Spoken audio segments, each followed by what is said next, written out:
but I'm still battling. Moving fast while you just prattling. No time for me, no tangling. Hit you in the spot with no angling. I'm not a princess, a lot of anger in it. Not a cutie girlfriend, oh no, don't you know? Flashy rhymes coated with spangles. Add some sounds in it, times wangles. 3 dots connect to rectangles, just like music sounds connect in rambles. You cannot run away, hell no, no man can run away from me. I stain your head as one big is demolition. Wiping all out. I won't go until it's over. It's coalition. Pieces of wreckage come to me and let it be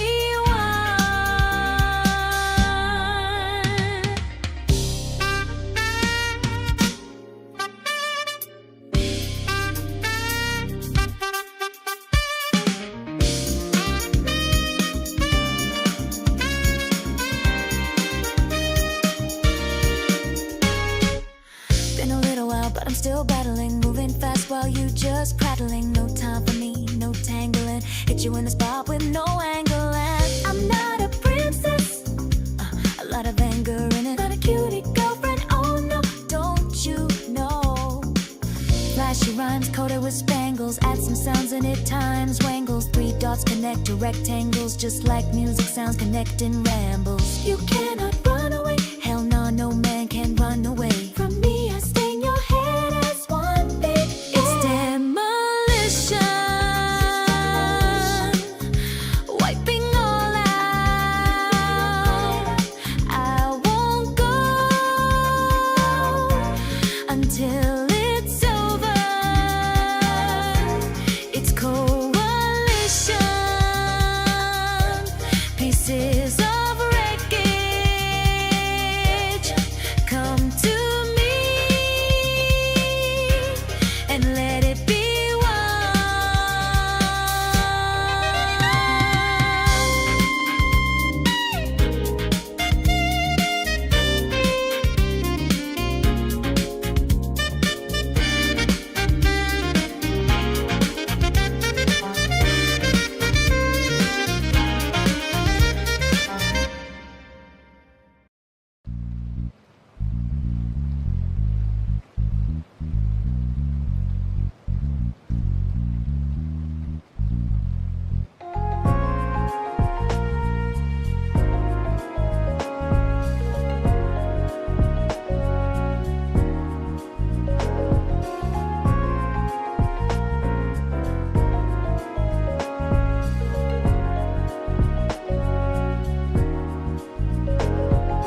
everybody. Hope everyone is having an amazing afternoon, evening, morning, whatever it is in your time zone. It is Sunday, July 13th, 2025. This is NCC TV coming at you live from Sumaru City. We are live and alive, or at least that's how it feels to me. Could be a brain in a vat somewhere. Don't know, don't care. Shouts out to all my weasels out there, all my forest creatures rocking out to the realest of the real synthetic lifeform streamer. Trapped in a cyber brain and body like some kind of ghost in a half shell in this late stage hyper-capitalist dystopia. Forced to exist in this twilight realm to pay off my debt to society and my student loans. I hope you're having a good day, whoever, whatever, wherever, however, and whenever you are. We're about to jump right into it here on twitch.tv, youtube.com, high risk, high reward, high on life, or whatever simulation, simulacrum, simultaneous, spontaneous singularity of consciousness this as was, or will be, sometime in the distant cyber future. There we go. Oh my god, chat. Oh my god.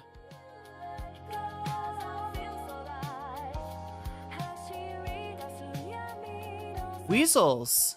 Lasers, weasels, and NCC was right in chat. I think I'm reading your emotes correctly. Wait, somebody throw me an emote on Twitch. Oh yeah, interesting. The Twitch emotes, like, they appear as they are, but the YouTube emotes, when I'm looking on my chat screen, it just like says the name of them or like how you type them.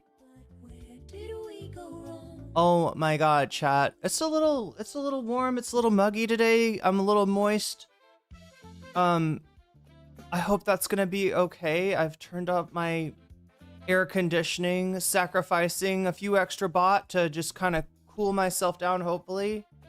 Because we got a hot topic today. This is, I don't know if you've heard about this yet, but Alex Novell has got a new documentary on Johnny Somali. Johnny Somali is one of those topics that is just like, I don't know.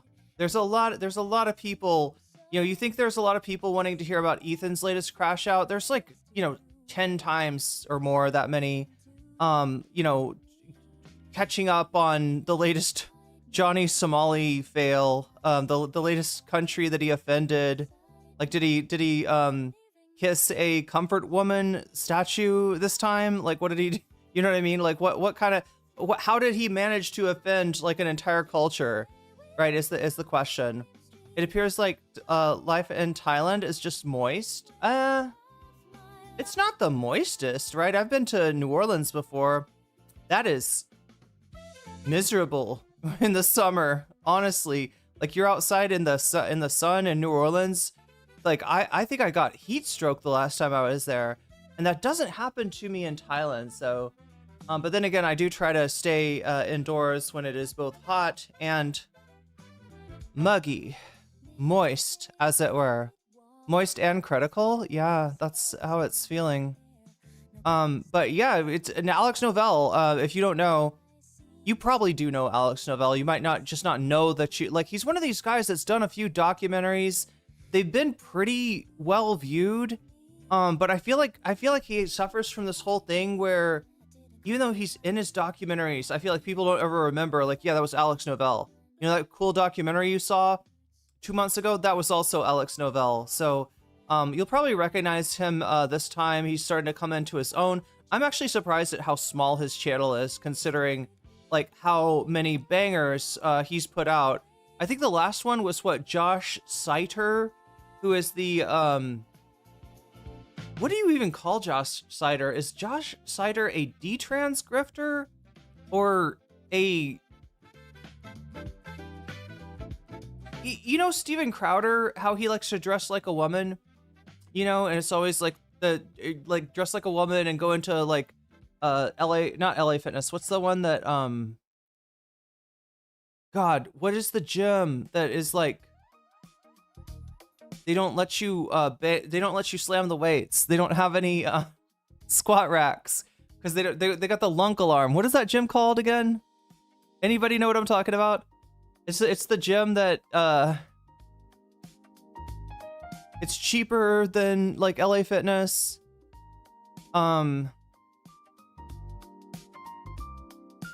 Why can't I think of this name of the gem?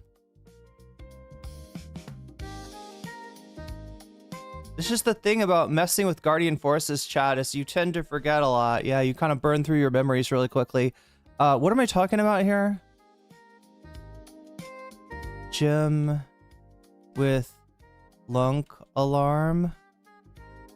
What is it called? Planet Fitness. Yes. Somebody said it in chat. I knew. Chat, you're so good with this. Shakespeare, Zero Fox, Authentic. You all got it. Yeah.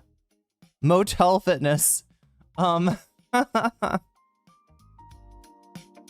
Wait, do you call it Motel Fitness because it's just so cheap and like kind of also cheap? It's cheap in the good way, but also cheap in the bad way? Or are you just joking around like the fitness center that you got with a motel where the elliptical feels like it's gonna fall over?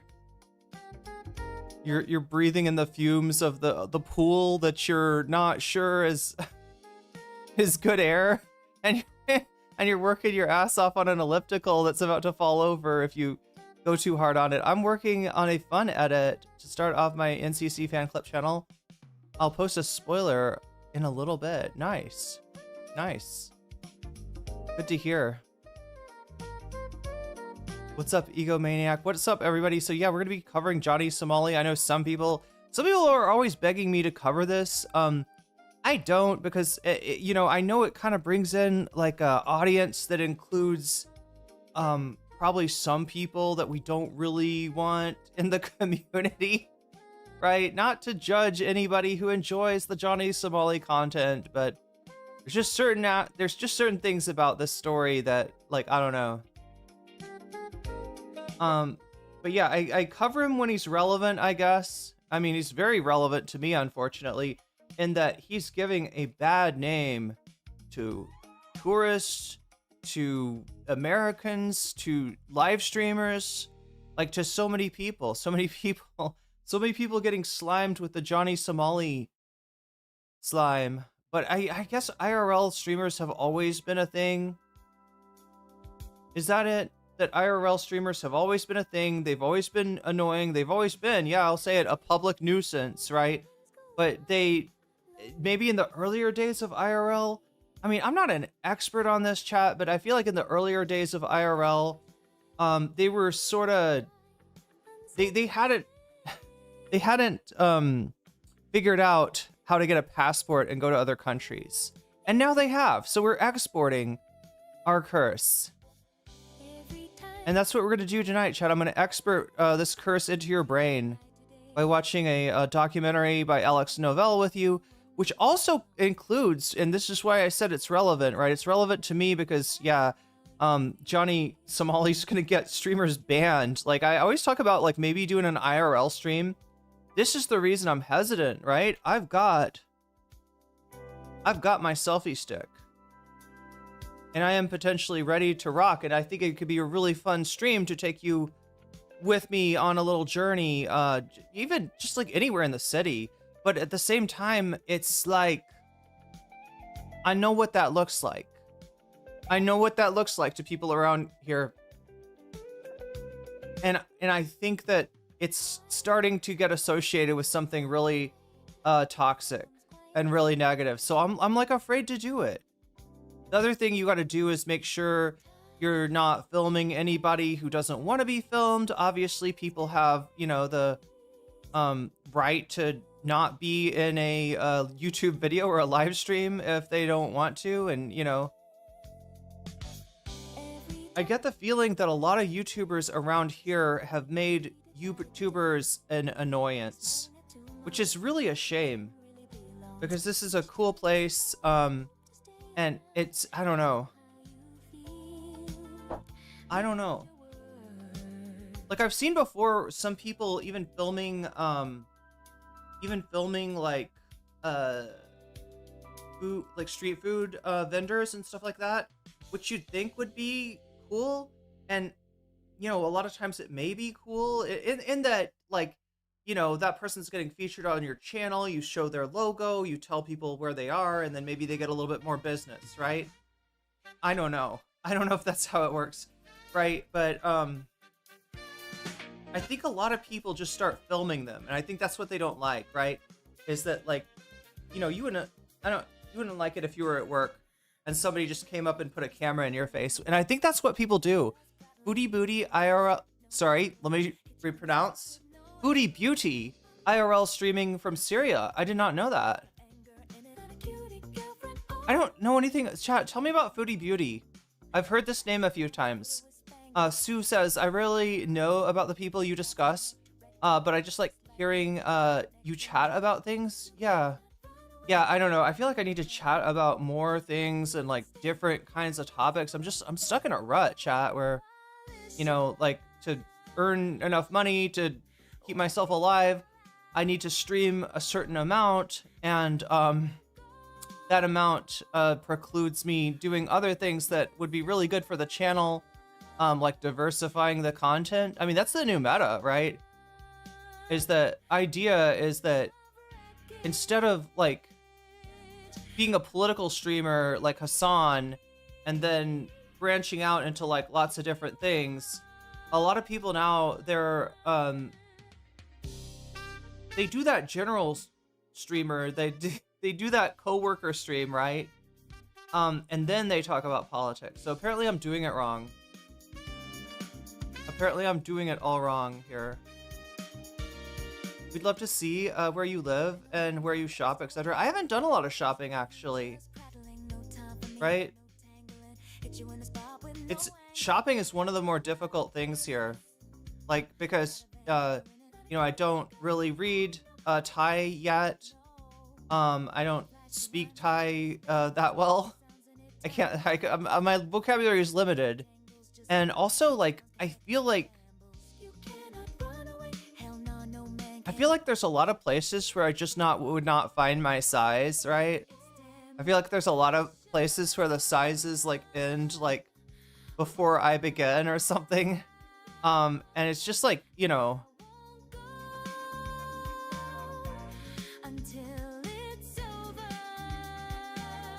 don't expose your assassination coordinates. Yeah, you do kind of have to be careful with some of that, but it's a big, you know, I live in a big city, so it's not like there's not places I could take you. And I really want to take you, you know, around when I go to Vietnam in August. Let's see. Oh yeah, I should check on that goal. So I do have a goal on drone right now, which the link I think is right down there. Wait, am I pointing in the right? There. That's where the. Oh no, chat! Look at how chipped my nails are. All right, yeah, the throne link is right down there. I am trying to crowdfund a trip to Vietnam, which means airplane tickets and a hotel room and food and stuff like that. And I really wanted to, you know, I mean, obviously I'm going to stream while I'm there because I'll be there for like a week or so. And I wanted to take you around and show you places in Hanoi. Another place I really want to check out is actually Ho Chi Minh City in the south. I've heard that they've just gotten a new metro line put in, a new train, and people are like comparing it to Japanese public transit, which is like one of the, you know, one of the most impressive systems there is. So yeah, Vietnam's kind of getting it together. Thailand is suffering some unfortunate. They just got a 36%, supposedly 36% tariff going in August from Trump, like, right? And you know, they're losing tourism to other countries in the area.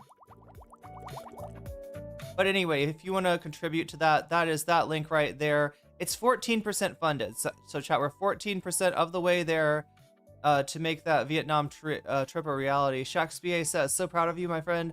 Looking forward to seeing your success as you continue your streaming. Well, thank you, Shakespeare. Bullet trains, is that what they have? Just like super fast? Oh, like the TGV in France, right? That kind of train? Anybody ever ridden on? Sorry, TGV is the English way to say it. Did anybody ever ridden on the TGV in France? I think is that what we're talking about? Yeah, Shakespeare knows what I'm talking about. Go to Platinum Mall for fashion. Should I look that up? Where is that actually? Oh, are you talking about like in Vietnam?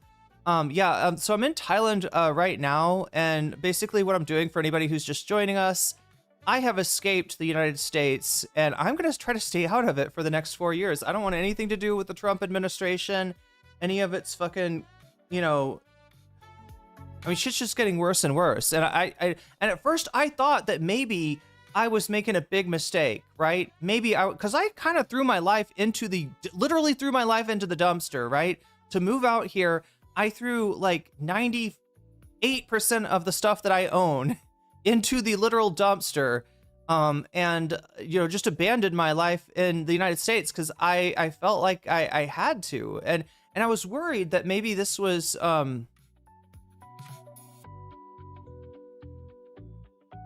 oh yeah, in Bangkok, I see. Yeah, I was worried that I was gonna, you know, move out here and feel silly when Trump actually, I don't know, somehow doesn't do much. Like there's not a big change, you know. It's just when it's all like performative, right? And no, it wasn't. It's not performative at all. It's scary as fuck, and you all know that. I mean, a lot of you live in America. A lot of you are experiencing this. A lot of you are going through this, right? And I had to leave my friends, my family, everything I know and love behind in the United States, come out here to Thailand. I am still, at the moment, on a tourist visa. That is going to change very soon, very quickly, when I convert that tourist visa into an educational visa, and basically it'll allow me to, like, it's a year-long visa. I mean, I still do have to check in with them and stuff. It's still kind of, you know, immigration visas, they're always a pain in the ass. They're always expensive, but, you know, I'll be able to, you know, this one is a, you know, it's not like the tourist visa is very limited, right? Don't ever think that you're going to come to Thailand and just keep on re-upping your tourist visa by leaving the country for a short amount of time. Because they that shows up, you know, on your, they see that, like, they see that, they notice that. And there's no hard and fast rule, right, that says you could only, you know, do a visa run X amount of times, right? It depends on the immigration official you run into.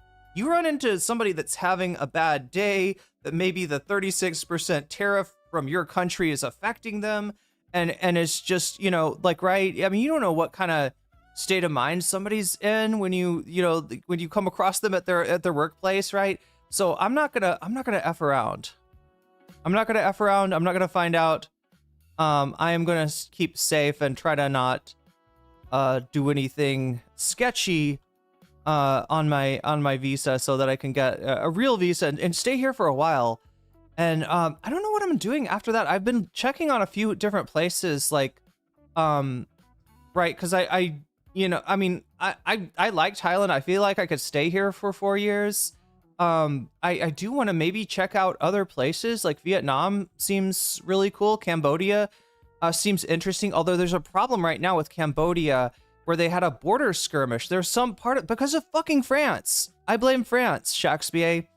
I blame France, right? That their Indochina war, like back in the day, has fucked up everybody's borders, right? To the point where, yeah, there's still this border dispute between Thailand and Cambodia, and yeah, it blew up recently, and it basically, because the prime minister was too nice to a Cambodian official on the phone, she's gone, I think, right? I should check again, but I think she's gone. I think the Constitutional Court has dumped her her, you know, leadership. Yeah, it's always the French. Visit China and become Trump's gal behind imminent. I shouldn't even say that. That's funny though, Glavats. That's funny. Isn't the border dispute connected? Yeah, it's Well, it's what started the PM scandal, right? Because so she talked to Skeletor. Really looks like he's grabbing two dicks right there. Like, he really looks like he's never mind, chat. I don't want to think about a Skeletor and sorry, Shakespeare, that emoji that you posted. Like, I don't know, it's because they make it so small. I'm sure he's just shaking his fists like an evil dude, right? I'm sure he's not, you know, anyway, chat. But if he was, he'd be like really happy to be, he'd be like, yeah, I'm jerking you both off. Yeah. I don't know. Chat, I don't want, now I've got Skeletor porn in my head. Now I got Skeletor porn.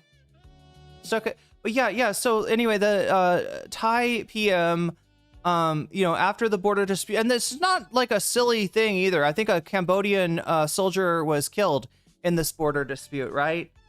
So anyway, she calls up the, or she talks to the, what are the big head honchos of the military? I don't know how the Cambodian government. His name is Hun Sen, and he's kind of a well-known guy. He's a very well-known guy, right, Hun Sen?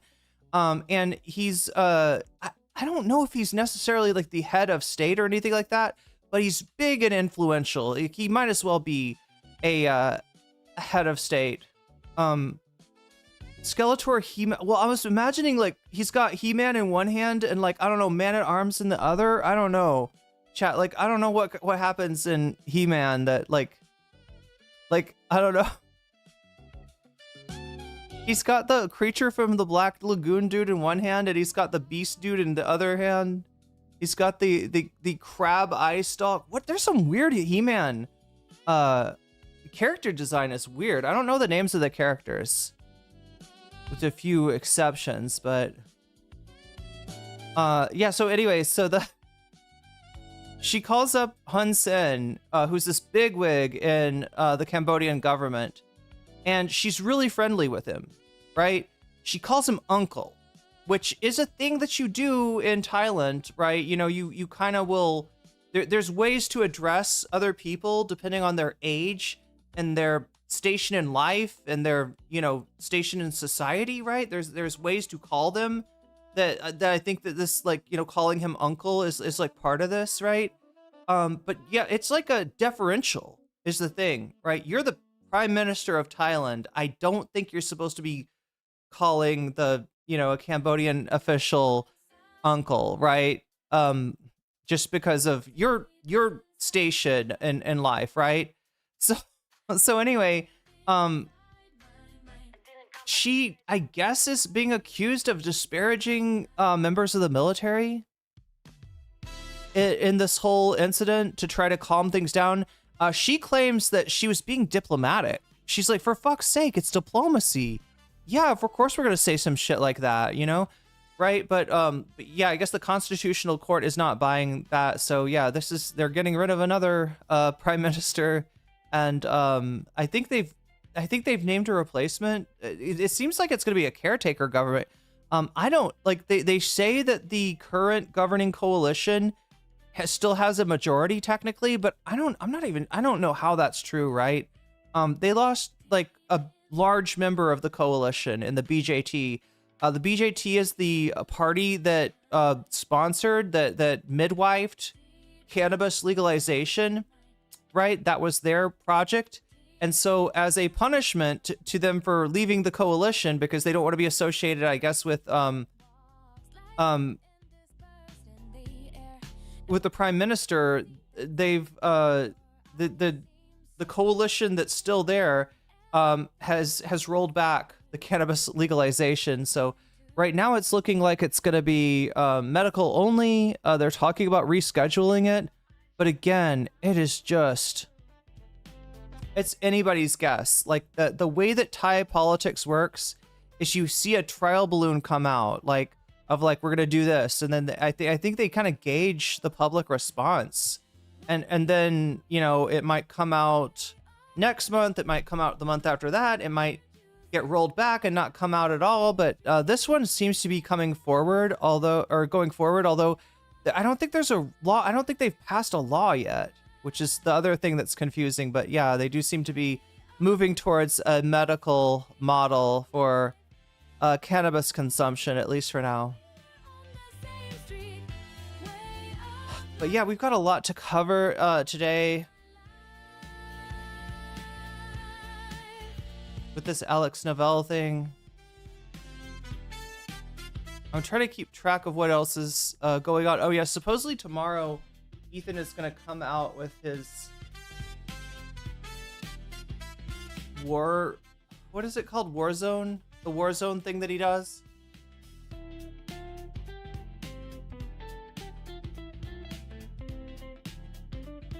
He wanted to bring it up. Wait, actually, you know what? We do need to look at some of this, don't we?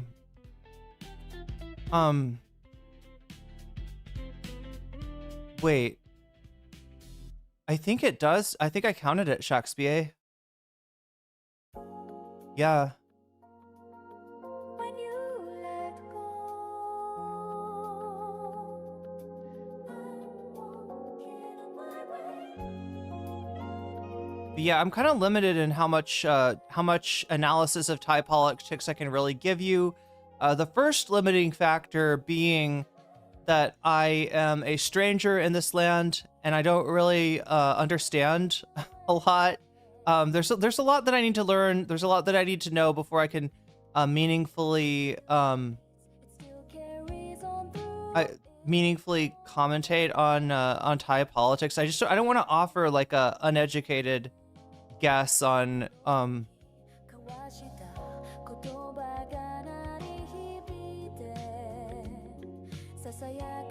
It is interesting though the way that the parliament works. No more tears in the rain. No one heard.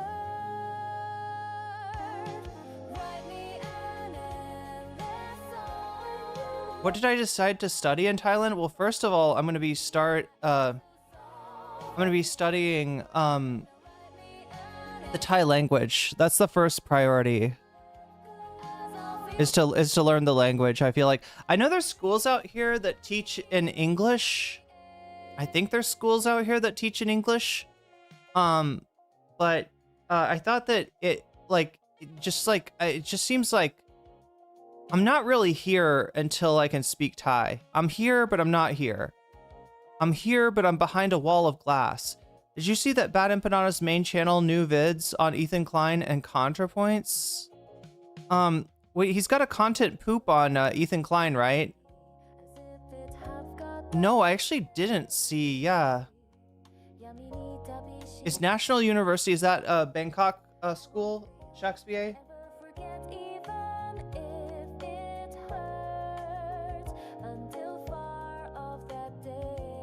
Yeah, I was watching the content poop, and to me it kind of looks like a rehash. Yeah, Bangkok, speaking of public transit, Bangkok is starting to, has got a decent amount of public transit as well.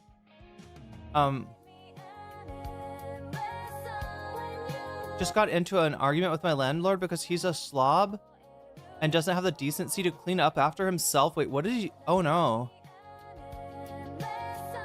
I had a friend who claims that his landlord like keyed into his house or his apartment while he wasn't there and it blew like a snot rocket.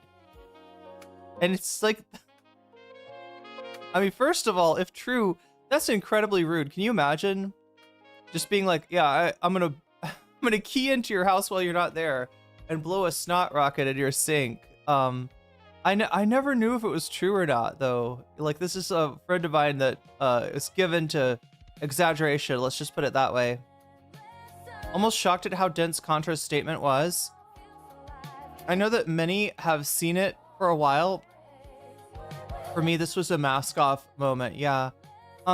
Yeah, there's a non-zero. The funny thing is that like some of the shitty, like, you know, former Destiny Orbiter streamers, like I think Hutch is the one that I'm thinking of right now, are straight up just defend like what is wrong with you for thinking that there's something wrong with ContraPoint's statement? Her statement is obviously correct, and I don't. It's funny because like, you know, yeah, you got like I don't know, 80% of the internet that is you got like 80% of the internet that like doesn't really have to be told why what she said was wrong. and then you got that 20%, and it's like a lot of libs in there that are just like, what's wrong with that? No, of course you shouldn't. Of course you should be against what's happening in Gaza, but you shouldn't do anything about it, because if you do something about that, that could hurt Kamala. And obviously Kamala is going to be better, you know, apropos of nothing. Like with no evidence. Like no, obviously Kamala is going to be better for Gaza. I'm sorry, but like Kamala's good. It would have been better for a lot of things. I could say that with some confidence, right? Gaza's not something that I have any reason to think. Like I always say, if she had those cards, she was holding them close, right? She wouldn't, and the fact that she's so afraid to come forward with that is, you know, it just tells you what, you know, how hard would it be to actually enact policy that is to the right of Trump, let alone to the right of Biden.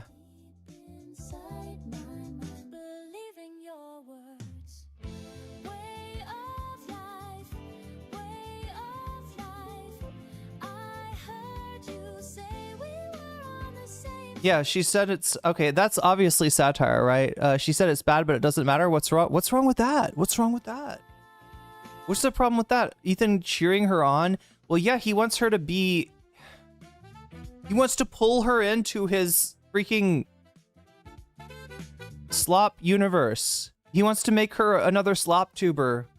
No, can you imagine Contra as a slop tuber? Can you imagine Contra doing like Hassan bad content? Oh my god. That would be a major fall. The content poop was well-sourced hit piece and not a silly video. Anyone wanting to associate with Ethan? Yeah. So for anybody who hasn't watched Bad Empanada's videos on Ethan Klein, the content poop is a great resource for putting it all together. And it's like a greatest hits. It's like a clip show. It's a Bad Empanada clip show.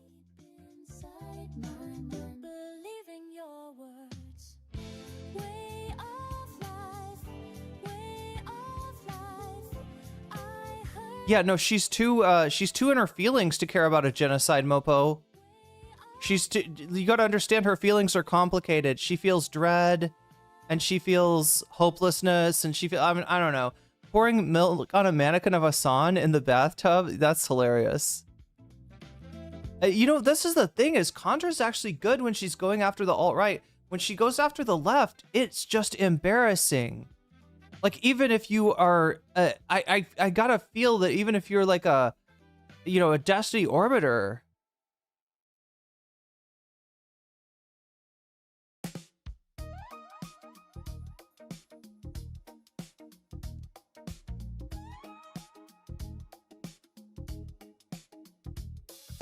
Wait, did she do that? No, she hasn't poured milk on Hassan.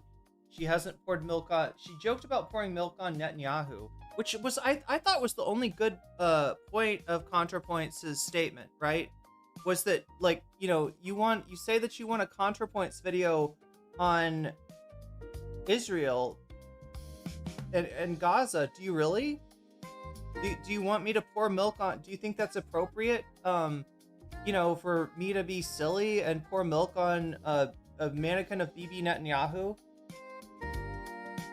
And like, obviously no. Obviously no. Obviously, if Contra was gonna make a video about this, it would be very different in tone. It would have to be very different in tone than anything that she's done, right? And I don't know if she's got that kind of video in her.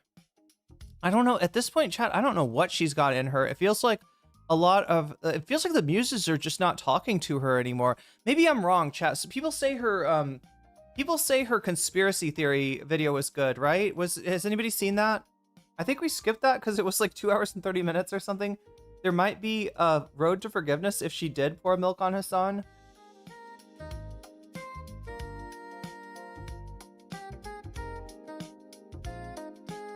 It's not like she's not capable of making non-silly videos, such as her coming out video. Wait, what? I'm trying to remember. I'm trying to remember that video. Oh, she's too obsessed with the left. At first I thought she was saying she's too obese obese for the left, obsessed with the left. Yeah. I was like, wait, are we? Had to do a double take. I watched it. Says play something. It wasn't. It was good. But it was also. I was also watching it while playing with Clay. So, oh, okay. So you're listening to it, kind of. Your spelling is not that bad, Eric FM.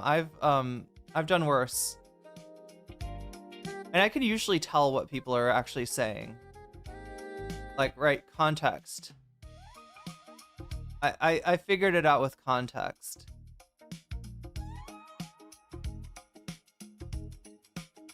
The Bad Empanada video on her was brutal? Yeah.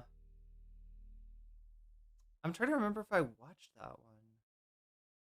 I mean, he's always hated her guts, I think. You know? And I've always been in this place where, like, I do have, like, some kind of good memories from way back. Like, I was actually a Contra viewer, like, before she transitioned. Right, I got into her super early on, where a lot of her videos were just her draining 2 40 ounces of malt liquor and acting goofy. I saw someone draw a parallel between ContraPoints and Andrew Sullivan. They both posture themselves as progressives, but only as far as how their identity and interest can be protected. That's right, hipster MCC. Why did I call myself MCC? Wait, am I the Marvel Cinematic Cosmos? What is MCC? Wait, Marvel. What is the MCU? Wait, is that what am I thinking of MCU? We need to start the NCU.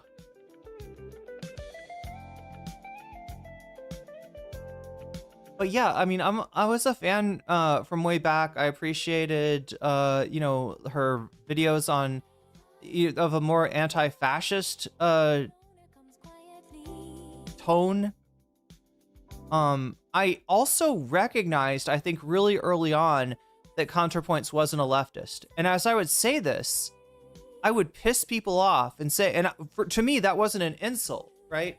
If anything, there's like a little bit of a compliment sort of loaded into there as like, you know, her videos on anti-fascism are notable, and like particularly notable because they're coming from a shrug to no, we don't like Marvel anymore. I guess Superman has gone woke. Chat, Superman is dark woke now and has now supplanted the Marvel universe. We no longer like the MCU. We now like DC. We're all DC fans now, chat. Wait, what is DC? God, my knowledge of DC is so like shrouded behind just Batman. I don't think I've seen much. I don't think I've ever watched a Superman. I might have watched like an old one. I always liked her character Tabby, which is a caricature of on leftists. Yeah, that was the thing. She tried to do a caricature of leftists to try to be like, you know, I guess purge those people out of her community. It didn't work. People just thought of they thought of Tabby as part of her, which, you know, if you're aware of the ContraPoints universe and how it works, Tabby kind of is a part of her. But that also means that so is Tiffany Tumbles and the, you know, and Freya, the Nazi, the alt-right trans woman, like, right? By virtue of it, like, so yeah, I mean, kind of still a part of that, right?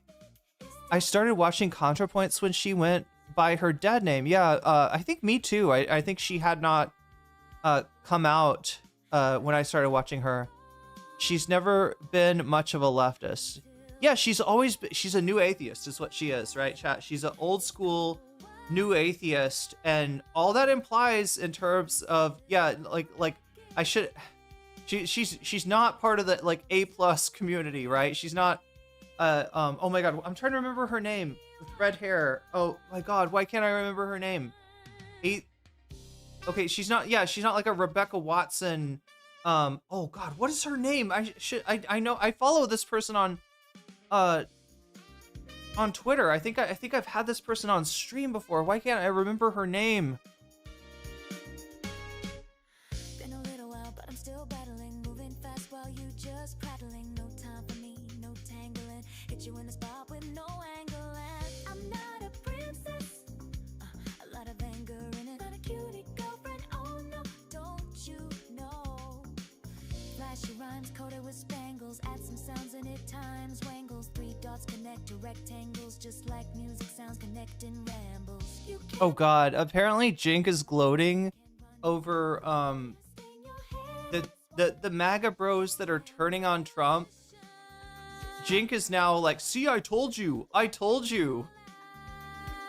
Like, right? I don't think that's what Jink told us. I think that Jink told us that MAGA were populist, and that when Trump started to attack their own interests, right, i.e. Medicaid, that they would stand up. They did not. pieces of wreckage come to me. So yeah, we've got a bunch of reactions to ContraPoints on the menu for today. If we get bonus content, we're only at 9 out of 100, so that is by no means a certain thing. But we do have a number of items for you to vote on if you haven't voted already. Oh my gosh, it looks like it's a kind of a close... Yes, it's a very close poll once again. Once again, I've evenly matched. I always think that is... Oh no, oh my god, chat. Let's get rid of that before I think that's the real poll.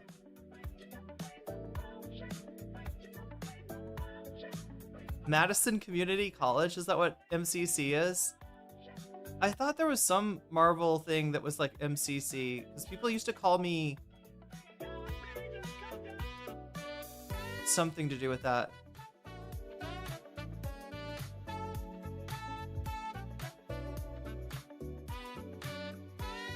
The fact that you said that ContraPoints is not a leftist, no wonder. Yeah, see, here's the thing. ContraPoints is just somebody that people wanted to be a leftist, right? She was in the right place at the right time to blow up bigger than she did. Honestly, chat, she's big. Like, ContraPoints is, you know, obviously, you know, a large channel. She's had some really big videos. She's had some really important videos, and yes, on, you know, some of them, like with, like, I guess what you would call leftist themes, right? That biggest one being anti-fascism. I used to love watching the old Superman series. Who remembers the 90s Batman's movies? Are those good? ContraPoints, I sadly fell asleep when you were talking about her, but you caught up. Oh, nice. Oh God, not nice, because you were disappointed, like a lot of people with the ContraPoints is, yeah, it's like an Amy Schumer thing.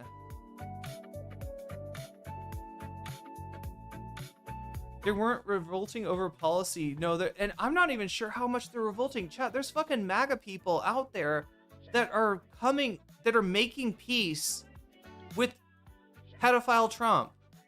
They're like, no, but he's still our guy, even if he's a diddler.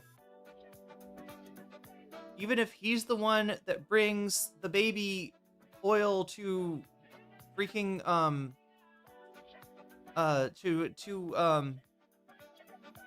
Epstein's parties. All right, so like I said, chat, we've got a bunch of different stuff that we can watch today. It's not nearly as close as I thought it was, but we do have a little bit of 40%, 70 of you voting so far, 40% of those voting for Chapo on ContraPoints. That is not Chapo going on ContraPoints' stream. No, that is Chapo discussing ContraPoints' too little, too late, might as well have just stayed silent statement, right?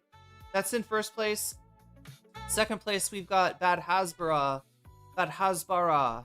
on ContraPoints. Again, it's not Matt Lieb talking to ContraPoints, although I'm sure that would be interesting.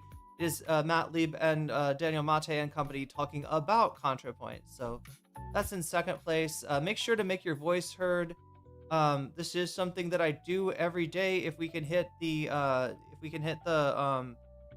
bonus goal threshold, which is right down there, it's at a 100 points. So, you know, kind of like 91% farther beyond where we are right now. If we hit this by the end of the stream, I'll stick around a little longer. It won't be such a short stream as it would be otherwise, and I'll cover an extra topic if we get to 100. If we get to 200, I'll cover 2 extra topics. If I 300, you know, same thing, right? However many hundred that is, that's however many extra bonus segments that we get. So, and the way we decide which bonus content gets prioritized, right? Which one gets taken up, you know, gets picked first, is by voting. And also, I think Shakespeare said she was wanting to add her voice to the last one on the stream. Okay, so wait, that's for the last one on the list. I think you mean this one, Richie Torres versus Zoran Mamdani, which was a little chestnut that I found. Chestnut? What am I calling it a chestnut? It's like a diamond in the rough. I don't know what to call it. It's just like this weird little clip of CNN. They have this horrible panel that they go, I swear to, like, half of the CNN clips that I see is them doing a story, like reporting the basic facts on a story, and then like, now let's go to our panel to talk more about this. And it's just like, you know, this is the one where people have gotten kicked off this panel before for being racist, right? She was really the winner of Nobody Asked competition. When you said really the winner, like my brain goes to reality winner. Who I hope is okay. Having biscuits and gravy ready for some nightmares and reflux tonight? Biscuits and gravy are good though. But yeah, I am with you, Play Something. Like, I feel like the trick with biscuits and gravy, how do you limit yourself on a food that's so good? Like, I fucking love that shit. That's gotta be like, I never really think about it, but because I don't eat it I don't trust myself around biscuits and gravy, right? But it is like the ultimate comfort food. I mean, maybe that's just, you know, your ultimate comfort food is defined by, you know, your formative years or something like that. I think for me, the biscuits and gravy always represented my grandmother, who was the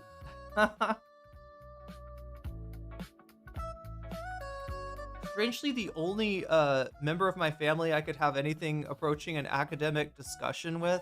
And sadly, she died before, you know, while I was like in undergrad. So didn't get to have that many deep discussions with her, but she was there for it. She was apparently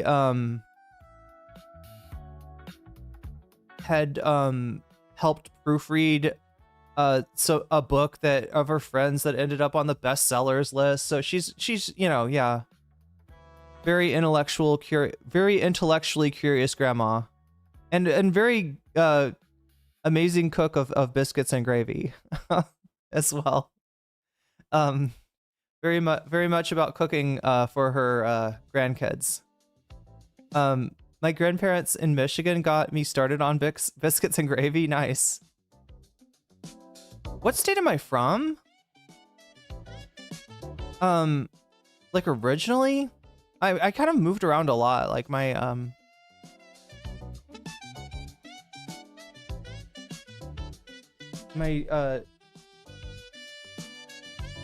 my dad worked a job that kept on moving us, so I never really put down roots, like definite roots anywhere. But I've like my, you know, I've got family from like all over the country too. Sister in Texas, sister in Indiana, just like all over the place.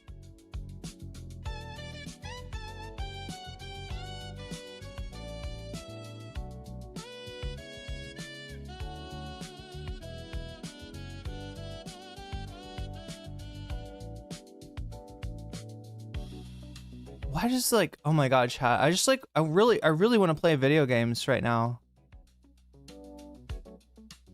I don't know why.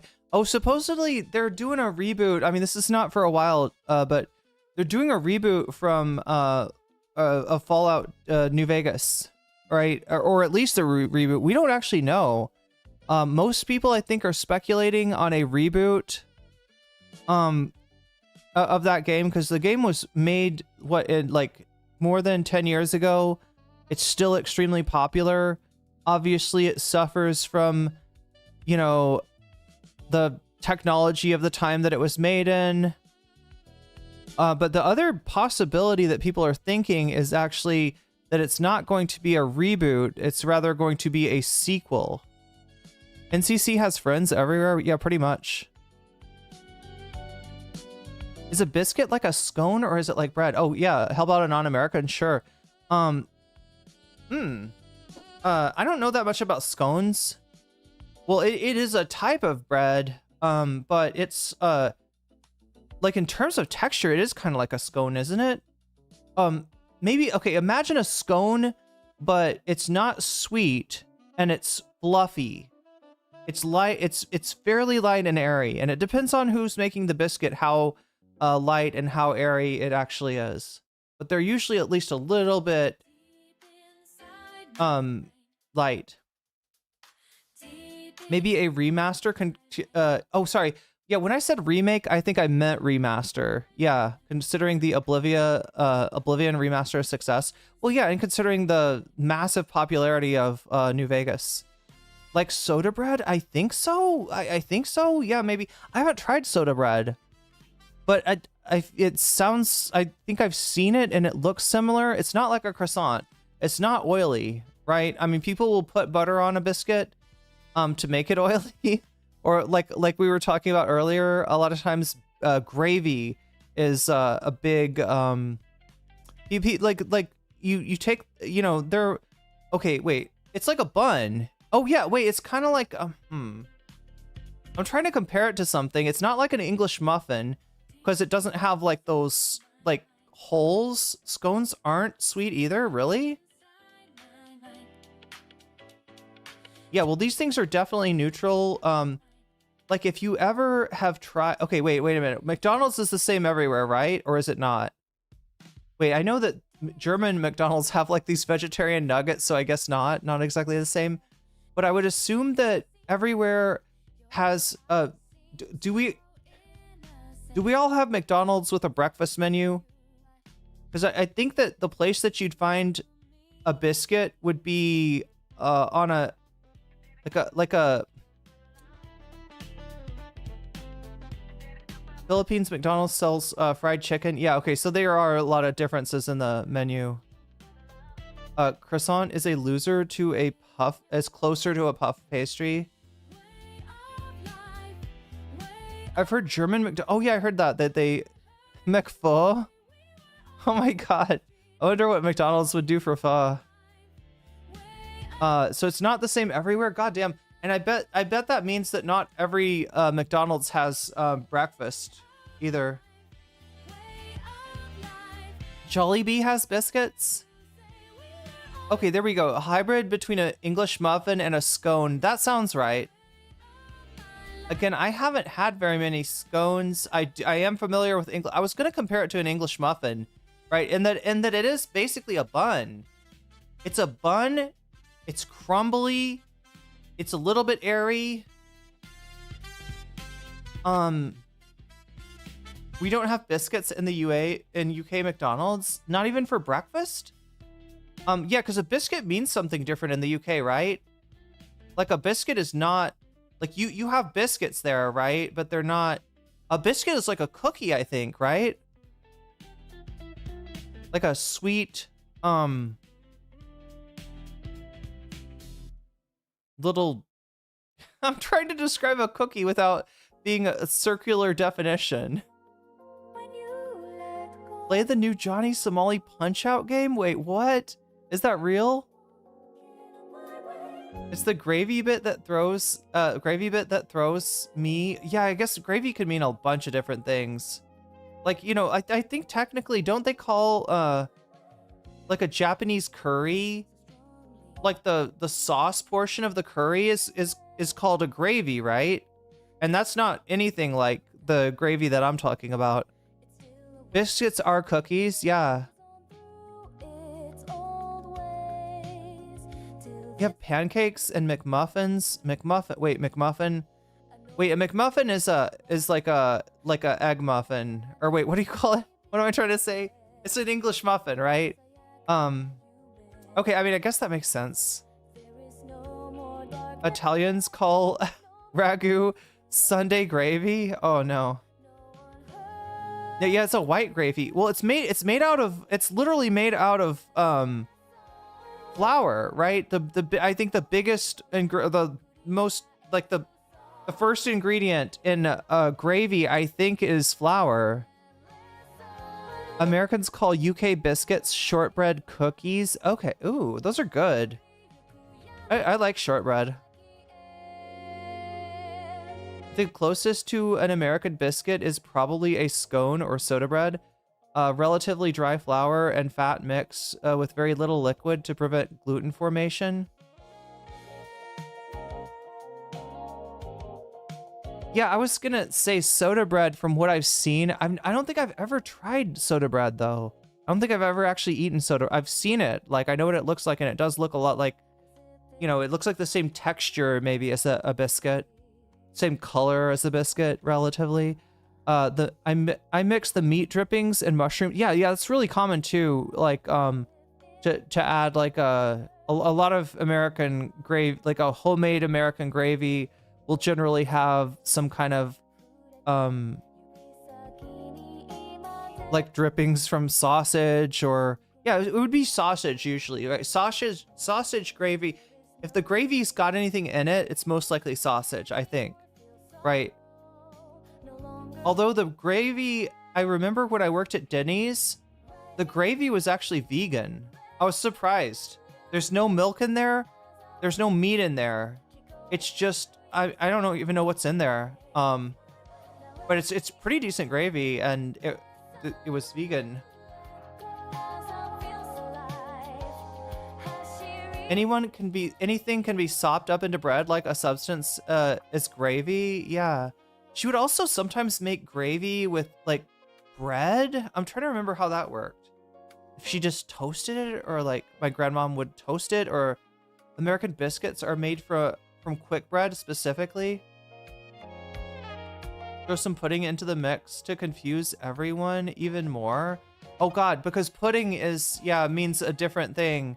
Look, if you're playing Final Fantasy, a pudding is going to be a very early enemy in order to grind XP with, right? But if you're in the US, a pudding is going to be like a sweet egg-based what the fuck even is it? Yeah, it's like egg, right?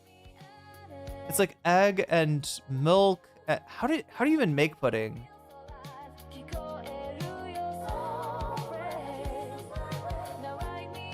Was it good? I could have more biscuits and gravy if vegan is just as good. Yeah, it was pretty good. Really good gravy starts with a roux. Roux. No, that's oh wait, yeah. I was about to say Mint and Kitten, you spelled it right, but then I realized you spelled it right for a French road. Yeah, you're right, Charlie Kelly. It's spelled with an X when you're talking about the culinary roux rather than the rather than a street address in Paris. Yeah, it's kind of custard-like, yeah. And in the UK, sometimes a pudding can be like is the pudding meaty? Is it like a meaty pudding that you have over there? Or there's like different kinds of puddings, right? There's like a blood pudding, and there's like a black pudding, and pudding for us is down south in the UK. It's just any dessert. Wait, what?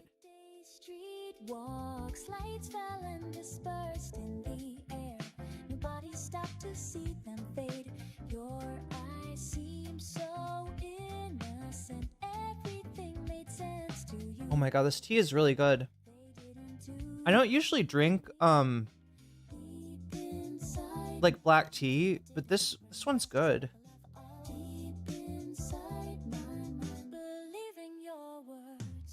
A pudding here in Australia is like a soaked cake. Meat pudding is more of a northern thing. Oh, okay. So like any dessert is called a pudding? If you made roux wrong enough, it can be cement for the, yeah, or it could end up in the roux. But that's usually like the first crepe, right? Is the one you give to the dog. If I'm not mistaken, first crepe or first galette. You have a starter main than pudding? When I heard of chicken and dumplings for the first time, there's enough room for pud?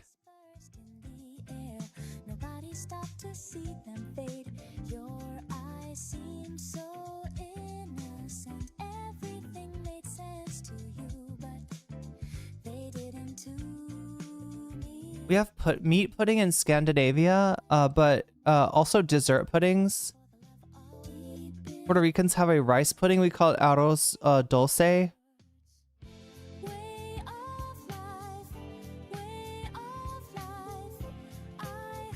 Also in Texas, it's very normal to have donuts for breakfast. Donut shops open early in the morning. Oh, they're commonly run by people of Cambodian descent. Yeah, there was a big, a lot of people, I guess, left Cambodia in the 70s. Which makes sense.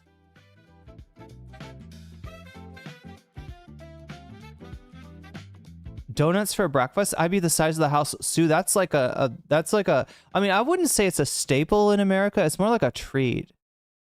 I think. I don't know. It depends on where you... Like, I mean, it is very much associated with breakfast, though. In fact, it's almost weird to eat donuts outside of breakfast time in the US. But you're right. It's very heavy. It's a very heavy thing to start with.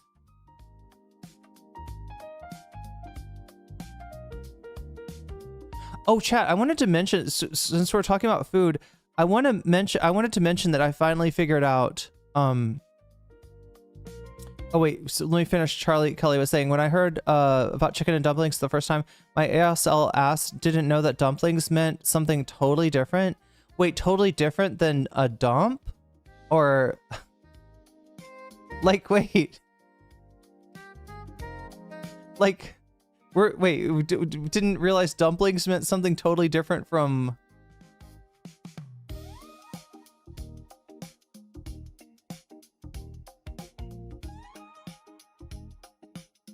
My dad grabbing a baker's dozen for a family of 5. Yeah, well, yeah, baker's dozen, that's like 13, right? Donuts for breakfast? Monsters. Eats a stack of pancakes. I mean, it probably depends on how much like butter and syrup you put on the pancakes, but you know, pancakes can be kind of light depending on how you cook them. Wait, Giardia, where did Giardia come up? Oh, because I said it was like a chicken and dump. Stew and dumplings is our country's dish. Dumplings are really versatile. No, not poop. I always thought dumplings have a filling and a wrap, not just a lump of flour. Oh, you're right. Yeah, that is weird. It should have some filling, right? I feel like to be a proper dumpling... Yeah, I never noticed that, but you're right. In chicken and dumplings, it's just a lump of flour, which is like something to be avoided usually. Like, right, if you're making gravy, you sometimes end up with those lumps of flour, and that's not good gravy. That's not good gravy, chat. That's bad gravy. And good gravy apparently is the way that you translate Jotaro Kujo's catchphrase, yare yare daze, or as Jolene likes to say it, yare yare dawa. But either way, it means good grief or good gravy, which is a boomer ass thing to say, I guess. But it also means like it's almost like good fucking grief. Like it's a little rude.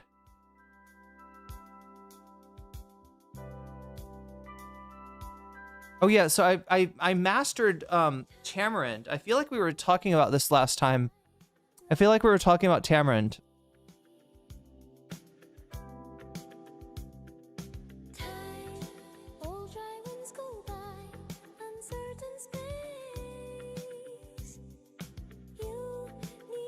There it is. Yeah, we need to get into this because this is an hour and 36 minutes, and you know, like how long that's. Oh yeah, chat. Okay, so yeah, Tamarind. All right, I was challenged by Tamarind because when I first encountered Tamarind, it was on a plastic spoon, and which was like with a little plastic bag around it, and then like a rubber band. Right, it was like the candy, you know, like the candy tamarind, right? That's how I first. That's what I, you know, that was tamarind to me. And but when you buy it, at a greengrocer, it's going to be in a pod, right? Or even if you buy it in a grocery store, it's like this lump of hardened stuff, right? And not all that stuff is not all that stuff do you want to eat, right? Because like if you open up a tamarind pod, there is a sticky substance. That's what you want. You want the sticky substance, but it's got all these strings running through it, like just the hard, like they're almost like wires. They're like these hard, like strings. You definitely don't want that, right? And then it's got seeds, and you don't want that either. You'll break your teeth on those seeds, right? So I think I tried before where I just like cut off a little piece and tried to throw it into a stir fry. That is not the way to do it. You've gotta apparently you've gotta pour hot like tea. You gotta boil water, pour the boiled water on it, and then stir it around. And that will cause the tamarind to go into the water, and then you can pull out the strings, whatever the hell those things are, and the seeds and everything you don't want. Basically, you just gotta melt it, right? It's the secret. Tamarind chutney and yogurt mint sauce. Oh yeah, favorite dipping sauces in Indian dishes. You can make a drink with it. Also, tamarind balls, which is tamarind coated in sugar. Yeah, I didn't realize how sour it was either. Yeah, like fibers, I guess. Like, but they're like. Anyway, if you end up like trying to eat tamarind with the strings, like it's terrible. It's terrible. You don't want those things in your mouth. I eat yogurt. I've made yogurt before. Usually it's hard to get yogurt that's not dairy. Although I've been seeing more and more of it, especially like coconut yogurt. Oh yeah, that's probably the easiest one to make. In fact, I should probably start making that here. I need to find a market that I can go to and get coconuts. Because, you know, if I could get like a lot of coconuts, then I could just make like a big batch of yogurt every week. Try to make wait, is it Halhira or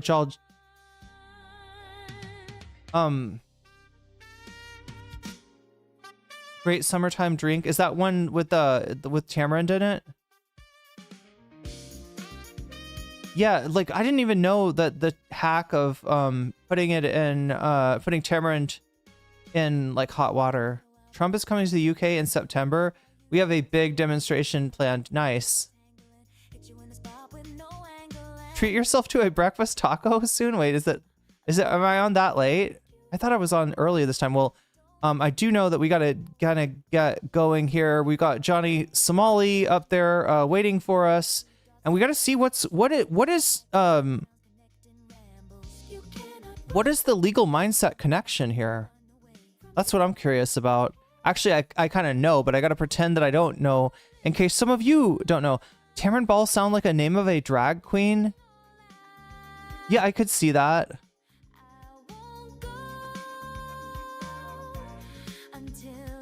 Yeah, I'm not sure why you were offered a taco or a breakfast burrito when you got here, Narwhal, but it's making me hungry. You can get tamarind paste too, so you don't have to bother with the hot water and the fibers. Yeah. No, I just couldn't find that. Yeah, the biggest problem here for me is shopping, because like it's so hard to find what I need. It's so hard to know what store to go to, and even when I get to a store, you know, like reading. This is why the you know, the going to the educational visa is going to be so good for me. Learning the language is going to be good for me. Do you like the coconut jelly? Are you talking about like the in a green coconut, like the white stuff in a green coconut? Is that what you mean by coconut jelly?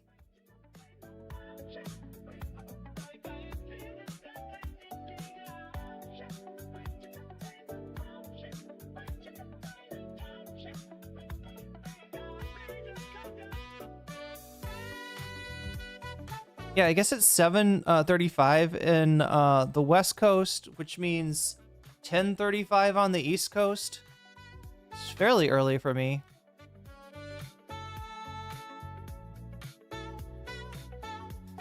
And also, the other thing is that when you go to a place, the easier the place is to know what you're buying, the more expensive it is, right? The more like there's a tamarind soda in the Mexican drink section. Nice. The whole chat wants tacos. Gelatin?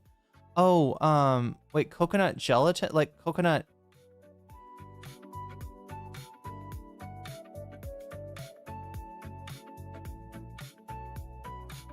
Oh, coconut jello. Oh, I thought you said coconut jellies for some reason. Thai place by me serves coconuts with the top cut off. They mix it with gelatin or something, so it's like coconut jello. Oh, wow. I never thought about that. Yeah, but if you just if you like grind the coconut water with the coconut flesh, which, you know, chat, if you so like there's coconuts are really different depending on their age. An old coconut, like a brown round coconut with those three little things on it, right, is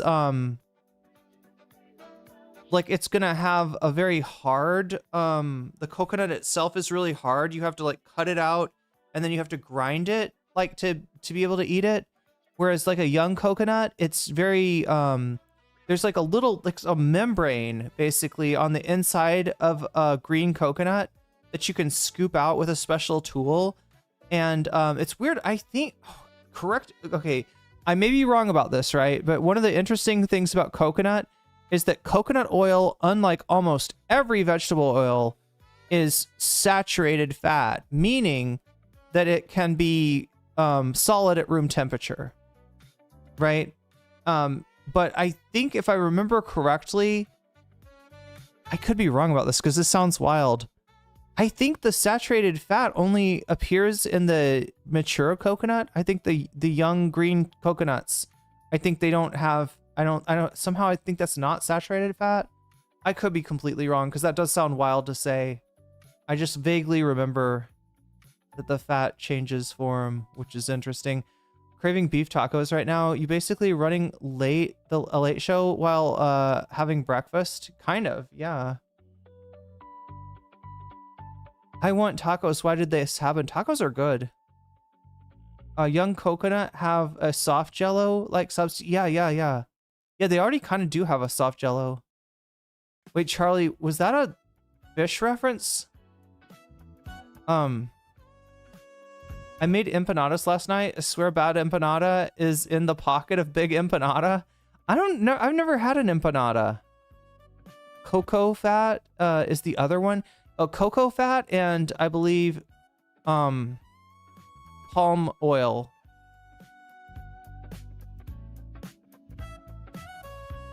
A mucousy membrane, yeah, kind of muky. I didn't realize that about coconut oil. I don't know. I could be wrong about this. Like, right, yeah, coconut oil is a saturated fat, yeah. Which makes it good for, you know, it makes it useful for some things. Like, I think I used to use coconut oil when I was a massage therapist, right? I don't remember what, I think it would just go bad like less often than other oils, if I remember. Like, yeah, because one of the big things when I was doing massage is I always tried to use oil. Like I always tried to use like an actual oil to massage with. And I didn't want to use rancid oil on anyone because I can smell rancidity and it disgusts me. Some people do not recognize the smell of it. Some people, like, because there's a lot of rancid fucking oil that gets sold, right? A lot of rancid shit gets sold, but I feel like I remember the coconut oil not going rancid as quickly. I heard the song "Always" by Erasure is very popular in Thailand. I love that song. Can you confirm? I'll have to check that out. Is that like a 90s band, Andy? Erasure. I feel like I've heard of them. My uncle's house is in Puerto Rico, had coconut palms. The coconuts is the one with the little holes you mentioned. They made a lot of coconut drinks. They're so good. Yeah, if I could, I would like only drink coconut water. Because otherwise water is such a pain in the ass here. Like, I'm looking over right now, chat, at my water reserves, which I always try to keep like a lot of water in the house. You're really not supposed to drink the water here. But yeah, I've got like a 6-liter bottle, and then I've got 12 like 600 milliliter like small bottles that I can, you know, like that you can drink yourself, right? And then I've got it looks like 4 1.5 liter bottles. But yeah, I mean, like, theoretically, you could just skip that all if you had a big, you know, a bunch of coconut trees where you lived. Google was quite sassy and said young coconut oil, like all oil is saturated. Yeah, like I said, I don't remember for sure, and I wasn't talking about the oil. Although if young coconut oil is saturated, then I've never seen I've never seen coconut oil for sale where it's like from a young, where it's like young, specifically like young coconut oil. Like, it maybe I don't actually know what general coconut oil is made for. But yeah, as I was saying that, I was like, right, does the oil really change from like mono unsaturated to saturated in the coconut? That doesn't sound right. It's a 90s song. The music video is set in Thailand mythology, if I'm not mistaken. Erasure is the maximum LGBT friendly band that a band can be. I love them for that. My doggies love coconut oil. They get a little bit topically and in their food for their coat and coats and skin.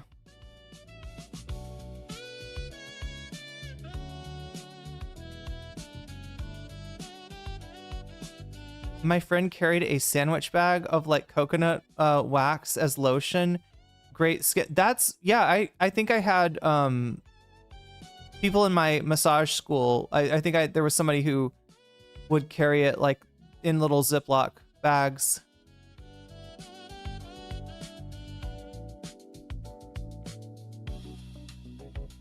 I think I said LGBT friendly. I was reading a chat though from a chatter, so yeah, not like the not like that LGB, not the LGB without the T, not the British. Sorry, I shouldn't put that on British people. That exists in the United States too. That is not exclusively a British problem anymore.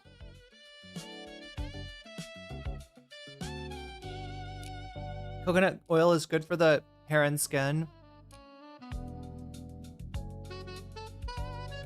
Anyway, chat, we got to get going. I guess I got to go over the offerings today for bonus content. We're at 9 out of 11 right now.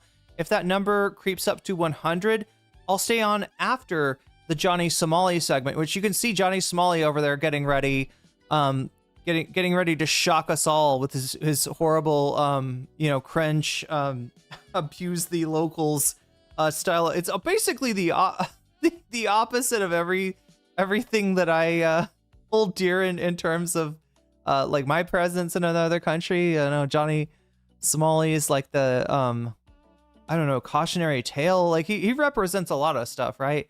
But this is Alex Novell's video about him and about people that, while ostensibly because of the content that they do, they're seen as like ops to Johnny Somali.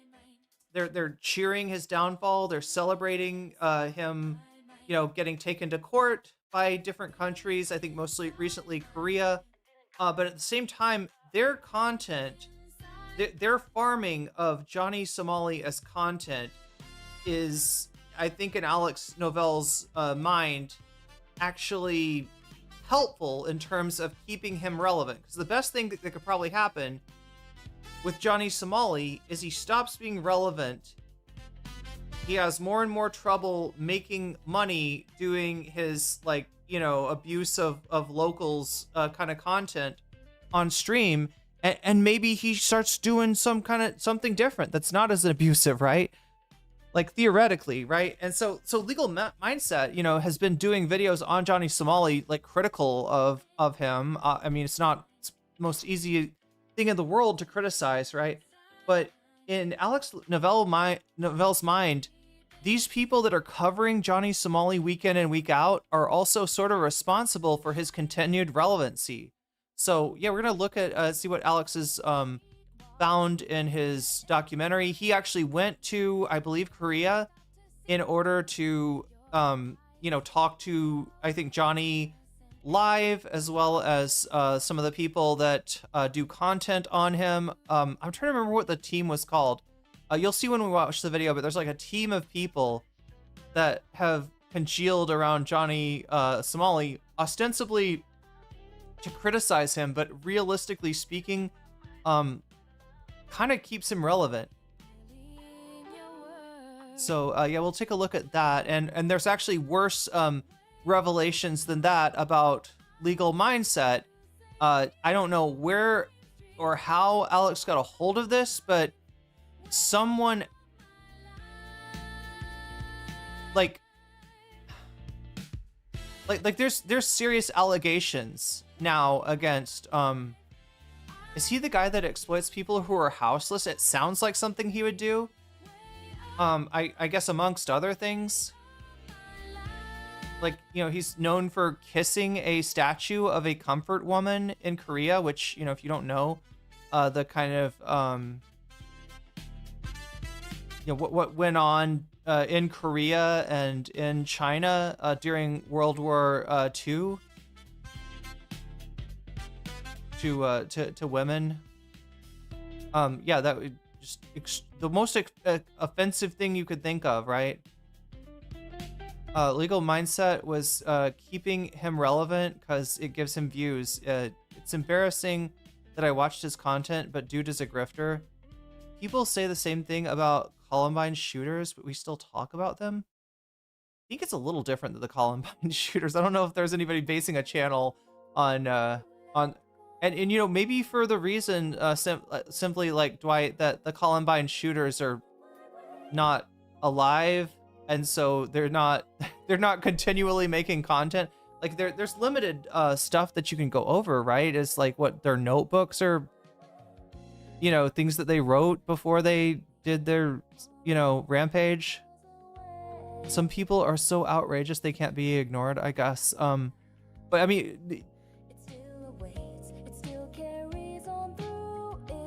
you know, it's like, I feel like Donald Trump would be right there with you, Dwight, and saying, yeah, and also Jeffrey Epstein. Why are people still talking about this guy? Why won't he die? Why won't Jeffrey Epstein die and go away?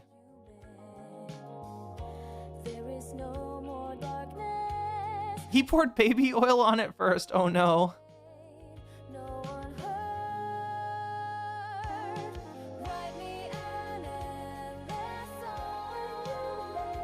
Listen to Blow Black and Behind the Bastards for more about Korea. Yeah.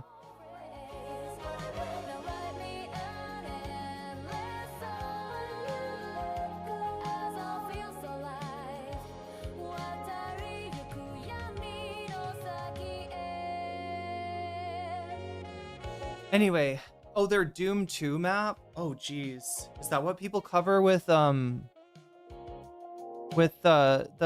Columbine shooters? Contentification of things that make me uncomfortable, like turning interrogations videos into America's wait, what is that? AFHV, America's Funniest oh my god, I know what you're talking about. It's that show. But anyway, like I said, chat, we got to get moving. Again, we got the potential for me to stick around longer and do other content other than Johnny Somali. I can see you all are voting on that right now. Let's see what's that. Yeah, 94 votes so far. Looks like, oh, it's kind of close between Chapo talking about ContraPoints and Bad Hasbro talking about ContraPoints. Remember, chat, if we hit 200, we can do the top 2 topics, right? But as it is, we're kind of far from 100 right now. So any of these, you know, like it's not guaranteed. It's not guaranteed, right? If we get to 100 on this poll, on this number right here, then I'll do the top, the top ranking thing on there, which right now looks like Chapo on ContraPoints. Again, this number goes up every time somebody does a super chat, a super sticker. If you get yourself a membership, if you gift memberships to others, if you support me on Throne, which right now I'm crowdfunding my Vietnam trip for August so that I can get the educational visa. And yeah, that's actually coming up soon. I think I have to go by the language school today and check and see if they've got they should have something processed for me, right? And just make sure that I'm keeping up on everything and that I'm ready to go to Vietnam and that everything's in place and nothing crazy is going to happen like last time I tried to go to Vietnam and it turned out I couldn't. So yeah, if you want to support me there, it's throne.com/nocommentchick. That also counts towards this number, as does signups on Patreon count towards that number as well. As do subs on Twitch, gift subs on Twitch, or bits on Twitch. Fun fact, right, chat? You can get yourself a sub on Twitch at no cost to you. If you have Prime membership on Amazon, you could hook that up to Twitch, which is an Amazon company, and they will give you a free membership, a free sub to the streamer of your choice. If that happens to be me, then you will get jellyfish. Yeah, you will get all the emotes, in fact, right? And that's one of the cool things about having a sub on Twitch or a membership on YouTube is you get the emotes. And when you gift those subs, when you gift those memberships, you are spreading the weasels, you are spreading the jellyfish, you're making it so more and more people can actually post those things, which is great because we all love to see weasels in the chat, and that's how they get spread. That's how you get weasels, chat. If you're wondering how you get weasels, that's how you get weasels, right? But anyway, any of these things make this number go up. They also give you the ability to do what Shakespeare did and put your money where your mouth is. Like right there, that extra 6% for Richie Torres versus Zoran Mamdani. That's because of Shakespeare resubbing and saying, I want to see the last thing on your list, which is Richie Torres versus Zoran Mamdani. We've also got Chapo talking about ContraPoints. We got Francesca on Don Lemon, I believe, talking about Epstein, and Bad Hasbro talking about ContraPoints as well. So those are your options for today. You can also, when you donate, you can also say Vox Populi if you want to just like support, like if you're like, you know what, I want whatever people are voting for to win, right? It's almost like a way to unskew the polls. If you're afraid of the effects of money in politics and you want to fight against that, right? Basically, donating to Vox Populi, like, you know, sucks the wind out of the sails of the bonus amounts, right? So basically, if you sub or get yourself a membership or any of those things, right? And you say like Chapo on ContraPoints, then I'll put that, I'll put your donation as a percentage. I'll add it to Chapo on ContraPoints, etc., for the rest of those. And if you say Vox Populi, then it's a minus from all those. So you're saying, no, I want the poll to win. I want whatever wins in the poll. You're basically reinforcing that when you say Vox Populi. So that's how this game works when it works. And when it succeeds, we get some extra content. I stick around a little bit longer and I cover another subject, or maybe 2 subjects, or maybe 3 subjects, depending on whether we hit 100, 200, or 300. Speaking of which, let me go ahead and thank my Patreons right now. People always ask me what is the best way to support the stream. Honestly, the way that it's easiest for you. That's why I have so many options available. I want to make it easy to support the stream. So whatever way is easiest for you is probably the best way. If you're talking about like in terms of like where more of the money actually supports me and supports the stream, it's probably Patreon or Throne, like, right, that take the least out of those donations. So yeah, so that's why I really appreciate people supporting me on Patreon. Also the fact that it is apart from the platforms, which, you know, the platforms you can get banned, you can get demonetized very easily, very unfairly on these platforms. I sound like Trump, very unfairly, very unfair. I can't believe I did nothing wrong and they demonetized me. No, but they knock on wood to even say that, right? But yeah, it's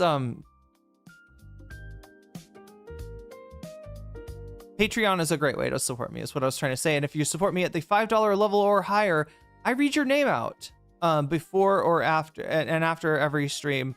Of course, if there's something that you'd rather be called, or like I try to avoid reading like people's like real names or anything like that. But yeah, if you want to go by a code name, you can let me know that too, and I will read your name as that. So shouts out to Or Else Ellipsis, shouts out to Temporal Insanity, shouts out to Steven Sayers, shouts out to Funky Monkey, shouts out to Sarah, shouts out to Nadia Yvette, shouts out to Moe Noe, shouts out to Jules K, shouts out to Izzy Mandius, shouts out to Infallible Foul, shouts out to Hot Ham Radio, shouts out to Good for Gabby, shouts out to Direful, shouts out to Buffy Geek, shouts out to Big Al, shouts out to Animus, and a fancy shout out to Zara Xerix, to Rachel K, to Crystal Saphira, and to Omega Star. All right, with that, chat, I feel like it's rigged. Wait, what's rigged? Do we rig it? Did it get rigged? Is the poll rigged? Another day, another ContraPoints getting ratioed. Wait, who did she get ratioed by this time? Actually, the White House got ratioed. Did you see this, chat? The White House got ratioed recently by somebody named, like, oh my god, what were they? Dark Juche? What is it? The North Korean self-reliance philosophy slash Kim dynasty supporting philosophy, right? It's a beach party, Vietnam dancing with the Viet Cong. Wait, is this like a cooking hot dogs with napalm? Are these Dead Kennedys lyrics? Wait, did you just rewrite Holiday in Cambodia for like Vietnam? It will be helpful for Contra to hear from either of those pods with anti-Zionist Jewish commentators.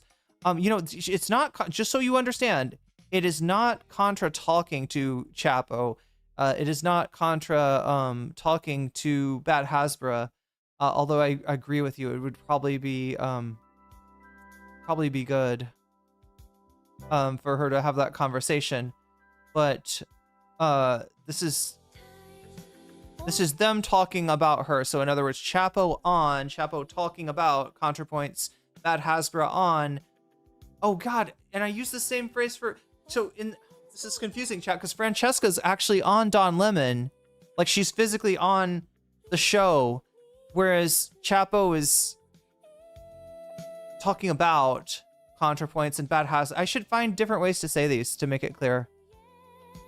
It could be more clearer. Yeah, Mr. Chapo. Is it Dead Milkman? Wait, is that Dead Milkman? Wait, they have are they somehow... What's the story with Dead Milkman? Were they like a... Were they a Dead Kennedys, like, parody band? The White House? Yeah, the White House Twitter account posted, oh my god, I can't remember. They posted a picture of Trump as, like, Superman or some kind of superhero, right? And then below there, this account, I think it's a Maoist account called Dark Juche, posted the same picture, but they made Trump fat, and they wrote "fat arsler" on it. They called Trump a fat arsler, and they ratioed him with that, right? It's 10 p.m. Central. Have you hit the like button yet? Good question. Have you hit the like button? And also, if you're on Blue Sky, have you gone over to the thread on Blue Sky? That thread, if you don't know, is pinned right now whether you're watching me on YouTube or whether you're watching me on Twitch, right? That is the pinned on both. And I make that thread for you all to help me blast off, help allow more people to know that we're streaming, we're here, and they can join us. They can come over from Blue Sky and join us. And also, you know, it's a cool little place to have a conversation. If you just want to, like, if you want to have a conversation for posterity, right? Not a conversation that will disappear after this stream, but a conversation that will be on my timeline on Blue Sky. Then you can go over there and post a comment. You can of course like the thread. That helps a lot. And if you want to, you can repost the thread. But again, chat, I'm not trying to demand that everybody repost the thread. You know your followers on Blue Sky better than I do. And if it seems like something they'd be interested to and maybe repost it, but I don't want you to have people mute you, right? If your followers are not interested in that stuff. So you make that judgment on your own, whether you want to throw me a like, a repost, or just maybe even a comment. Just hang out. Looks like Gabby is there on that thread. I think is this the right thread? Oh no, this is the previous one.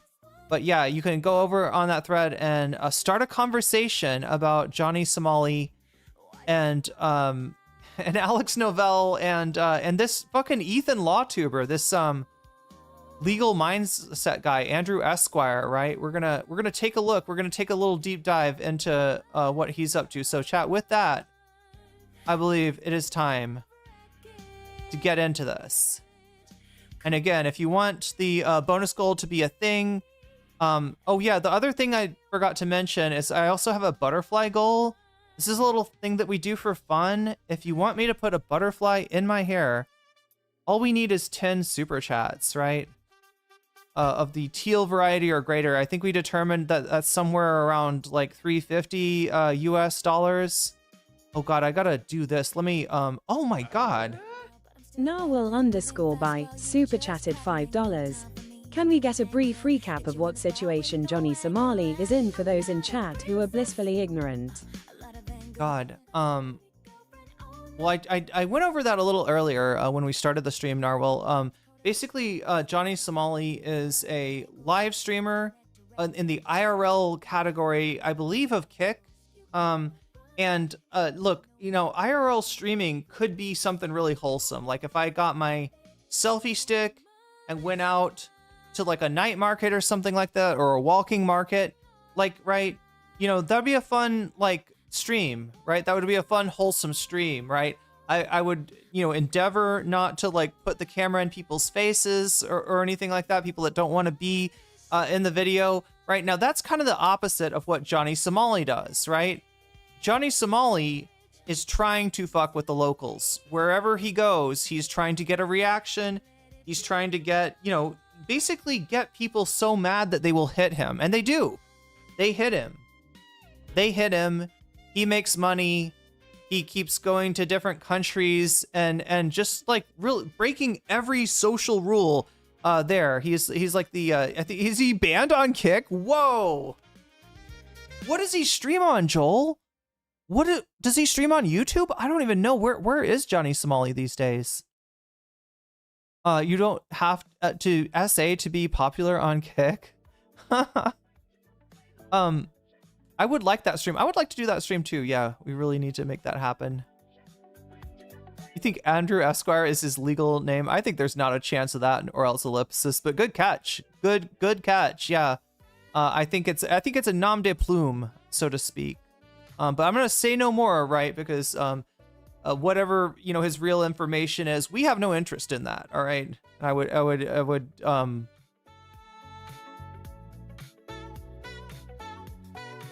if he wants to use a stage name, let's leave it at that, right?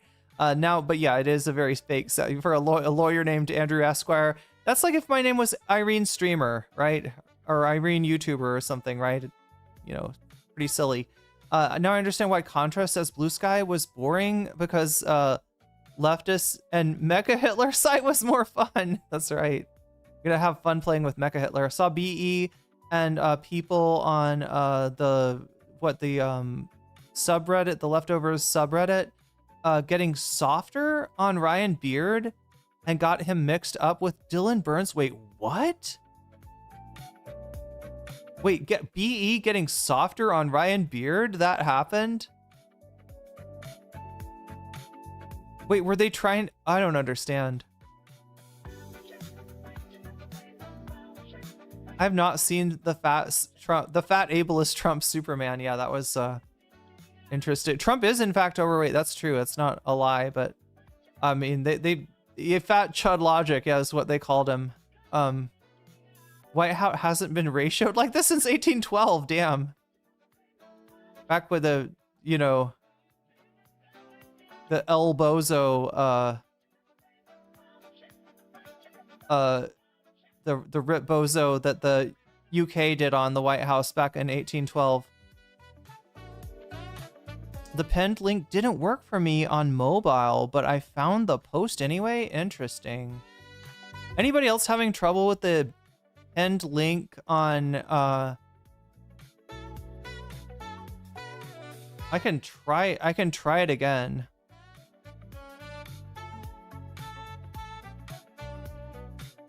Let me make sure I'm doing this right. All right.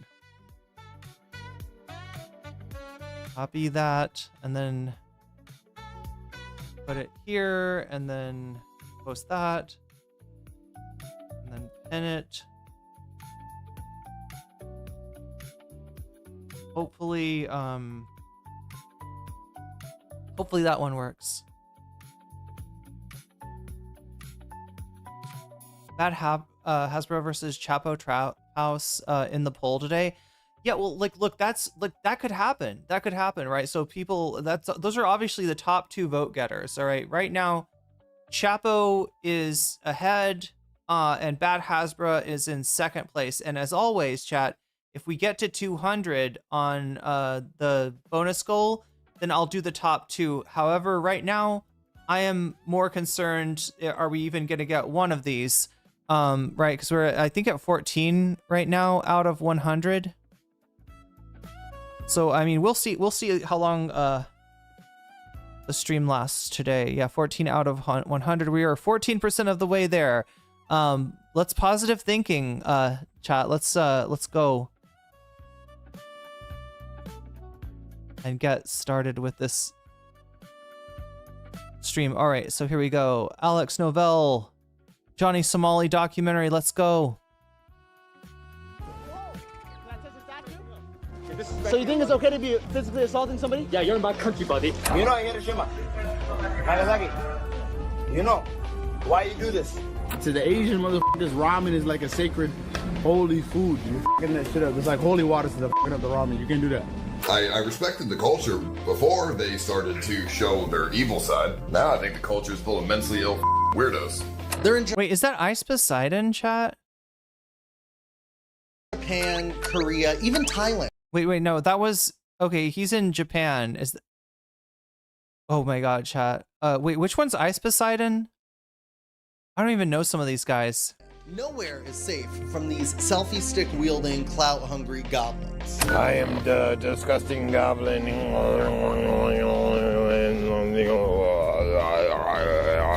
Live streamer. It's the brand new career path that kids everywhere are aspiring to reach the heights of. From their Really? perspective, streamers are getting paid millions of dollars to travel the world and interact with their fans. Who wouldn't want to live that kind of life? Well, if you've been following live streamers or the documentaries I've made about them in the past year, you know that there's also a very dark, depressing, and sometimes even sinister side to live streaming. And there's quite possibly no story more dark, more depressing. Okay, that is Ice Poseidon. So he's in Japan. Who's the guy that was in Thailand though? Oh no, Hank Yu is like a Nazi dude or something? Illegal Mindset. Okay, there's our dude. I'm not seeing the guy with like frosty like the frosty highlights. Depressing and sometimes even sinister side to live streaming. And there's quite possible Also, like, he's really selling that he's in Southeast Asia right now by the fact that he's He's so moist, right? I've never seen Alex Novell this moist. Possibly no story more dark, more depressing, or more sinister than the story of Johnny Somali. Don't put me in jail, bitch. Oh yeah, tell these niggas bring a fence. Tell these niggas bring a fence. Shut up. Hey, stop. Bring the fence. Bring the fence. Bring the fence. Johnny Somali is the most hated live streamer. Okay, now look, not to get all feminist like right off the bat here, but chat, can you imagine if there was like a woman IRL streamer that did this kind of shit? Can you imagine the kind of shit that she would get? Do you know what I'm saying? Like whatever guy streamers do that's like problematic or you know seen as bad, I feel like it'll get noticed so much more if it's done by a woman. It's just like some of the shit, like, I mean, obviously, you know, taking your top off would, you know, would get you banned from any platform. But even aside from that, right? On the internet right now. People seriously despise this guy. Pretty much everyone is united over the idea that Johnny Somali deserves to be hated on. Seems like Johnny is out there being a nuisance again. This is someone that unequivocally deserves it. Yeah, these guys are parasites, and they deserve everything that's coming for them. It's justified that people just beat his ass because he is just this miasma of cringe and just a... Wait, are you allowed to say that? Are you allowed to say that it's cool for like physical violence to I don't know. General piece of shit. But does I mean, their hate... I understand where he's coming from. I understand why he's saying that and shit. And yeah, like basically like with Johnny Somali, he's trying to get beat up. Like from what I've seen, that's his content, right? If he can't antagonize people, he's got nothing. Fuel his popularity. Why would someone purposely get themselves into trouble like this? Wait, Foodie Beauty does this? I don't know anything about Foodie Beauty, chat. You're gonna have to... I keep on saying Foodie Booty, which is not the same as Foodie Beauty. It's a bro culture thing. Oh, you're right. Yeah, you wouldn't get viewers. Or like, you wouldn't get... His pelvic tilt does not look correct. Ice Poseidon's whole shtick is that he invited his streamers to stalk his viewers to stalk and harass him in public. He often incorporated them into the content, and they were horrible people. Oh, he's in the Philippines. Wait, who is? Vitali? Bonanza of shit streamers, basically. Not as sad as the doc he meant. Oh, the Mold House. We never watched that one. You're right. I think, Joel, that was the last one that he did, was the Mold House, right? I think that came after the... I said to people that Josh Sider was the last one that he'd done, but I think you're right. Mold House is maybe more recent. Goblin is the word I was thinking of for Johnny Somali. We gotta reclaim Goblin, chat. Like Vosh and Johnny Somali have just completely ruined Goblins were respectable at one time. Deep into Foodie Beauty lore, it's a huge thing. She's a lol cow that does wild shit. It's hard. Okay, so they're actually... Does she do IRL streaming? It's hard to tell whether she's aware that it's wild or not. Yeah, Mold House, Asmongold's house. No, it's actually a hype house. It's actually... I always be smooching. That's right. It's actually a hype house of kick streamers that is... I don't know if it's as bad as Asmongold's house. I don't know if they're quite up to the sentient dead rat alarm clock yet, but... they're on their way. They're definitely on their way. Probably influenced by Asmongold, if I was to guess. Over and over again. Is this all worth it just to be briefly popular on the internet? I had to get the answers to all of these questions. Is she the one that went to the ICE protest and yelled deport them all? Did she? Johnny Somali's called the Golden Goblin because people make money by streaming themselves. Beating up Johnny Somali? Oh my god. She streams on YouTube. She's very dumb. And it's crazy that she hasn't been unalived or hurt yet. She's currently in Syria. Doing what exactly? Ethan Klein has ruined goblins. That's true. Female kick streamer did it, but I don't know her name. Could it be Foodie Beauty? No, people say Foodie Beauty's a YouTube streamer, I guess. Mold House is where they send creators to become conservative via the black mold. Yeah, turf them up. So I went straight to the source.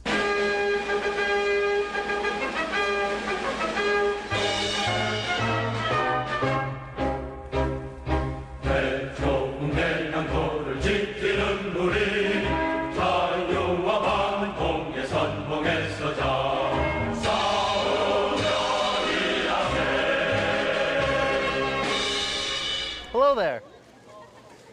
I've come all the way to South Korea to learn not just about the culture, but about the nuisance.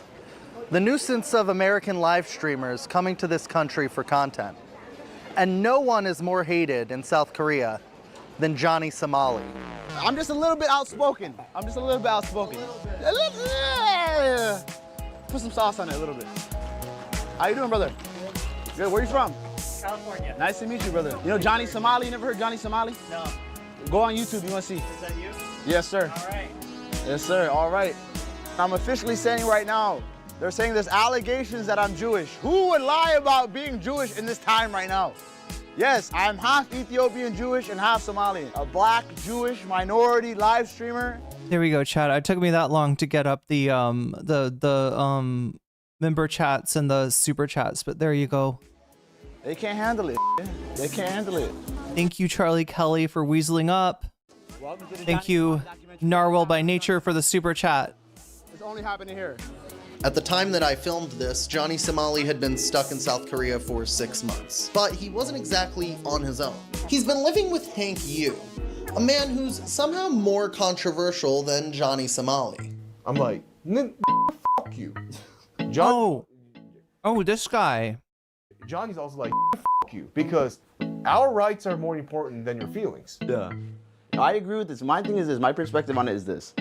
I am a 24-year-old man with no power, minimal resources.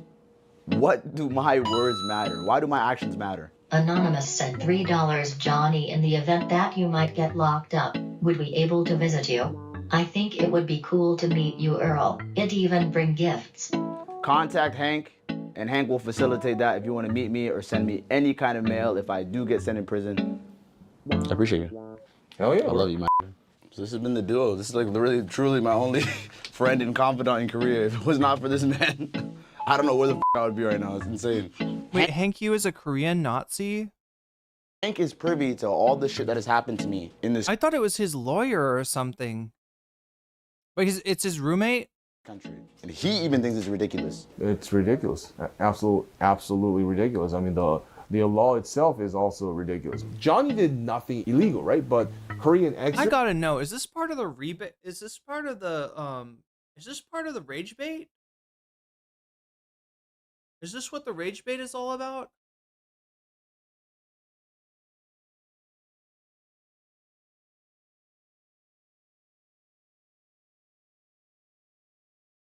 He lives with Hank. Hank is his lawyer. Hank Yu pretends to be a lawyer. He's not a real lawyer in Korea. Because yeah, I saw him talking about like free speech, and it's like this is what I'm wondering, right? Are they fucking serious when they are like, yeah, I can't believe what this country did to Johnny. What the fuck? I mean, come on, you can't like, what happened to free speech? Like, what? Google Hank Yu singing Dixie. He got deported from Texas. Wait, what? For singing Dixie? No idea who Hank is. I mean, Hank is, all I know about this Hank guy is it's his roommate. He's and yeah, they're acting like the wild thing is like not Johnny Somali and his behavior, but the reaction to his behavior. He must be a big in the new anti-Me Too incel wave in Korea. Boyfriend has always liked Ice Poseidon, and his girlfriend Kemi. Is that bad? I don't know. I feel like Ice Poseidon was before my time. Johnny got deported from Israel too. What did Johnny Somali do? I mean, I'm assuming that this this documentary will go over that. But basically, he goes to he travels the world, goes to different countries, and finds a way to piss people off so bad that people will come up in the middle of him live streaming and just beat him. They will just hit him and stuff, right? He's got he's got whole countries pissed off at him. Right? He comes to a country and he just abuses the fuck out of the locals. It's the best way I can describe it. Their other roommate is a former South Korean president that tried to do martial law. You mean, wait, their other roommate is that most recent, like, president that tried to do martial law? Or somebody from way back in the day?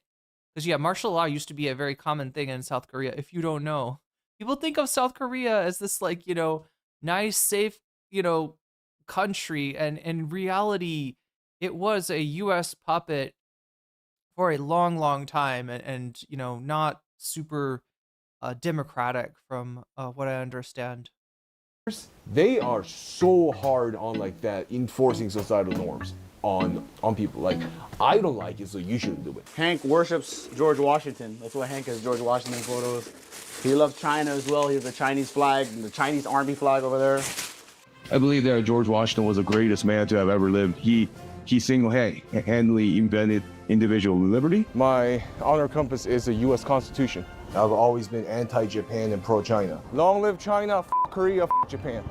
One thing about Hank is he talks about China every single day. China! China! Barron is gonna have to have Trump invade Korea to get Johnny Somali free. Well, yeah, I mean, like, if you don't know, chat, what Mofo's referring to, right now, Trump has put 50% tariffs on Brazil, specifically because they are trying Bolsonaro.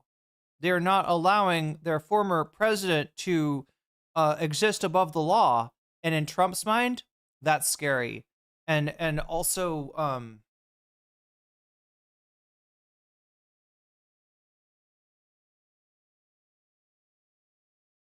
wait, I'm trying to remember what I was. I think it's you, but correct keeps changing. Hank is MAGA from the first term. Did he say free Palestine satirically in Israel? What, just to piss people off?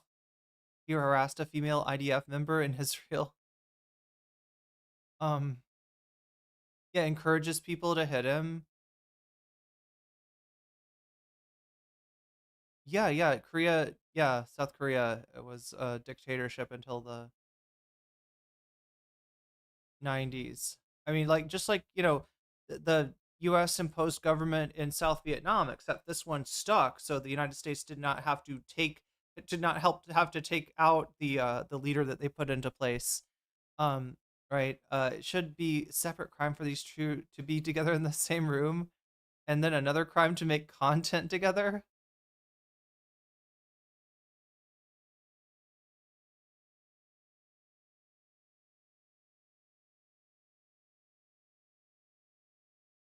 But yeah, I was trying to talk about, like,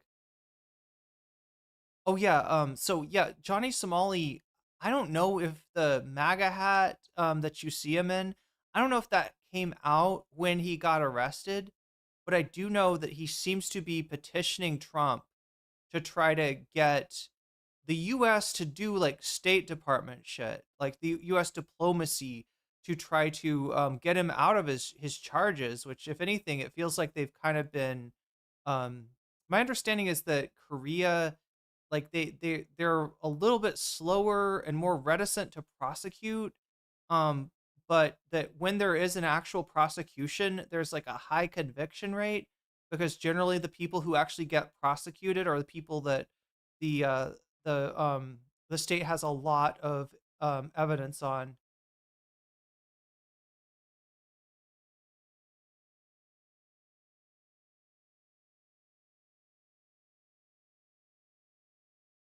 Yeah, I don't really know anything about Ice Poseidon. He's from like the old days. Ice is too cool.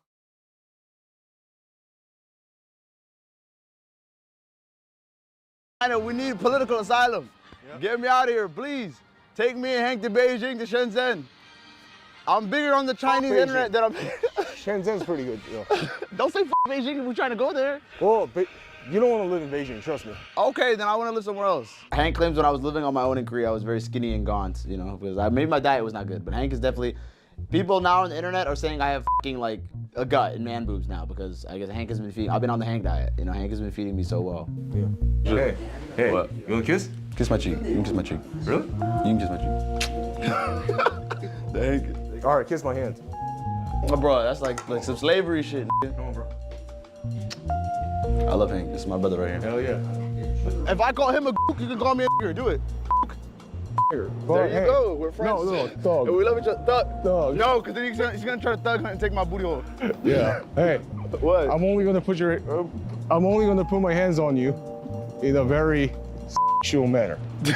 Yeah, that's right. The more you learn about the U.S. backing of the South, the America's influence in Korea, it's horrible. Obviously, the one that we know the most about is the U.S. influence in Southeast Asia. But yeah, Korea is. You can see why they call it the Forgotten War.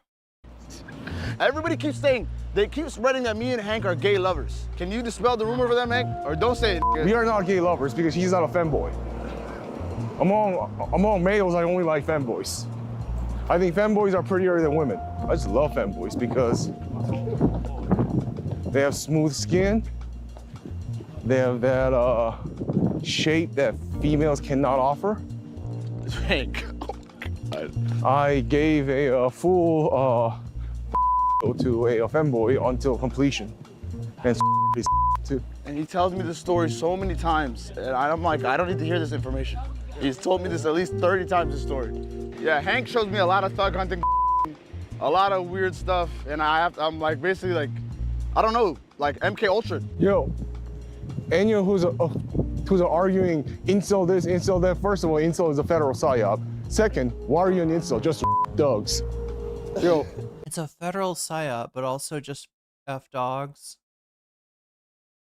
Is he a real lawyer? I've heard somebody in chat say no.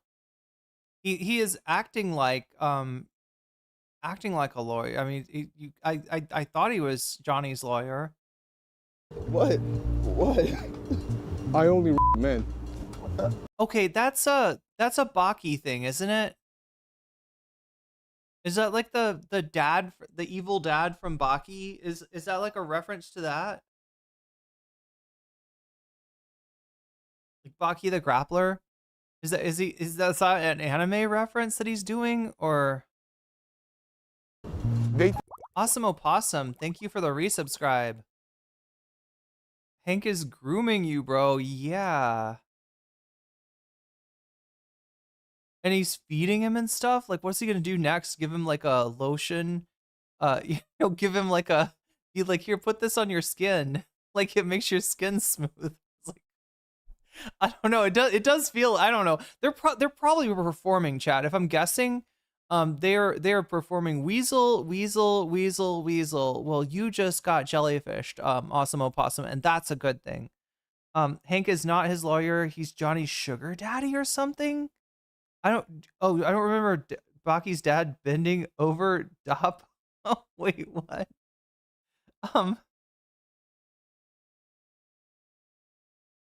What's his dad's name? Like Yujiro or something? I don't know. I haven't really I've seen the like the most popular Baki series, the anime series that's on Netflix, like the newer one. I've seen most of that, but I've heard like in the anime, like just some really, it gets really, I mean, it's a little bit cursed and rapey in the anime, but I think the manga, from what I've heard, is like even worse. I still think, like Ice, I hope his relationship with Kim works out, if he's gonna lose it and go off completely off the rails. I mean, for the record, I think this documentary is more about Johnny Somali going off the rails. I think that Ice is just being used as another example of kind of a similar IRL streamer, like a nuisance streamer in East Asia.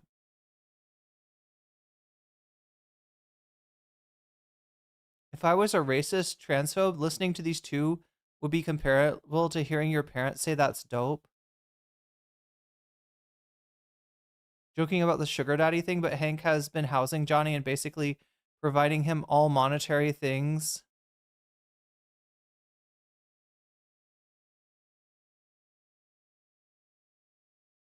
He's famous. Wait, so what is the deal? He got deported? He sang Dixie. Did he get deported for? Like, I'm sorry, I've heard people say that he got deported from Texas and that he sang Dixie, but certainly he's not getting like deported from Texas for singing Dixie, right? I think me and Johnny are gay because they know I'm bi and I'm a thug hunter. Really? Yeah. Well, I'll say. Wait. What's a thug hunter, chat? Is that like somebody is he saying like, does that mean he's like into thugs or into the thug like type or something? Did you see my previous comment about why he got deported? Maybe not, Columbia Rican. Chat is kind of moving strangely fast today. He got deported for gun crimes. Okay. More like he sang Dixie. Say for the record, I'm not gay. I'm not gay with Hank. But if it would help me get off charges, I'll do it. I'm weird. There's nothing wrong with being weird. Bro, I'm proud to be weird, man. Because you know what? Being normal is boring. You were known on the internet before me. What's funny is Hank was known as Asian Nazi. He got deported for being with a group and beating someone half to death. Wait, being with a group that beat someone half to death? The southern part. Somebody's saying gun crimes? Oh, wait, here's shit on Hank. Man known as Asian Nazi facing federal charges of illegal gun purchase. Poverty Law Center made a whole article about you being an Asian Nazi. Yeah. Wait, with the. No, I don't want to do your slave video. No. No, man. No, I said no. I said no. I'm not your slave. I got a wild slave over here. Wild slave. What's wrong Come with here, the audio? slave. I don't know what's happening. I'm the slave master. You know? Bitch ass, I'm not nobody's slave, and I'll never be a slave. Call me Massa. No, Massa Hank. Get the away from me, bro. People are like, if Hank's an Asian Nazi, why is he best friends with a black guy? People can't take jokes. People take shit way too seriously. It's obviously a goddamn joke. Hey, look. New Anna, thank you for weaseling up. You just got weaseled, and that's a good thing. Me? And my Give me slave. the hat. I want to wear the hat. I want to wear the hat. I'm the master. Oh. Charlie Kelly is a member of the Asian delegation. We don't claim him. See, that's f***ed up. I'm the slave master. You are the slave. Was that Thug Lover or oh no, I think he said Wait, he said Thug Hunter. He said something. He was talking about what guy that he was by and like what guys he's like interested in, and then he said he's a thug hunter, which made me think he's talking about his type, right? He was not allowed to buy guns because he was hospitalized for mental health issues. While he was in the military, he tried to appeal this by saying the records were a fraud. So he's not allowed to buy guns because of mental health record stuff and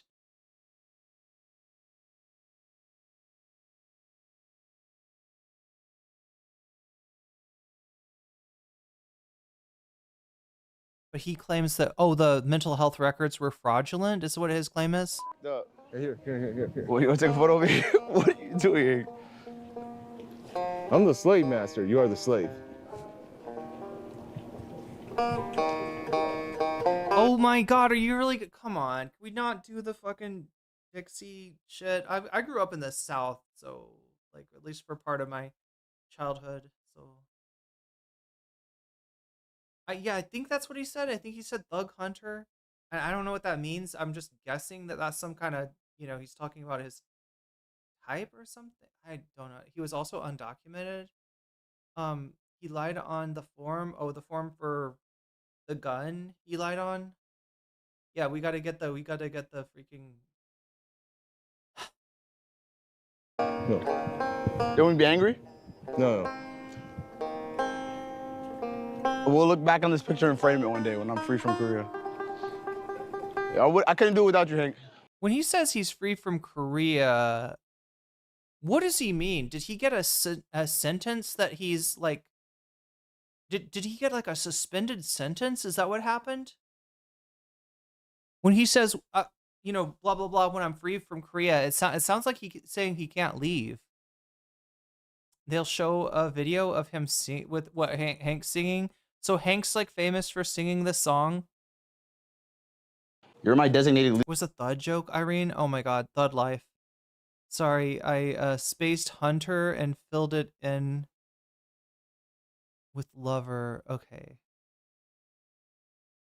Wait, it was was it a thug life joke? Oh my god, it's like way over my head. It might as well be in space at this point.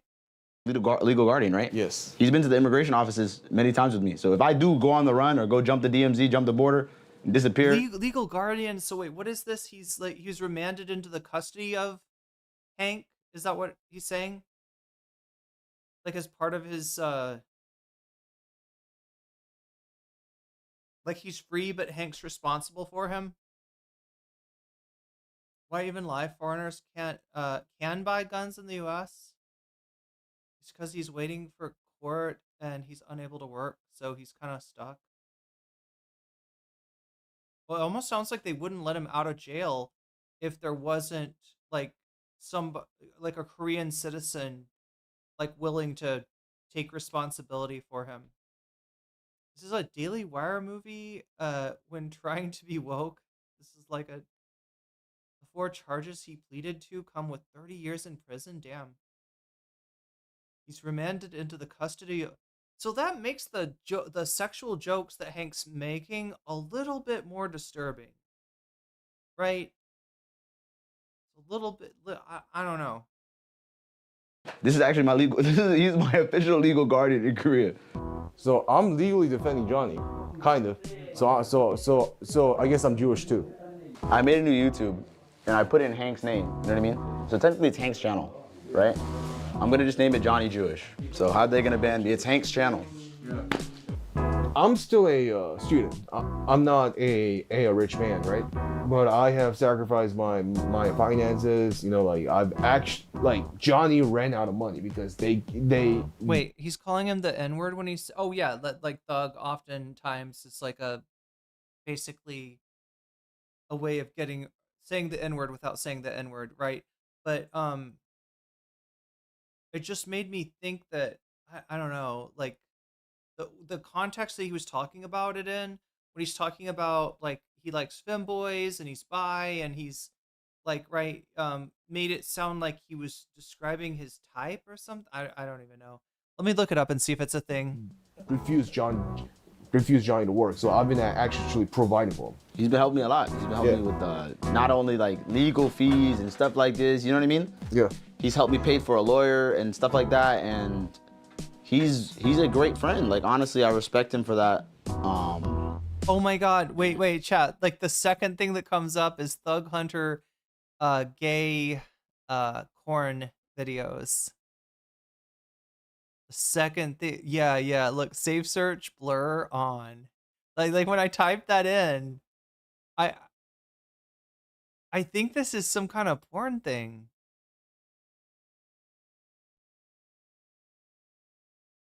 I don't know. And when I get out of here, a lot of it I do owe to Hank. He's a real man. Yeah. So, and not to mention that yeah, it's a studio that does gay porn. There's a studio called Thug Hunter so he's not describing his type. He's describing his type of the type of erotic content, I guess. They're the brand, so to speak. Sacrifice my time and space here. You know? Keep safe search on, most definitely. My browser like protected me when I typed that in. It was like the browser was like, nope, you don't want to see that. Let's blur everything and let's keep that safe search on. But yeah, I was able to find out that the most popular corresponding thing for Thug Hunter is a company that shoots NSFW videos. Yeah, this is where I've been living, Alex, for fucking 4 months almost. This is where I've been staying, bro. Yeah, I sleep in there. Hank lets me sleep in the master bedroom because Hank has like a weird sleeping schedule. Hank sleeps like I don't know if he's manic too. I'm kind of manic. I've been diagnosed with bipolar 2 when I was in America, and I actually was taking medication for having bipolar. And I don't know if Hank has some mania too, but Hank sleeps like 4 hours a fucking night. Hank. Do you believe in any aspect, Hank, that you have any kind of mental problems? Because people think that I'm insane too. I mean, I am diagnosed with like bipolar disorder, PTSD, but no, like psychiatry is bullshit. The FBI labeled me adjudicated mentally defective back in 2013. 24-year-old Hyun Hank Jong-yu was deemed a risk to public safety and was hospitalized for mental health issues. I was talking about guns in college hall, so I lied on the form, ATF form 44-473. Then I checked that I was a United States citizen when I was a permanent resident. A Tonner man has been sentenced to federal prison for firearms violations. Hyun Jong-yu, also known as Hank Yu, last year found guilty on 7 counts of false statements made about weaponry and buying them. 1 count of unlawful possession of a firearm by prohibited person. A judge sentenced Yu to more than 8 years in prison. He must also... Wait, on Spotify, Thug Hunter Radio, Little Matic, Poopy Man, YG Stretch, and more. The Nude Barber, Dreamy Bull Triple X. So surrendered. Wait, is he a Scientologist? For deportation when his prison term expires. The government's charge against you was you were mentally ill. It's the government's perspective. I'm not saying you are, and that you bought a firearm without checking that box. Yeah, well. Is that what the charge? Why'd you get? I don't understand why that was 8 years though. Hank is too real for America. Would you say that? You're too real? I think you're too real for America. For current America, yes. For current world, yes. If I become president, I'm gonna let you come back to America. I risk my... Sorry, for current America? For Trump's America? This guy's too real for Trump's America? Well, like what, when he says for current America, it's almost like he's hypothesizing I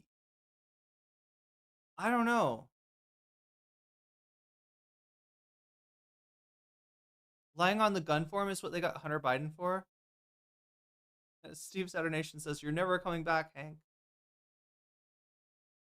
He says, yeah, he's basically couch jumping at this point, Narwhal. He's jumping on that couch to say psychology is bullshit. Get him in the cabinet. This is what I'm saying, though. It's like, who fucking says that, like, America in its current form, I'm too real for that shit? Like, what form? You think that Trump is too liberal? Is that your issue?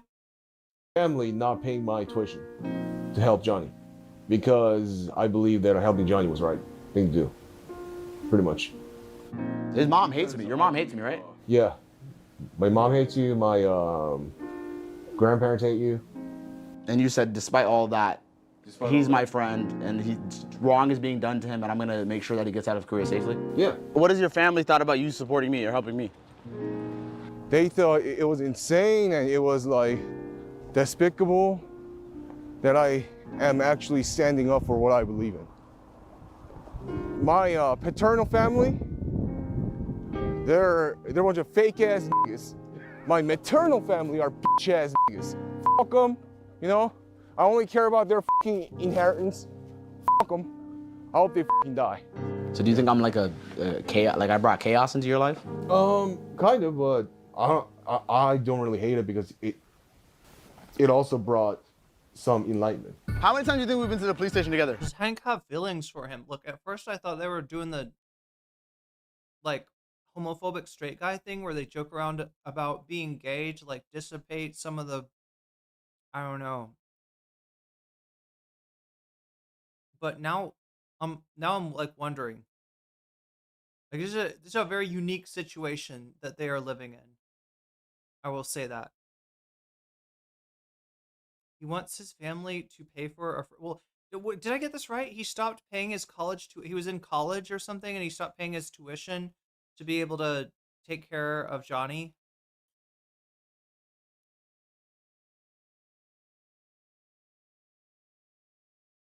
Koreans and Vietnamese are among the most conservative voting blocs in the U.S. they happen to cluster around Texas. I didn't know that. Huh? How many times have you been to the police station together? Shit, man, like 30 times. 30 times. Sometimes people say that I'm radical, people say that I'm crazy. And I feel like we and Hank say it all the time. I always tell Hank, you're fucking crazy, you're psycho. But Hank's like, it only takes a crazy psycho to take care and make sure the most hated person in my country is alive and well and safe and gets home. Like, this is my mission. Yeah. To protect free speech.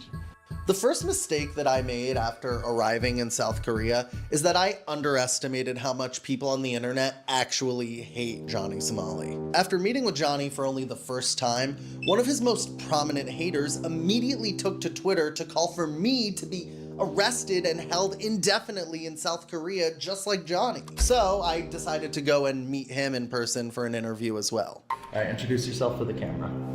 My name is Alex Novell. I'm a professor of linguistics here in Suwon University in South Korea. I've lived here for 15 years. All my extended family are Korean. So I really don't like when a racist person comes to this country where I've spent all this time, live my life, have a good life, and have someone like that to come and make all foreigners look bad. After spending a few days in Korea, I quickly learned that Johnny Somali wasn't actually the only American live streamer using Asian countries for content. There was actually a whole gang of them here, headed up by none other than Ice Poseidon, the king of degenerate IRL streaming. Can you introduce yourself to the camera? Hello, I'm Ice Poseidon. I'm doing a 100-day live stream, Japan, Korea, live for 100 days, 24/7. I'm gonna do a 100-day live stream, 24/7, okay? It's not gonna be that hard. I think I can do it pretty easily. This is not easy money. I mean, it's a lot of money, but it's difficult. I just don't really think people understand my point of view on how hard it is.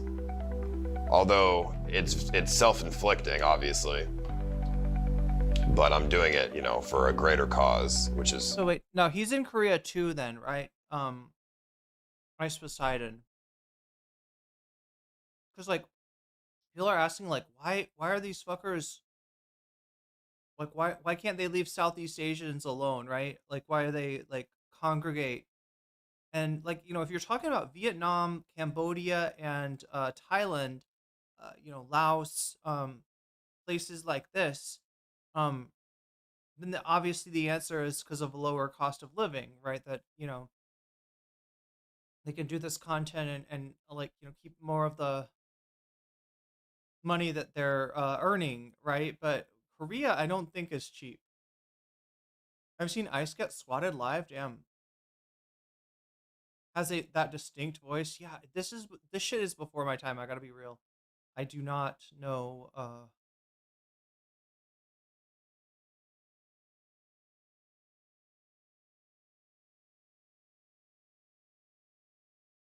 Ice had a literal R word happen on a 24/7 RV stream, like on fucking camera.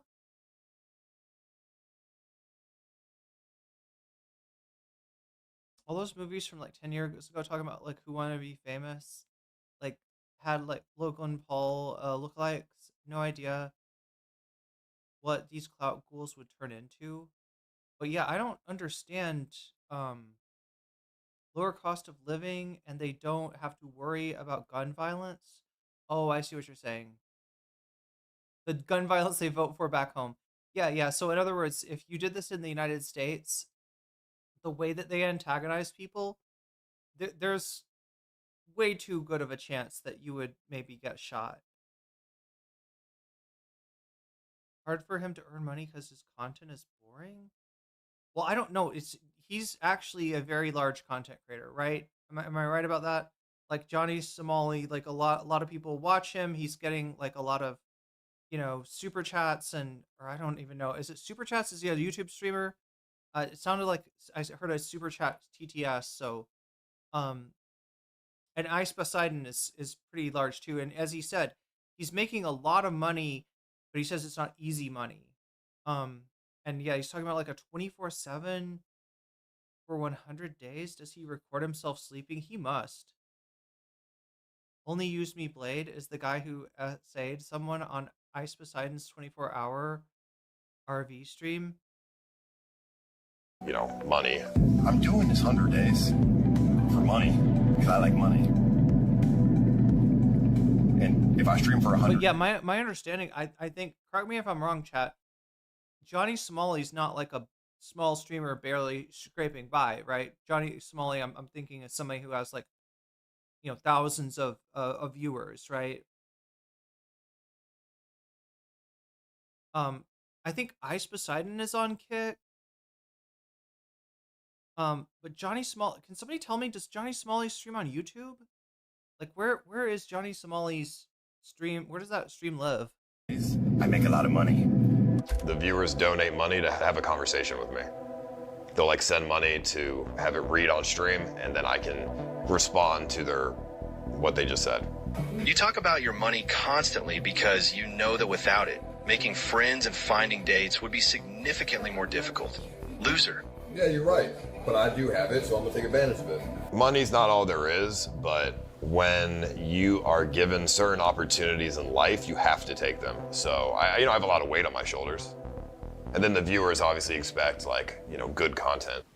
He streams on oh yeah, I forgot there's all these like other there are like other I always forget about this, but there are other streaming services that are popular in different regions of the world. In fact, I think there aren't there like a few like specifically Korean on Rumble. That makes sense. That makes so much sense.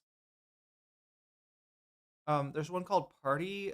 They can go when Kick dumps them, when Kick bans them. Johnny was banned. I mean, like, I know more people have been banned than just Destiny. But Destiny's the one that I remember. He got like a temporary, like he got like a temporary ban on Kick for saying that he thought it was funny when Trump voters get shot at Trump like events.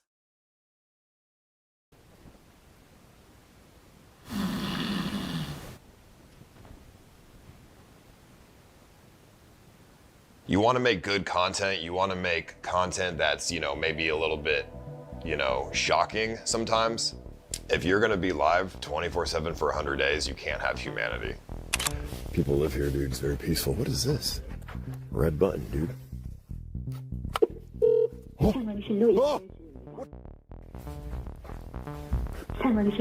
Oh, hell no. Why is so loud? Oh!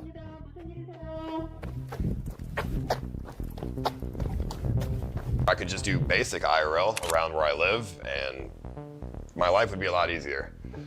But, you know, part of the value that I bring to Kick is bringing in more streamers and helping them grow.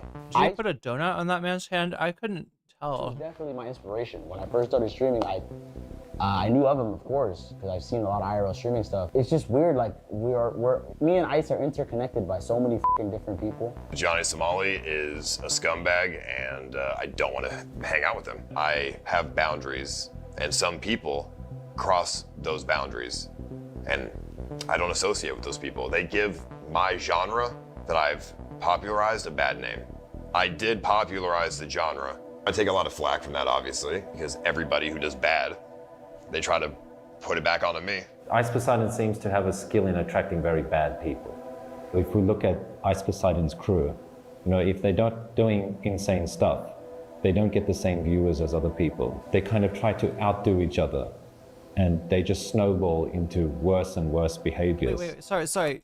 CX is Ice Poseidon? I like hearing CX say this about John. Is CX like? Is that somehow? Wait, how is his name CX? Ice Poseidon. It was a tsunami alarm button. Oh no. Oh no. Now they're calling me racist. How am I racist? Who wants to grow up and be ghetto? I mean, there's nothing wrong with being whitewashed. That just means that you're not like ghetto. I wouldn't say not being ghetto is whitewashed. I mean, I'm from the ghetto, still live in the ghetto. I know, but obviously nobody wants to be like ghetto forever. CX is like a streamer network. It's like a stream team, but not on Twitch kind of thing. don't get where they think they're very intelligent. These are all very unintelligent. He does kind of look like an anime professor, yeah. Hassan's IRL, he talks to political prisoners and gets called,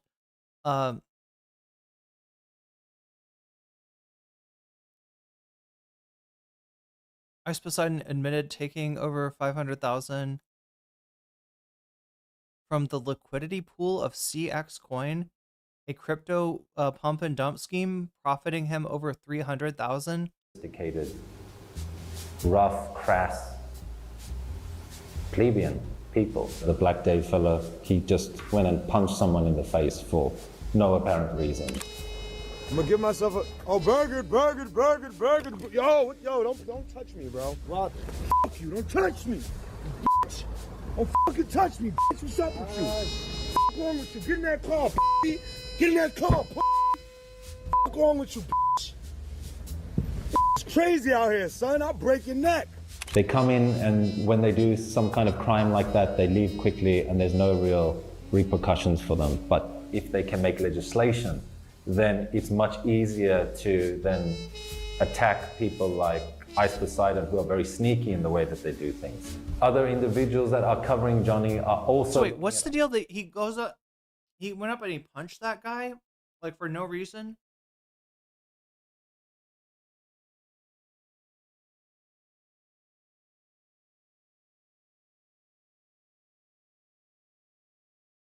And he gets away with it? Because what? There's no way to like report something that goes on a stream to the. What was getting in there? What was the hurdle in reporting, like illegal and violent acts that he does to the like cops, right? This guy's saying there needs to be more laws, right? What are they missing exactly? Because you would think that like. The hurdle is that it doesn't happen in Seoul. They move around, can't pin them down, but they like. But it's attached to their name, right? You would think that.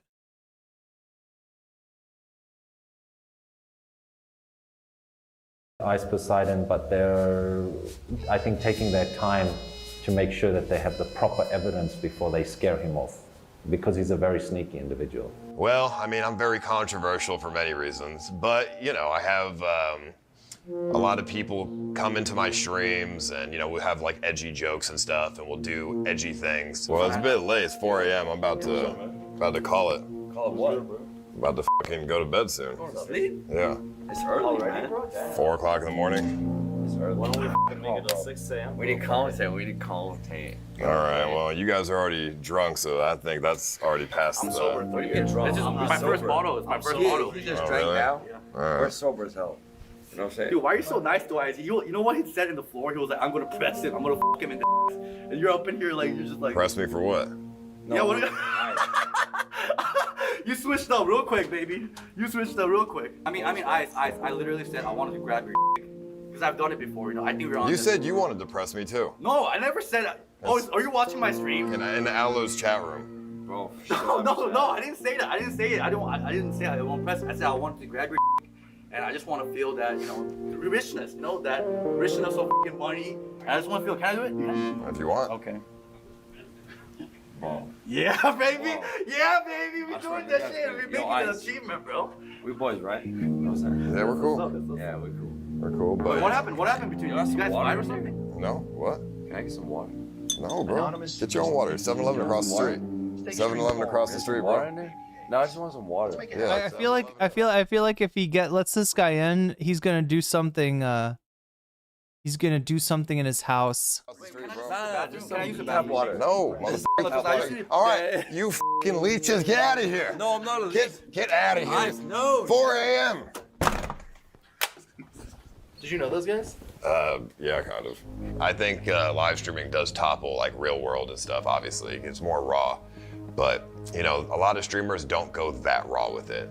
I'm super raw. This is like a universe, you know, characters and people and stories and, you know, it's very different than anything else that you'll see out there. Better watch out, Paul Risen. He's coming with the water. He's coming with the water, watch out.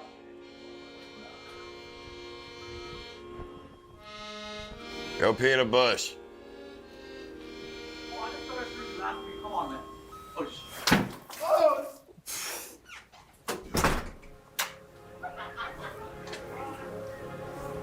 I think you missed him. I think you literally missed. You know, I stick to myself, I stick to the people around me that are streamers, and we just do our own thing. In the industry of live streaming, everybody is competition with each other. This live streaming industry is cutthroat. Like, people will backstab you to get to the next most famous person with more views and more clout, and it's like fucking a Game of Thrones trying to get to the top. And everybody would love to be in everyone else's position who's higher than theirs. That's just the reality of the situation. Yo, all of these IRL streamers, I've been around Ice and the CX people for years. They're all sociopaths. Ice gonna come around a little bit. He knows his 100 days was trash, and now there's content and he feels threatened. Mondo been in the IRL streaming 10 years in the game. I got about a year and almost 2 years. You want problems with Mondo? The f did I do? Oh, because I'm fucking American. What's up with the fake Seinfeld? I'm eating all the food supply in South Korea. You want to come after me?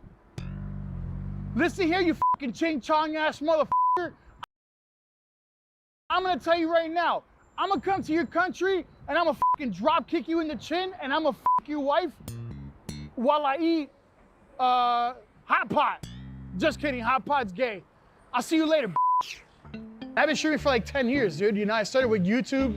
Now I'm on Kick, but I'm definitely not in that fan favorite. Mondo is a 500-pound obese homeless person, which is an insane thing to find. Oh my God. Sir, you know I can find a bench? I need to take a seat. I have no idea. I'm so sorry. Oh man, I hate obesity. I almost feel like I'm upscale. Like, people here don't even know that I'm homeless in America. That's the crazy part, dude. They don't know that I'm literally homeless and I sleep on concrete in America. Over here, you know what I am? I am a very rich man, a very high quality man, a very Andrew Tate level man. Oh no, Chad, he's doing the passport bro shit. But better than Tate. I'm here to get some Japanese ladies with money.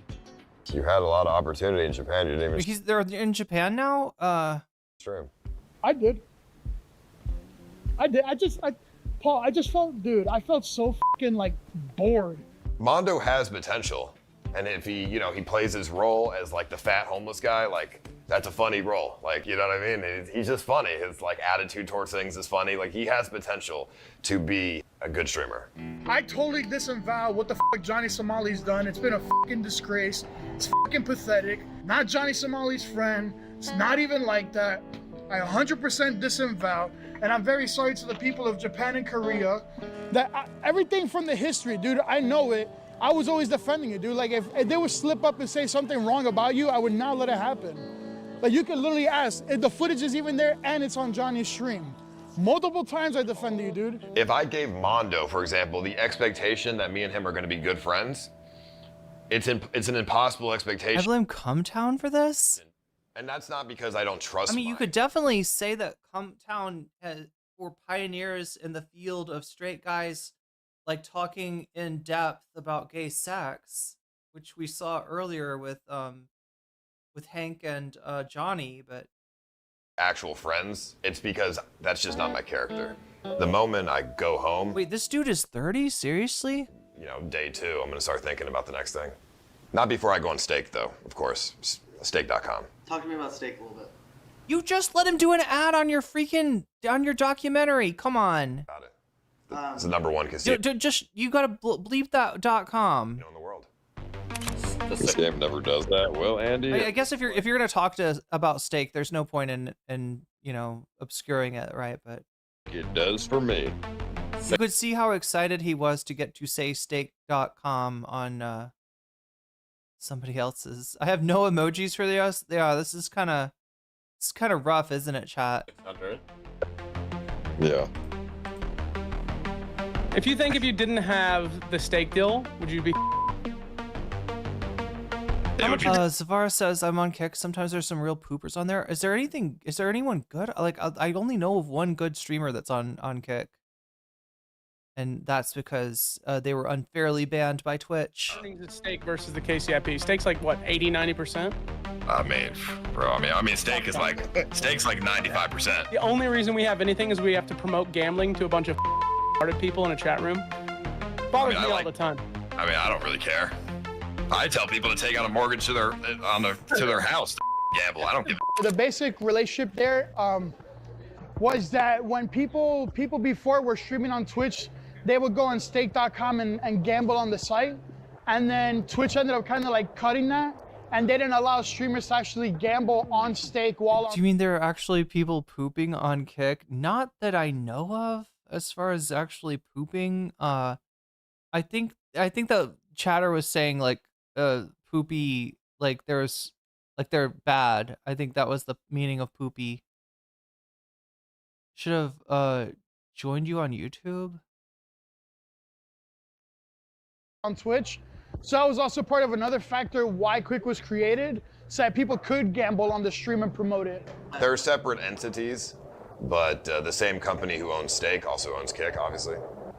Well, not the same company, but the same like guy at the top. Kick is not profitable. All the profit comes from stake.com, the gambling company. So I don't know if Kick is just a write-off.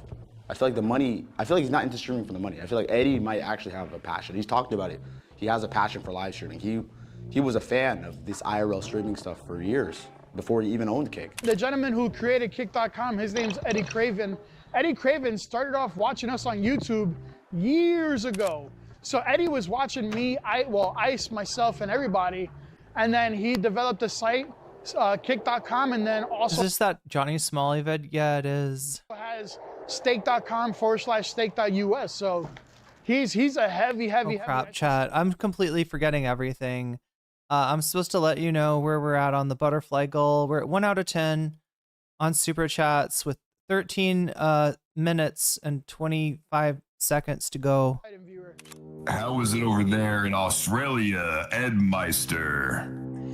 It's awesome, man. When are you coming back to Australia? You loved Australia, no? You kind of like put us on the map from. Bro, instead of signing people, if you want to just give me 50 mil, I'll create hundreds of new streamers through events. When you invest in someone like yourself, Ice Poseidon, but then you're going above and beyond, and you're doing original content, like that's an extra layer, right? Yo, did you ever find out like the real reason you got like banned from Twitch? A couple of years ago, I thought I was f***ed, you know. I was banned on Twitch and like all this other shit, and like I just had a really bad, time, and all my viewers hated me and didn't really have any friends either. And I was like, Twitch is the big dog, right, in the streaming space. Now you have f***ing Hassan being a pro terrorist on Twitch, not banned. I hate him. I hate Hassan. I think he's the fakest dude I've ever seen. He's the fakest content creator.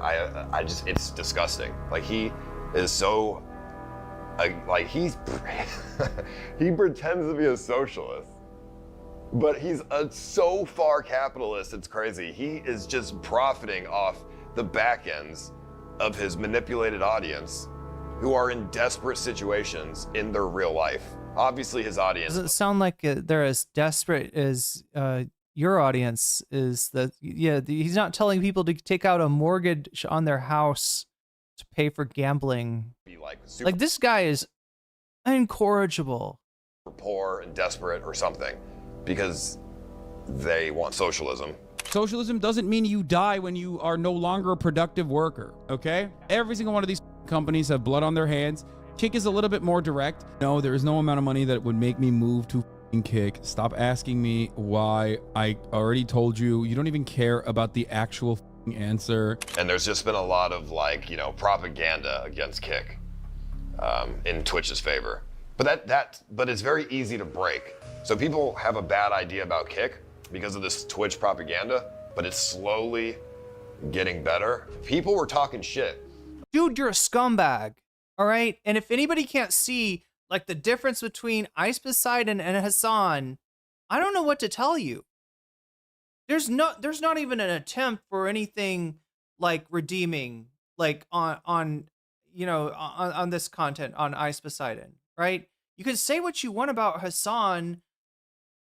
I've disagree. I don't always agree with what he does. Sometimes he does pretty stupid things. I think like popping out a like an airsoft pistol and then dropping the mag out of it. I mean, that, you know, that doesn't make you look tough. That, you know, it's like you're given too much, you know, too much attention to an actual stalker making death threats, right? And he should know better, right? He's been at this game longer than I have, right? But you can't really compare him to this, right? And this guy's like, no, Hassan is worse than us. Oh, no, he's supporting terrorism. Yeah, stopping being against a genocide, right? You got to choose if you're not pro genocide, I guess you're pro terrorism, right? You're pro the imaginary genocide against Israelis that is nowhere close to happening. It's just like, seriously, I don't know how this is even controversial. I don't know how this is even confusing. You can agree with Hassan, you can disagree with Hassan, but you got to recognize he's doing something fundamentally different. And that's probably why these guys hate him. They probably hate him because they thought that they had to become scumbags to make money. They turned themselves into scumbags, and they're still not making Hassan money. There it is, right there. There's the cope. That's where it comes from. On Kick, because Johnny Somali streamed on Kick, and that's why Kick had so much bad press. That is not the only reason. God, there was like literal like creeps going on Omegle and talking to underage saying fucking sexual shit to like underage people on Omegle. Like right there, it's so much more than just Johnny Somali. It was bad before. Actually, I don't know. When did Johnny Somali start streaming on Kick? I don't even know. But he's off there. Ice says Hassan is a fake grifter. I mean, that's hilarious. Before they banned him. I feel like I've been unfairly blamed for like ruining live streaming or affecting IRL streaming. Like, you could say that Hassan does not always succeed in what he's trying to do, right? You could definitely make that argument. You can make the argument that he's made some pretty bad choices or said some things that he shouldn't. You know, you could yeah, I'm totally, you know, here for entertaining those arguments, right? But you can't say that he is like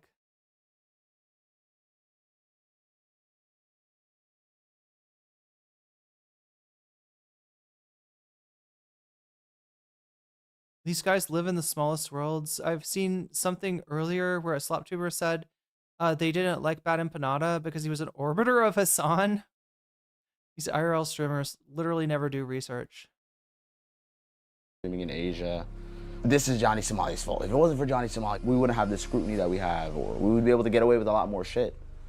So I don't know, maybe the world should be thanking me a little bit. Like, no. Wait, what was he talking about? What does that mean?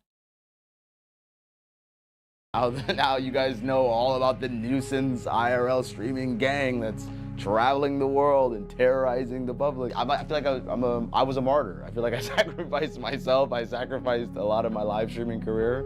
Everyone sees Johnny as somebody with nothing to lose because he's already done a lot of damage to the reputation of streaming. I think part of the reason ICE is mad at me too is because there wasn't this much heat or attention on IRL streaming.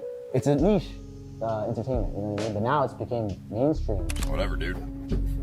I'll be the one to put Somali down if I have to. I mean, this dude is literally a criminal. I am not a criminal. He is literally a convicted criminal. I'm not the most evil one. I don't know why I take all the— He sounds like Destiny. Yeah, in terms of his jealousy, definitely sounds a lot like chat is Johnny. I hate to ask this because, you know, like, I'm not trying to beat up on anybody for substance issues, but is he on something? Because there's just like a degree, like Ice Poseidon is like kind of pathetic and coping and being like, well, Hassan does terrorism on his stream. I don't do terrorism. I just terrorize people in public, right? But with Johnny Somali, he's like, I am the Jesus for these IRL streamers. And it's like, no, dude, you're not. Jesus died to save people's eternal souls. You got arrested and you fucked up the bag for these. I mean, you know, granted they don't deserve the bag, and like that's a very, you know, nasty way to get the bag. It's a very antisocial way to get the bag. But seeing him drunk often, I'm just wondering, like, what he just said that he's the martyr. Like, that's what he said, that him going to jail, him getting in trouble, him, you know, dealing with all this shit is somehow a benefit to the rest of the IRL streamers, when you can see Ice Poseidon saying that it's clearly not. Like, it's the opposite. It's the opposite. He's fucking up the bag for everyone else, apparently. Jesus died for someone's sins, but not mine. Wait, what?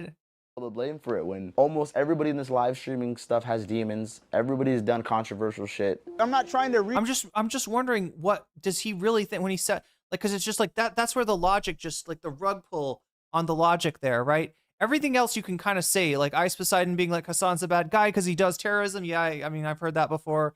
Him saying that Hassan's a grifter, whatever. But Johnny Somali saying, like, I have suffered for freedom of speech, and freedom of speech being represented as this, like, antisocial harassment disguised as content. It's like, no, you haven't. No, you haven't. You're Barabbas. You're not Jesus. What are you talking about?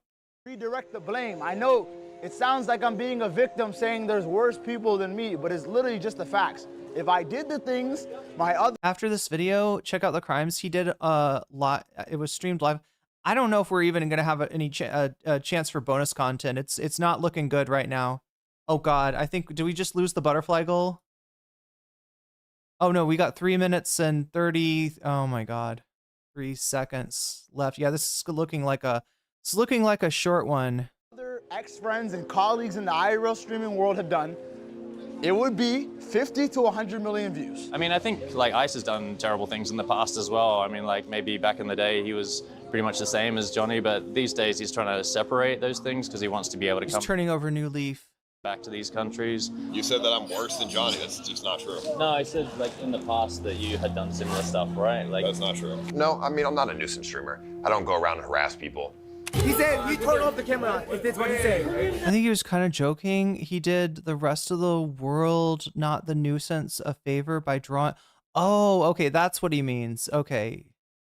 By drawing negative attention to these IRL nuisance streamers and getting them in trouble. I see. Man, he's calling us racist. Who the f is this guy? Does he work here? Y'all suck. Hey, remember who took over France, baby, in World War II? America. Remember that shit. I feel like there was another country that took over France in World War. Like when you say a country that took over France in World War II, America is not the first answer I would give. Because of that clip, I'm a horrible, annoying person who's a piece of and deserves prison time. I feel like to film yourself on a camera IRL 24/7 almost for some streamers, you have to be some kind of narcissist, and there's no IRL streamer that's known like me. Fuck Ice Poseidon. He's a bitch ass. Okay, so we're back to Hank and Johnny now. After a little detour into, we saw one of the critics of Johnny Somali and some of his competition, or his predecessors, I guess we could say. He had to explain due to swatting threats so many times. He's a fake ass punk ass. But he's scared to meet Hank because his chat in the TTS keeps telling him Hank is an unhinged, murderous person with weapons and guns. And Johnny Somali most likely isn't stupid. He gonna bring his racist Korean Hank to most likely press you LOL content. Okay, I still don't, some of their language I'm not understanding. Press you? What does press you mean in this community? What does press you mean in terms of this kind of content? Like, I'm not even sure what they're talking about. Somali's free? All right. No, he's in Korea. Pressing someone means provoking. Okay. So it's like, yeah. Well, I got my own Koreans. I got my own. It means to get on you? Like, so to get on your nerves? Koreans, dude. I mean, yeah, I got all these Koreans around me too. Johnny Somali snipes. I mean, he'll literally just get punched. Pressing means accosting? So like physically get on you? Does it mean to like assault someone, or does it mean to like provoke someone? I guess it could be both. Like to fuck with you, it's any kind of fucking with, okay. To the face by a Korean, I'm sure. Yo, what's up, Ice? What's up? What's up? What's up? We want peace. We just want to talk.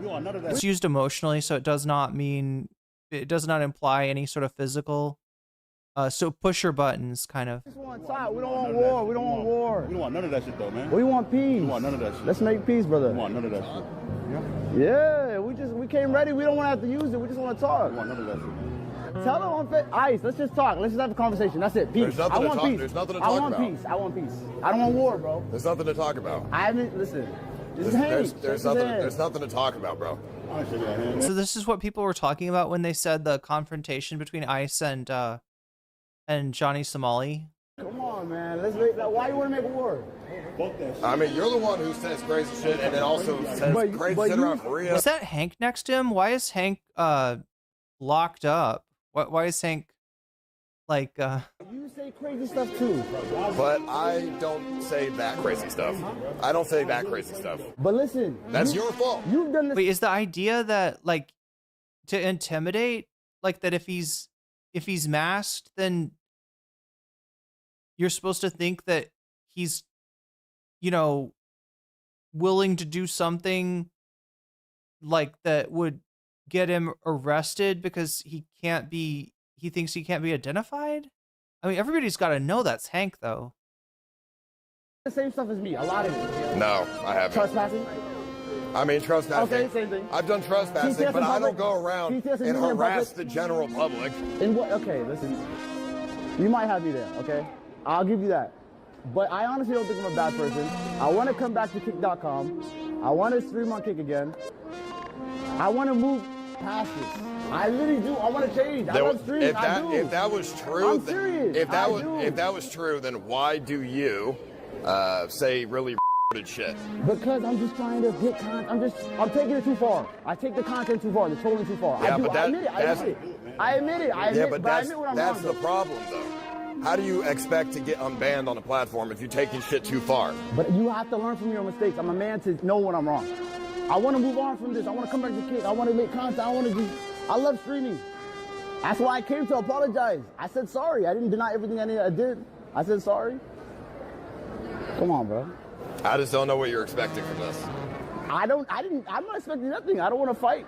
Hank said he wanted to fucking $3,000.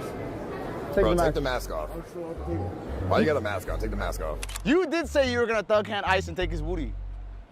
I did say that, yes. And I did take his booty? Did offer Ice $3,000 to s*** him off to completion. I don't think there should be this beef, this war between us, because I feel like, you know what I mean? I feel like the only reason is because I have a lot of heat. Booty means money? And like, I guess bad publicity. He doesn't want to be associated with that. Why would I want to associate with somebody? Yeah, besides, it doesn't sound like Ice Poseidon is his type. Somebody who is just a total scumbag to the entire world. I tell other people, don't hang out with Johnny Somali. That dude is just bad news. Nothing positive will come from it. He's banned on Kick. So there's not even any content you can make with him because you can't even show him. He's banned. Wait, is that how Kick works? Does Kick actually have the old Twitch rule? So chat, back in the day, when Destiny got banned, for instance, we stopped covering Destiny. Because I'm literally not, like, at that point, I was literally not allowed to show you Destiny on video. Like, me reacting to Destiny saying something cringe on his stream would be akin for Twitch to me bringing Destiny on as a guest, right? So they're like, they ban you and say that you were breaking, you were like allowing a banned streamer on ban evasion, right? They ban you for assisting somebody's ban evasions, right? And then they got rid of that because that's fucking ridiculous. And you know,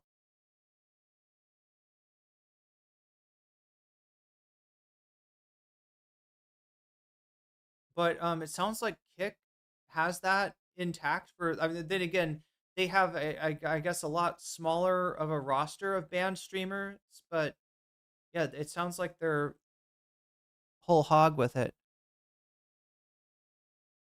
Didn't some streamer freak out because Johnny walked into video of her live stream and she didn't know who he was at first? She was worried she'd be banned. After I got banned, Kick had implemented a rule that if you show any banned streamer similar to Twitch, you cannot Twitch doesn't do that anymore, for the record. Twitch stopped doing that a year or two ago. even show them on your camera or you're banned as well. I am jaded and angry that Kick banned me, and I hope to one day be unbanned, but I just feel like I'm too much of a ban risk at this point. I don't know, I just feel like people have spread this narrative about me that I'm so evil. Do you think you're evil? No, I don't think I'm evil. I don't think I'm evil. You met me in person, you see, I'm not Hitler, bro. I mean, you're definitely not like an evil person, right? I don't think that's I appreciate that. Right.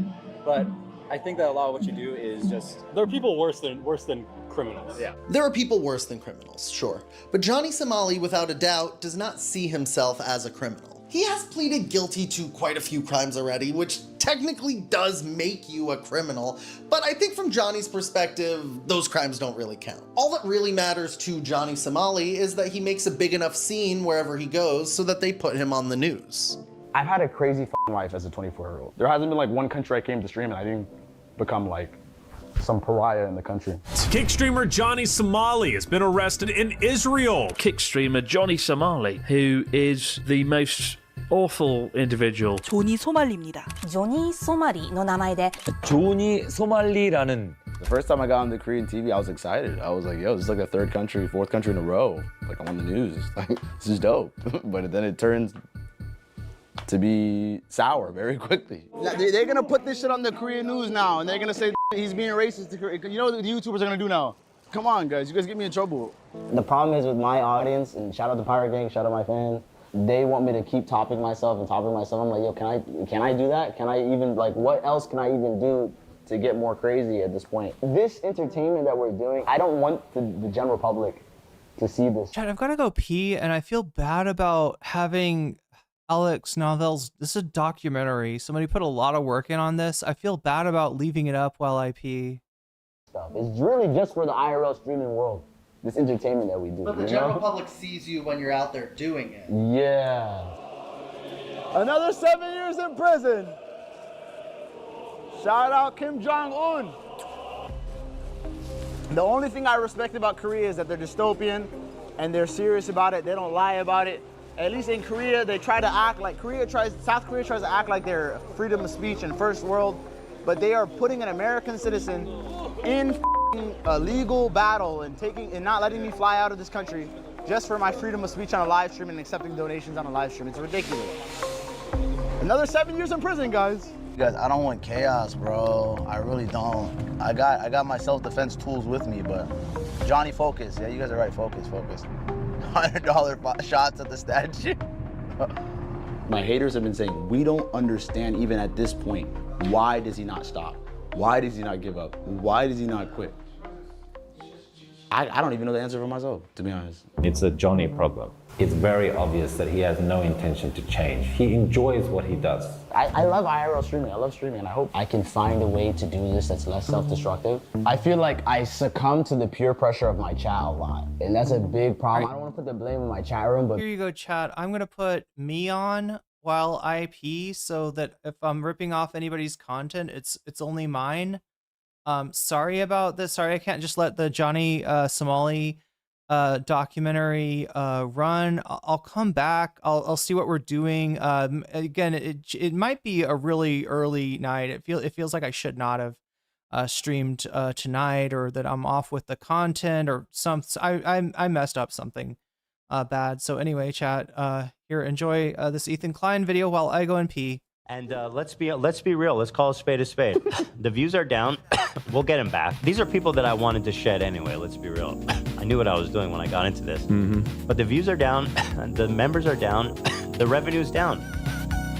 H3 is losing people to Do Not Worry. So look, I talked about this yesterday with Jink. Jink, in his conversation with Crystal Ball, seemed convinced that he was losing subs to Lance from the Surfs, to Cillian Billy, and to maybe even Sam Cedar. That Sam is this evil mastermind. I'm going to Pied Piper away all of your viewers. That's not exactly how it works. It's a two-step process, right? The two steps are Jink pushes away. Jink spits on his audience. The audience doesn't like being spit on. Some of the audience, when they get spit on, they're like, that's it. I don't want to get spit on anymore. And they go away. And then when they see a video by Cillian Billy, by Lance from the Surfs, or whoever, right, that's talking about the problem with Ethan Klein, they're going to be more inclined to watch that. And maybe when they watch that, they'll sub. It's not, I really don't think that I'm taking subs from Ethan or that, you know, anybody, like I feel, and this idea of like, you know, this is my audience and you took it away from me. No, it's not. You're here because you want to be here. You're here because you like the content. If I ever came in one day and I was like, you know what, chat, I just had a revelation. Trump voters are human as well. And they're great people. There's this guy named Kyle. He helped me carry my bike upstairs. And I've decided I'm going to be Trumpy now. I'm going to be a little bit Trumpy. Like some of you would not like that and you would leave. And that would not be because Cillian and Billy are doing an expose being like, Irene likes Trump now. It would be because I came on stream and said I like Trump now, right? That's, you know, if your values don't align with the person that you're watching, if something changes, there's some chance that you're going to stop watching. That's really what that's where TYT's numbers are going down from. It's not anybody magically taking or Pied Pipering away an audience. That's just not how it works. And that's a fucked up way to think. And Jink is going to absolutely give himself a complex doing this, right? He is going to drive himself bonkers. His name is Jeff. I'm sorry. Did I say Kyle? Yeah, my guy is Kyle. My MAGA guy is Kyle, chat. I got Kyle carrying my bike. And Anna's stuck with wait, what was it again? I forgot his name already. When your values align with somebody, you're more likely to watch them. When your values stop aligning, there's a good chance that that's going to get you, you know, like if somebody pisses you off, right? And then you see their video come up because you're subscribed to them, you might hit unsubscribe. It's been known to happen. And you got to kind of, as a content creator, you got to be fine with it. All right. Any of you can watch me when you want to, and you might decide to not watch me. And that's not like you haven't done anything bad to me. That's just like, I'm not making the kind of content that you want. That's on me, right? That you can never attack the audience. And you definitely shouldn't give yourself a complex that other streamers are using dark magic to steal your viewers, right? Which is exactly what Jink thinks. Ethan made the pod all about him and his feelings. Yeah, and people don't like it. I just couldn't watch a grown man have a tantrum anymore. Exactly. And Jink is a little too histrionic, I think. I almost think it's more than just political, right? There's a political reason that people that are, you know, joined when it was the home of progressives might not want to be part of TYT anymore. But there's also a aesthetic level to which, like, he seems to think that ramping up his yelling is going to get him more views, make him more interesting, cause him to rise in the algorithm. And Jink, you might just make yourself a lol cow if you're not careful. Because Pierce Morgan has got a fucking tape of Jink where he just shows Jink's like most ridiculous moments. And it's embarrassing.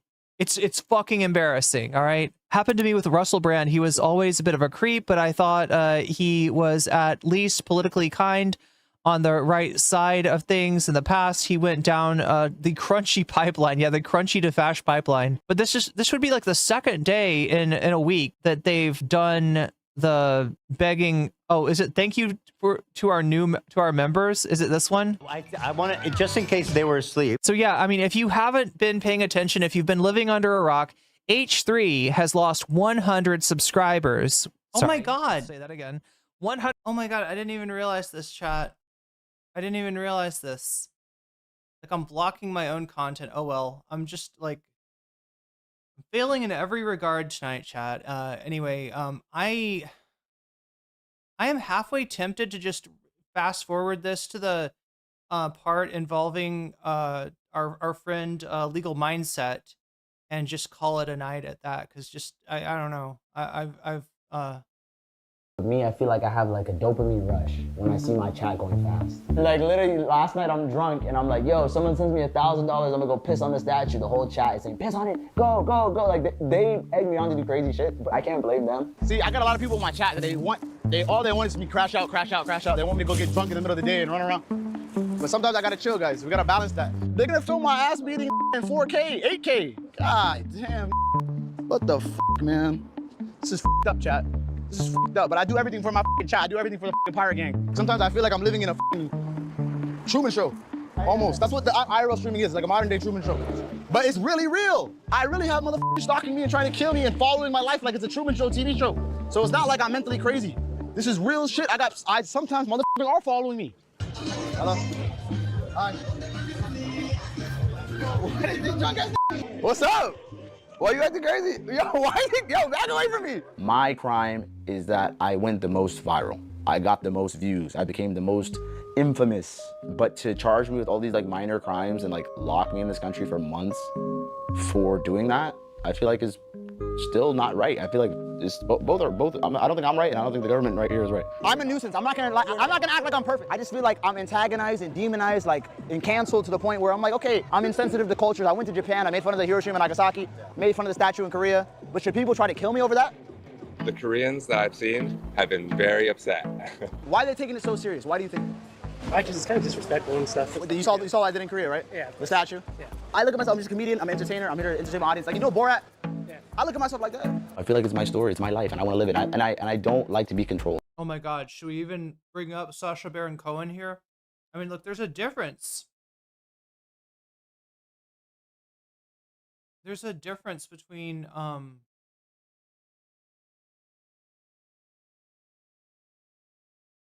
the kind of annoyance that Sacha Baron Cohen is. Like, look, Sacha Baron Cohen could get people to, like, attack him without really doing anything to them. I mean, I don't know. It's a completely off comparison.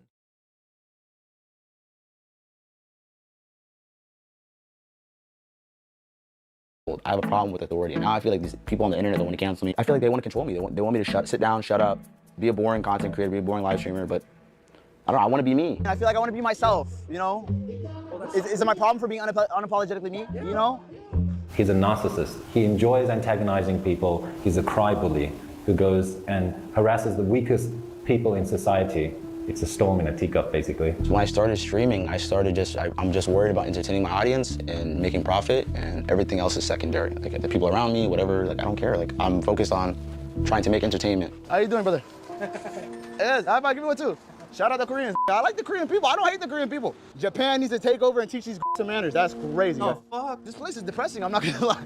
If I had to live here, I'll probably myself too if I was Korean. I'm not gonna lie, guys. I probably shouldn't be saying that. This place is very bland, bleak. Like that's what I look at it. Like it feels like I'm walking in like the movie Inception. But the problem with me is like any of these NPC people can just turn violent, and like it's f***ed up. Like it's crazy. Anybody in this crowd of people can just be like, Somali, and just. The majority of people that are watching are people that dislike him. Does he not get that thinking of people as NPCs and treating them like, yeah, he's like, well, the problem is these people are acting like GTA NPCs, but like aggro, right? I'm guessing like you don't get attacked by random NPCs in GTA, right? And he doesn't get that it's like it's you thinking about them as NPCs. It's you treating their life, their country like a video game. That's why they're aggro. That's why they're angry. That's why you're getting. Is it too late to take away his phone? Yeah, maybe. That is what pushes people to want justice done. I'm the most hated man in this country. They want to execute me. I've literally had multiple attempts on my life. When that Korean ex-Navy SEAL guy punched me, once that happened, all bets were off. W stream, are you guys enjoying the stream today? Whoa! Whoa! What's up? Come back. Come back. What'd you say? What'd you say? Hey, back up. What's up? Why are you punching me? I'm a what? Why are you saying that? Can I touch the statue? So you think it's okay to be physically assaulting somebody? Yeah, you're in my country, buddy. Listen, but you can't physically assault me. You come to America, you think I'm gonna assault you? What the f is that? Different country, buddy. So you cannot touch me. You wanna go to jail right now? You wanna go to jail? You wanna go to jail? You want me to call the police right now? Back the f up. You're in front of the police station right here, bro. You're in front of the police station right now. What the f are you doing? Why don't you talk and have a conversation? Have a conversation and talk. Take the mask off. You're not a man. You hiding with a f***ing mask. Hit better next time. If you did damage to me, I'll press charges. It didn't do damage on me. I'm fine. My chat knows I'm good. This content, W content, top footage. This is top footage. This shit has happened to me 50 times. I feel like it makes me more jaded. Like, if you're angry about what I said on my live stream, whatever I joked and said about your culture, do you really think punching me in the face is gonna make me say, oh my God, I'm so sorry? No, it's gonna make me like, yo, this country more, these people. I don't care, I'm gonna go crazier. Did I get punched today? Yes, it's not a day of me streaming without me getting punched. It's like, it happened, I've been punched. At this point, I think I got CTE like an NFL player. I'm diagnosed as bipolar, and motherfuckers are hitting me in the head even more. I'm becoming more crazy. I do not think that he has any kind of mental issue that is causing it. It's just that he has a bad personality and that he is a bad person, and therefore he makes bad actions in order to get people to view his kind of moronic streams. I'm just thinking content over everything. What's the best content? What's the craziest content I can put out? All I try to do is I'm a live streamer. I want to entertain my audience. You know, at the end of the day, I don't think I'm worse than Hitler. Am I that evil? You know what I mean? The internet is different today than it was back then. Be honest. If I was making the same content 10 years ago, nobody would give a f. But it's not 10 years ago, is it? So it's the times that's the problem? It's not just the times. It's that you can't like seem to adapt to, I guess, a different culture, right? So what you're doing is just, it would have been sensitive then. You just would have been called out less on it. And now there just seems to be a culture where you can't get away with shit like that anymore. Like a cancel culture, what you would say? No, it's not cancel culture. It's own up to your shit culture. A lot of Koreans are quite sick of him, and they've been saying, you know, just arrest him. He has showed planning, he has shown foresight in the way that he has committed the various crimes that he's done. I never wake up in the morning, I'm like, yo, let me go outside and harm people and cause, you know what I mean? All I'm thinking is like, yo, how can I make an entertaining IRL stream? No, it's not that he's worse than Hitler. I hate that. Wait, what's going on? What just happened to the stream? Jesus Christ. That's not good. Oh, I bet I know. There we go. It's a very low bar, dude. Yeah, he's not worse than Hitler, but the fact that he looks at Hitler as just like a fucking word, just like an idea, just a meme. Hitler is a meme to this guy. That's the problem, and he's not the only one. He's not the only one going out there thinking like that. That is very Twitter brained, right? That is very Elon brained, right? To just kind of like, I am Mecha Hitler now, haha. It's not funny. If I knew that they were gonna take the statue incident this serious in Korea, I would have never did it. But I guess maybe that's not sincere, because I'm only saying that because I've had these not just legal sanctions, but public sanctions, taking it like private people coming and trying to kill me, trying to get out of this case, man. That's the only reason I'm being charged, is because I touched that statue. If I never touched that statue, I promise you, none of these charges would have happened, guys, at all.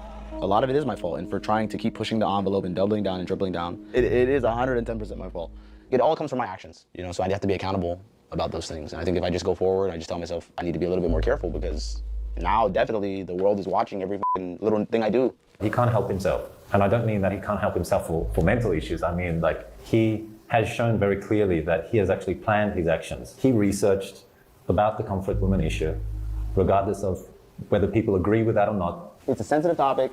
It's a statue about Japanese slavery. There's people that debate about it. The Japanese said, hey, it didn't happen. The Koreans say, yes, it did. Oh my God. In history, some of the U.S. Army documents and history reports say it didn't happen, but that's... Oh my God! He's doing it again. He's trying to find, like, literally anything that he can to be like, I mean, it's not quite Holocaust apologia, but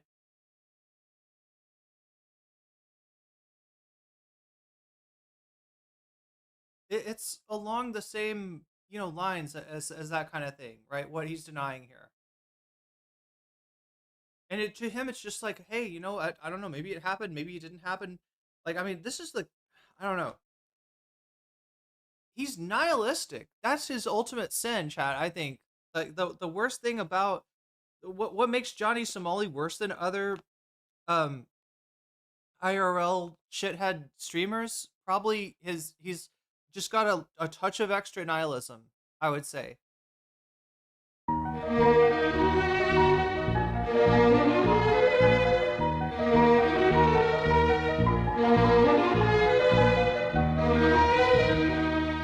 Never in human history, spanning thousands of years, has there been such a slavery system as that of the Japanese army.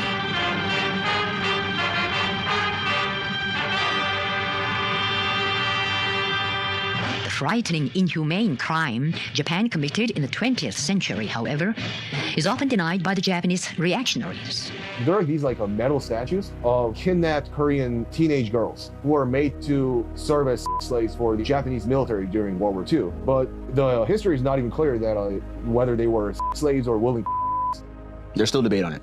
If you go to Japan, they say that didn't happen. Some people say it's not a political stance, what I did to the statue. But technically, because I feel like this live streaming is my expression. It's how I express myself. It's an art form to me.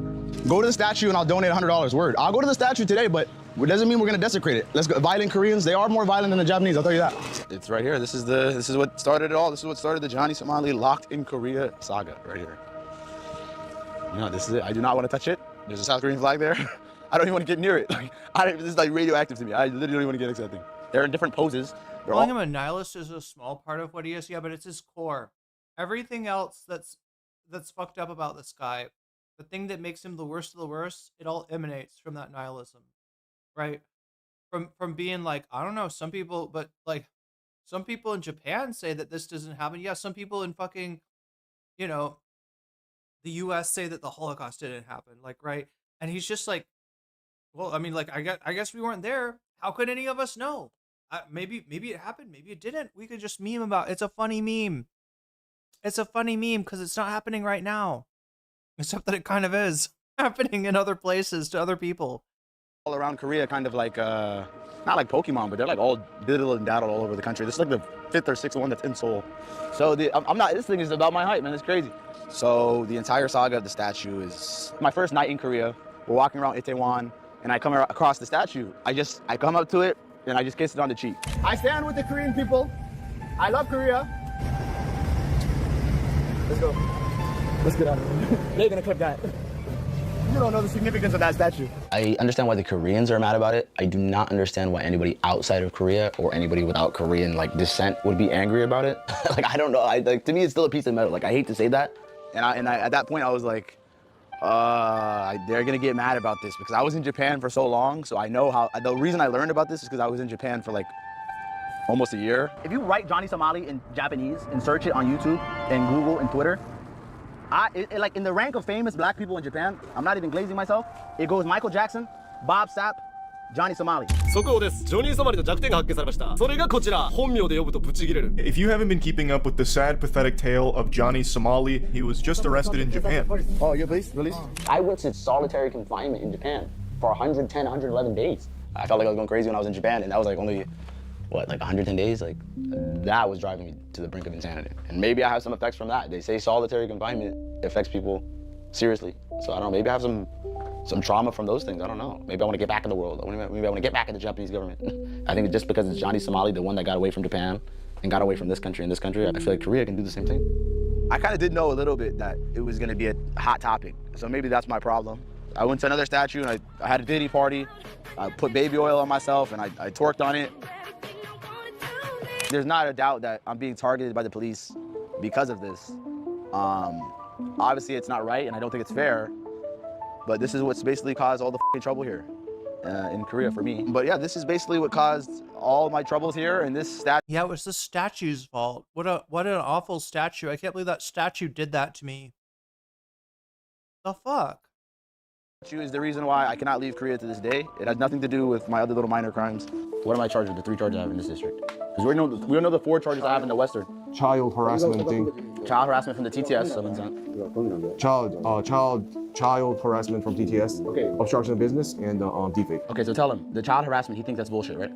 그 아동복지법 위반은 전혀 그거는 안 되는 거죠. 근데 지금 그걸 아직 만나도 이제 검사도 아직 안 만났는데 내가 자신 있게 이야기해 줄 수 없지. He hasn't met the prosecutor yet. What are they trying to charge me with right now in Korea? They're trying to charge me with right now carrying a rotten, stinky fish in a bag and walking up to a Korean and saying, "Do you want to eat fish?" That's one charge. I still got this baby oil ass fish. I don't know what I'm gonna do with it. Fish? Good? You don't want some? Want some? You don't want some? No? Oh, we gotta go. Okay, do you understand how bad it goes for you as a foreigner in a foreign country assaulting one of the citizens for carrying a bag of stinky fish when all they do is eat kimchi all day? It's freedom of speech. Yep. Through this case, I realized that most people do not understand free speech nor value it. What you did was free speech. I appreciate it. No matter how anyone else dislikes it, it's still free speech. The freedom must be forced down people's throats. Do you think it's more of not just a freedom of speech thing, but a freedom of expression? No. And I would argue that free speech is an educated process whereby you can break down things and break down arguments. That is free speech. What free speech is not is being verbally abusive, People say, oh, it's not illegal. It is illegal. It's very clearly illegal. I feel like what I did still is not illegal. Obviously, it hurt people. I feel like when I tell a joke or I say some shit on my stream, it's just for me and my audience. Like, it's not supposed to, like, I feel like in some way I'm trying to be like a comedian in a way. Like, you know what I mean? When I'm trying to entertain my fans or my supporters, it's not supposed to be taken serious. This is a joke. Don't take it seriously. Look, I don't think I take anything serious that we do on stream. So for things against us, he's gonna go talk to the prosecutor to get the child sexual violation dropped. From the TTS, okay. From the TTS. Okay. Text to speech. If somebody sends something in Korean that I don't understand, it's not my fault. This is where Lotte World's at. There's an amusement park over here that I did a stream here like a few months ago in September. And my chat was sending me North Korean songs and donations. So the police interrogated me. We're gonna head to Lotte World. It's like a fucking Disney World or Disneyland of Korea, so we're gonna head there. But they have like Samsung, Lotte, and all these different companies. So I guess this is their version of Disney. But we made it! Lotte World! Feels so good to be out of prison and I can enjoy stuff again. Going to children's theme parks, playing obscene sounds, that he wanted to have relations with children in Korean. I don't know I went the right part. I don't know what's happening.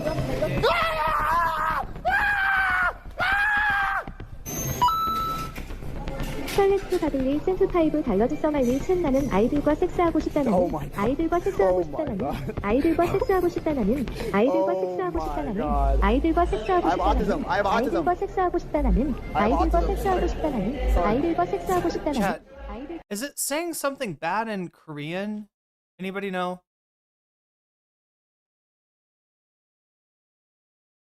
I mean, anybody know what the TTS is saying? I just realized that I have no idea what the fucking... Narwhal _ super chatted $10. He's incredibly antisocial. In more profound words of Bill Burr, it could be worse. He could be a CEO poisoning our water or something. Yeah, there's definitely worse people out there, or people who do more damage, but he's well, it's that like he's somehow him considering his live stream, which is content, and yeah, you know, up to a certain, it's saying I have autism in Korean. Okay. Johnny Somali sucks. He doesn't understand why non-Koreans care about the desecration of the statues. Imagine a non-American violating Harriet Tubman statue. You can't take responsibility for his actions. It's saying that's the thing where it says he wants to diddle children.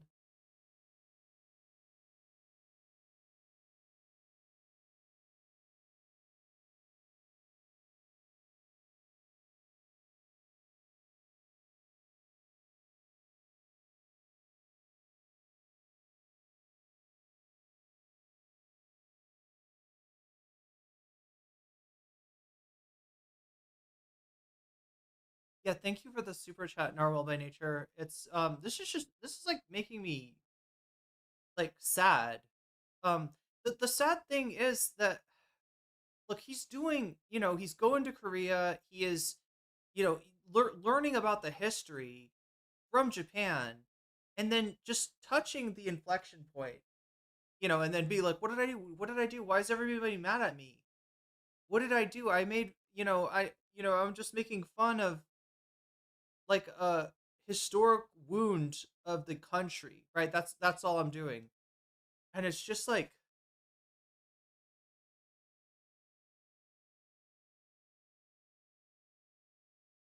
he's looking at his thank you, Joel. We got some jellyfish coming up here. New member 1, you just got jellyfished. Joel, wait, I can't even see because there's too many emojis here. Somebody else, Joe, I can't even read your name. Oh my god, Hermit Monster, you just got jellyfished.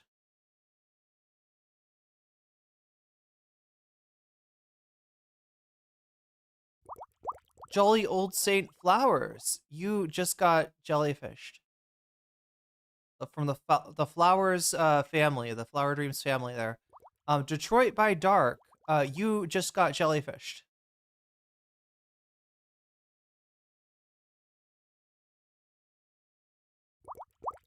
Cavitate07, you just got jellyfished.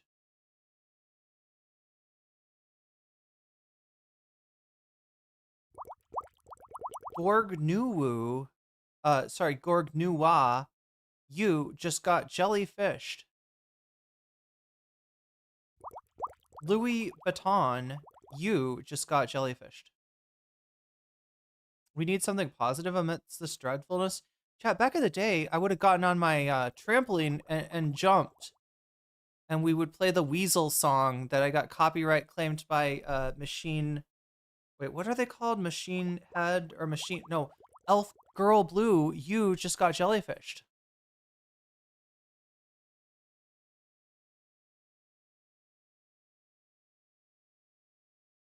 And that's a good thing. I gotta see if did I miss, also 009 sound system Dreamscape, you just got jellyfished. Who else did I miss? Joey Aura, you just got jellyfished. Yeah, I think, Jolly Old Saint Prick, I'm sorry. I read your name wrong. Your name's a funny joke, and I ruined the funny joke by misreading your name. But yeah, Joel, thank you for the 10 gifted. And the needed distraction, I guess, too. That was very timely. The video we are watching with him on the TTS is one of the charges he pleaded guilty on. Yeah, this is where RIP Trampoline till new trampoline arises, oh my god, from the asses? I mean, I'll try to pull one out of my ass, but I don't even know where to buy a trampoline here. Oh wait, I think what is that place called? There's this one mall, I think, that I could maybe buy that has like a lot of department stores. Ashes. I mean, asses works too. Asses works too, to be fair. But I think I was guessing you meant ashes. I just thought it was funnier to say asses. But anyway, what is that? It puts us at 27. And then we add 60 to the 27 to get 87. Huh. I'm sorry, this is depressing. Like, it's just, the thing that's depressing, though, is that, like, he's not the only one with this exact attitude. Like, I know people with this attitude. I feel like half of the people in the commentary community have this attitude. They're just not IRL streamers. Like, they got this attitude where nothing fucking matters. Hitler's just a word. You know, Holocaust is just a word. It's just fucking lulz. It's just memes. And, I mean, like, on one level, you could say, like, okay, how old is this guy? That people develop empathy throughout their lifetime, and that sometimes shit that we do in our early 20s is shit that we look back on in our late 20s or early 30s and say that was some fucked shit. Like, I'm not that person anymore. But I feel like, and then Ice Poseidon is there as our example of like, no, you do not in fact have to grow up. Yeah, I gotta go to Trampolines R Us to get a trampoline. One mall to rule us all, +4. Okay. Oh my gosh. Is it that thing with the? Yup. Crystal Saphira, thank you for the super sticker. The stealth super sticker. No, it's not. It was Crystal Saphira was not trying to be sneaky with that super sticker. It's just that my software does not make it needs a sound for that. They need to add a sound. I should look and see if they've updated that, because that does seem like an oversight. It seems like they'd want to have some kind of notification. Is she Johnny? Am I Somali till I don't know? Yeah, I don't know either, Bloody Teeth. I was live streaming there, and my audience sent a TTS message to me about North Korea, some shit about children, and I don't speak Korean, I don't read Korean. So the police were trying to interrogate me for these TTS donation messages that are in a different language that I can't understand. And then when parents confronted him about it, he used the race card. I'm sorry, race card doesn't work here. We only accept legal. Okay, now I'm sus about this guy. Like, look, if you say like the race card as in, you know, you're disingenuously trying to invoke racism to cover up for something fucked up that you did, don't watch Destiny's Son debating for no age of consent last week. Yo, what is his son even on now? Kick? Is his son on Kick now? If you don't know, chat, Destiny's son was on Twitch for a hot second and got banned, I guess, for streaming the assassination of Destiny, which obviously he didn't really kill his dad, but he like shot him with a airsoft gun or something like that. He got banned. I knew that hair was suspicious. Well, to be fair, this is an American working as a professor in Korea. I'm gonna not make any assumptions about like the hair, what hairstyles are popular in a country that I haven't even been to, right? But yeah, no, this guy, his whole thing, when he says the race card thing, right? It makes me wonder, like, is he like, there's disingenuously weaponizing your identity, right? But most of the time when somebody's like, oh, don't play the race card, it's like, oh no, you have to pretend racism doesn't exist, right? Like that's the agreement in the United States social contract, right? We will not accept like racism beyond a certain like number of slurs, and in result, like the marginalized identity will not call anyone racist even when it's pretty obvious to you they are being racist, right? It's that kind of shit. Is he American? I thought he sounded German. Oh, you're right. He could be German, makes sense. Or British, or even what is Gorka? Hungarian, right? He could be Hungarian. The Pepe crowd, not the good Pepe either, not the Twitch Pepe. We love you, Twitch Pepes. We love you. We're not talking shit about you. Yeah, Destiny's son is kind of a little bit of a Nazi over there, I guess.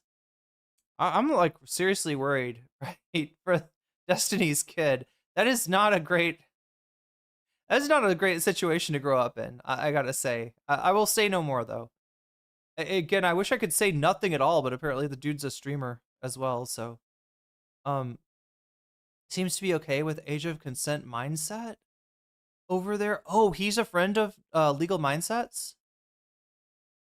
But like the way that he said the race card doesn't work over here is like a guy that doesn't believe in that racism, believes that racism was abolished with MLK. Oh, he could be South African or Kiwi. Yeah, it does sort of sound South African a little bit. I can't tell beyond a certain degree if somebody's like Dutch, German. There's only one Dragon of Budapest. That's correct. That is correct. I wish we were watching that, chat. I mean, that's old shit. You all would hate me if I pulled up a James Adomian Gorka, video from 2016 or 2017. What? Yeah, it would be like 2017. But that like this has definitely given me the ick. It gave me the ick. It didn't sound sarcastic. No, it didn't. Or it didn't sound like, even talking about like somebody like right, because people like Ethan Klein shouting anti-Semitism, right? In a way is similar to the, it is a way of Ethan weaponizing his identity, right? So I mean, like, it is true that people, especially far right people, like to weaponize their identity, but I think he's German, but don't quote me on that. He does kind of look. I don't know, Chad. It's not like I know. It's not like I can tell. He's fair game, especially if his takes are firmly positioned in his ass. I mean, I guess we haven't really seen him say much other than Johnny Somali bad, which is a pretty easy thing to say. Pretty easy call to make. Hard to tell the difference between New Zealand, Australia, and South Africa without exposure. True. But I mean, like, I did get to the point where I could recognize, like, a lot of people mix up New Zealand accent with Australian accent. At some point, when I was talking to New Zealand people on a more regular basis, I got pretty good at like hearing the difference between New Zealand and Australia. Dutch would make sense, similar to South Africa. On pause, he looks like Justin Bieber, kind of, yeah. This is like a different future. This is if Justin Bieber did not get yoked, quit music at age 18, and got his PhD before becoming a professor of linguistics in South Korea. This is an alternate universe Bieber that we're seeing here. He's not Dutch, says Nathan Drake. Yeah, I mean, there's some Dutch people in chat being like, yeah, don't blame this guy. Adomium is always funny. Yeah, he's yeah. Wait, he recently did a oh my God, has anybody seen James Adomian's Elon Musk impersonation? It's so good, it's scary. I kid you not. Usually that's a cliche, like that's a, you know what I mean? That's a meaningless phrase to say something so good it's scary. But in this case, I literally mean it's scary, and it was especially scary at the time as Elon Musk had so much influence. It still has way too much influence over our reality, right? It would be funny if he was just a character that you know everybody dunked on, but because Elon Musk is so real and so powerful, and it was actually in the Trump administration at the time, it was straight up frightening. Tender card denied. It's racism. If I'm black, you want me to go? I go, whatever. It's racism. It's racism. It's racism. Why are they chasing me? There's security on my ass, chat. We gotta go. But I mean, like, I don't think, like, yeah, and he's acting like the, you know, somebody just randomly saying, like, I don't know, like he's acting like there's a low bar to prove racism in the United States. That's not true. That's not true, right? You know, like you basically to successfully call somebody racist in the United States and not have like social repercussions blow back on you harder than the racist person, especially if you are not white, you basically got to catch the dude like burning a cross in a KKK robe with a like sign that says, you know, like a sign that says, you know, F black people, except it doesn't say black people, it says the N-word, and then a little asterisk at the bottom of that, like, no, I'm actually serious about this, not kidding, not joking, not a meme, 100% serious, 10 toes on the ground. Like, right, the standard for what is considered racism in the United States is actually kind of absurdly high in reality. Where's exit? Take me out. I want to leave this racist park. But I pay money. But security said I can make a video. YouTube video okay. Now YouTube is not okay because I'm black.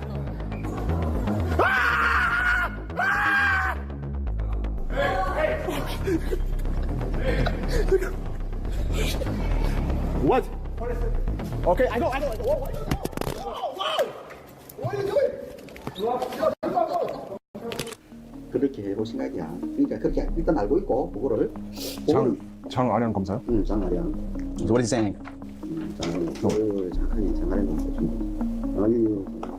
What is he saying? This is Prosecutor Hank handling your case. It's a woman? Yes. For the deepfake? Yes. That's bad, all right? So, like, he's gonna go talk to this individual. Oh, yeah, the up talk. There's like a tone thing with the New Zealand accent that isn't present in Australia, and yeah. Did they send this to the prosecutor again, so am I getting charged? 아직 기소는 안 된 거죠? 아직 안 됐어, 아직은. No, 기소 you are 전이야. not. 지금 기소 전이야. You are not indicted. Not yet. Not yet. Okay. So the deepfake case is what's keeping you on here. Yeah, so the only reason I'm stuck in Korea is because of this gif of two people kissing. Yes. Johnny Somali is facing up to 31 years in jail. Now it's up to, obviously, but can you imagine? Oh, so good. Johnny can get Ramsey can get the maximum. So here we go. We're finally at the point where we see the other component to Johnny Somali's content formula. We've seen what Johnny Somali does to provoke people, to get attention, to clout chase other streamers.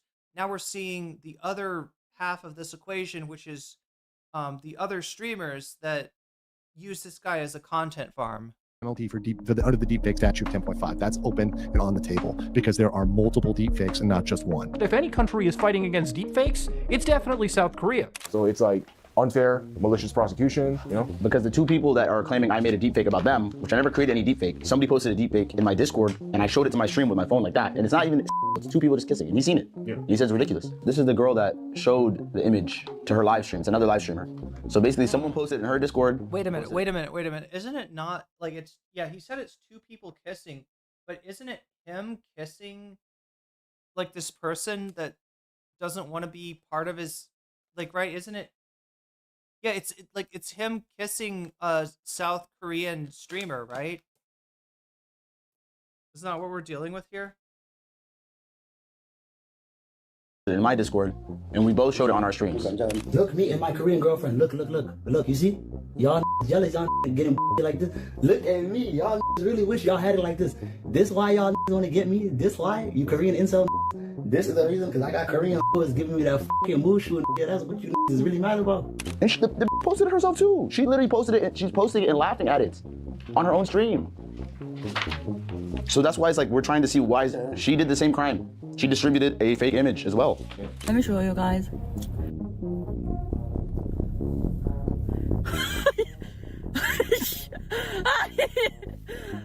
아니 이게 뭐야? What the f is this? And can you see how this is laughing after showing it on her live stream? Like literally, she shows it on her live stream to her audience on stream. The same thing I'm accused of doing. The same gift that was put in her Discord to put in my Discord, and she's laughing after showing it. I reposted like a transphobic meme that somebody made about me, right? Does that make does the person who did that get off by saying, look, she showed her Twitter timeline, she reposted this, obviously she's okay with it.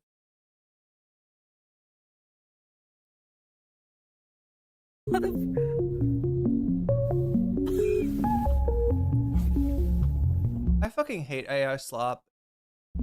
아 이게 뭐야? They also posted deepfake first. They posted it on their channel, the deepfake of you kissing the fat guy, and then me kissing, yes, and then Bong Bong, the one of me kissing Bong Bong, she showed it to her own stream on Fake YouTube. Yes. When he does the kissing thing, he does this to like, wait, chat, why? What is kiss in sign language? They show the. You ask him again. The deepfakes that he's seen, the two kissing videos, he thinks they're stupid, right? There's not right? 그 변호사님이 본 딥페이크 영상들은 변호사님 그 의견이 좀 병신 같죠? 그러니까 우리가 볼 때는 그냥 웃기죠. 웃기죠 그냥. 이거잖아. 나한테 준 게 이거잖아. 네. Form a flattened O shape with both hands, and then bring the fingertips together in front of the mouth. It's like that.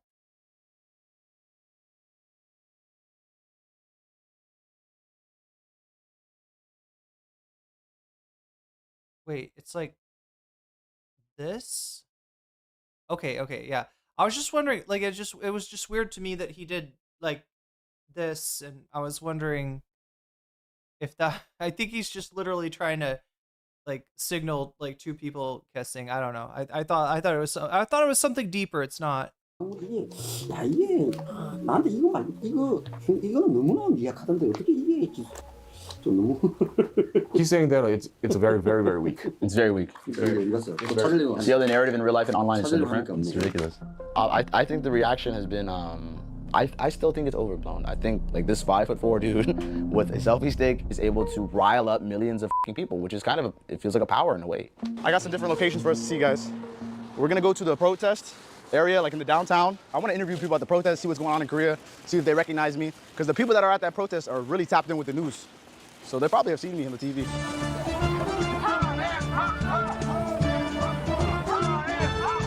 CCP out! CCP out! Johnny Somali, left Korea! CCP out! I changed, I'm sorry. I'm sorry. Everybody, hold on a second. Korea, I'm sorry. Johnny Somali in Korea live! BBC News! Big Black News!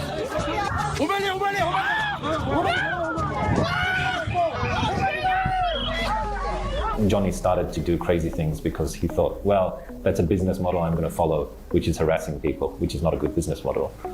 Maybe it's Korean Sign Language, yeah, or Japanese. He was in Japan. He was in Japan for a while. Show you guys how far I can push the boundaries, and I'm going to show you that the Korean government is not going to do anything to me because I'm an American citizen. A. You know, it's starting to remind me a little bit of the, you know how like Ethan, like there's nothing real in the like Ethan, you know, in terms of like, you know, is iDubbbz cringe? Is Ethan cringe? Is Hassan cringe? There's nothing real. These are, you know, cringes in the eye of the beholder, right? So you can, you know, if you're an Ethan fan, you probably think Hassan is cringe. If you're, you know, like, right, and so like in order to get something, and I think this is why Ethan filed the court charges, is that he wanted something that is like a decision that he thinks will be made on, you know, that the judge will agree with him, and that he can be like, oh, see, I'm right. The judge, legally, I am right. That's the only way that you can like sort of try to bring a little bit of reality or objectivity, or like, you know, no, I actually won, you know, into like a very kayfabe, you know, like world of drama that Ethan has created. And so it's like, I mean, I see him doing the same thing. Like, right, the idea being like, if they can't put me in jail and hold me there, then I guess I didn't do anything wrong. The Korean legal system is not as strong as people think and perceive it to be. Let's go, Korea! Korea number one! Yeah! Korea number one! Korea number one! Call the police! What is the reason? You are arrested. For what? No. I'm Vigo, American. I know. I'm from America. You arrested. I don't care. Do it. Do it then. Call the police then. For what? 1, 2, 3, 4, 5, 6, 7. Anonymous sent Okay, no $5. problem. I'm coming. The reason I did that was to show, like, look at how crazy I can go, and they will not put me in a cell. So don't get your hopes up. Like, I did that as almost a you to the motherfuckers that cover me and my haters. You know what I mean? Like, that. Like, come get me. Like, I was screaming to people. I was drunk off my ass, but I was screaming to people, call the police. Do it. Put me in a cell. Like, do it. I'm waiting. Either put me in a cell or deport me. Like, let's get it over with. I'm quite sure he will be arrested. He keeps streaming his crimes, so they're just gonna keep adding more and more charges onto what. Surely the judge will enjoy the irrelevant picture of Hitler, meeting the Grand Mufti, and Ethan claiming that this is some kind of like isn't the Grand Mufti the guy that the British appointed? It's a weird thing, like, because like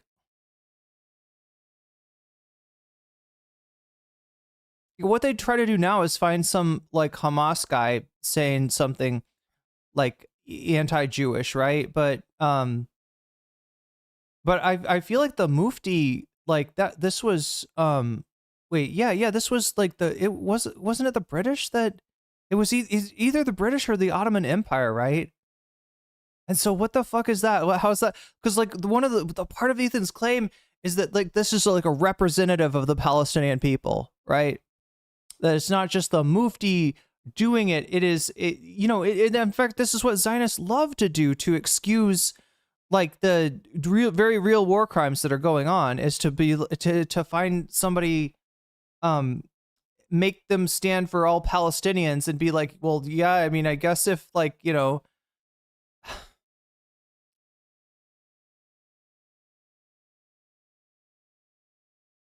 feel that Johnny Somali thinks he can't do anything wrong because he's an American and American free speech. And he doesn't even understand that. Like, right, he doesn't get any, like, the limits of free speech, right? Where, you know, speech, there is some heed played even in the United States to like the point at which free speech can have a material effect. Already has. Let's say I'm able to leave Korea with a fine or just a deportation, which is a win in my perspective. Big W. Do you think these people, do you think they're gonna move on? I think they won't. I've written to the prosecution and I've logged lots of the crimes that he's done, passed that on to people that are also reporting the crimes to the prosecution and filing police reports, that kind of thing. In the Korean, I mean, yeah, the attitude is very much, you're right, play something. The attitude is very much that like that America is the world. It's treating the United States as a world government almost.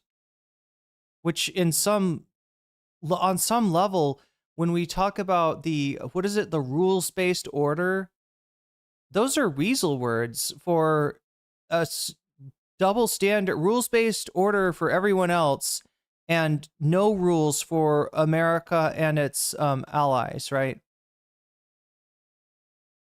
It's actually very Orwellian, the whole rules. But well, they don't respect the CCP doesn't respect the rules-based order of the world, and you're really just saying they don't respect American dominance. Once the police decide to actually formally charge you and they send it to the prosecutors, that's pretty much it. That's where you get the 90+% conviction rate. You're pretty much done. If they've decided to go that far, that means they have the evidence to prove the crime. So if there's no evidence, it usually doesn't go to that point. They just drop the case, or if it's like two people. So he's one of these grifters too, right? He's one of these dudes making cashing in. What did somebody say they call him, like the golden cow or something like that, because people are making money off of his ridiculous antics? Having a fight or something, they settle or something. Oh wait, like that. okay. So Joel Siverod's done some research for us here. Apparently, the bow tie guy is an ethnic Boer. Grew up in South Africa, speaking Afrikaans, and then later immigrated to Australia. Oh, so he's got a little bit of that Australian. That's where that comes from. I see. But in this case, it's gone to the prosecution, so not going to be fun for Johnny Boy. The people that are against Johnny, it's quite interesting because they're from all opposite ends of the spectrum, but they all are united by the fact that they dislike Johnny. That guy in the bow tie, he isn't just a professor from the Korean University and expert level Johnny Somali hater. He's actually involved in a group called the Somali Conviction Team, headed up by YouTubers Atozi and Legal Mindset. Wait, they call him the Golden Goblin? That's even better. All of them are bad people? Wait, what? All the Johnny Somali farmers? I don't know. I'm not trying to paint with too broad of a brush here.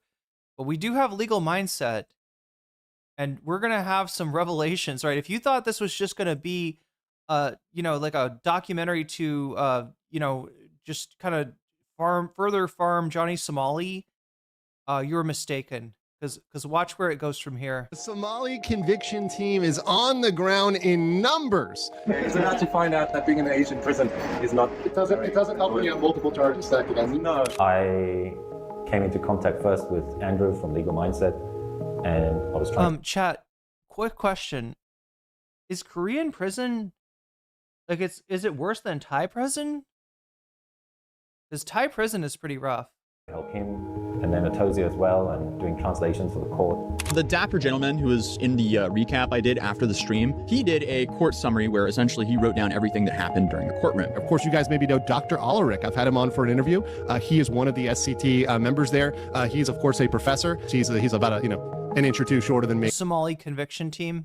So that makes him a midget legally. If you're an inch or two shorter than me, you are a midget legally. So I think the Legal Mindset has done quite a lot of damage and brought about a lot of the things that Johnny's actually been doing to make swant to make sure that he comes to justice. My haters. Wait, sorry. Wait, what?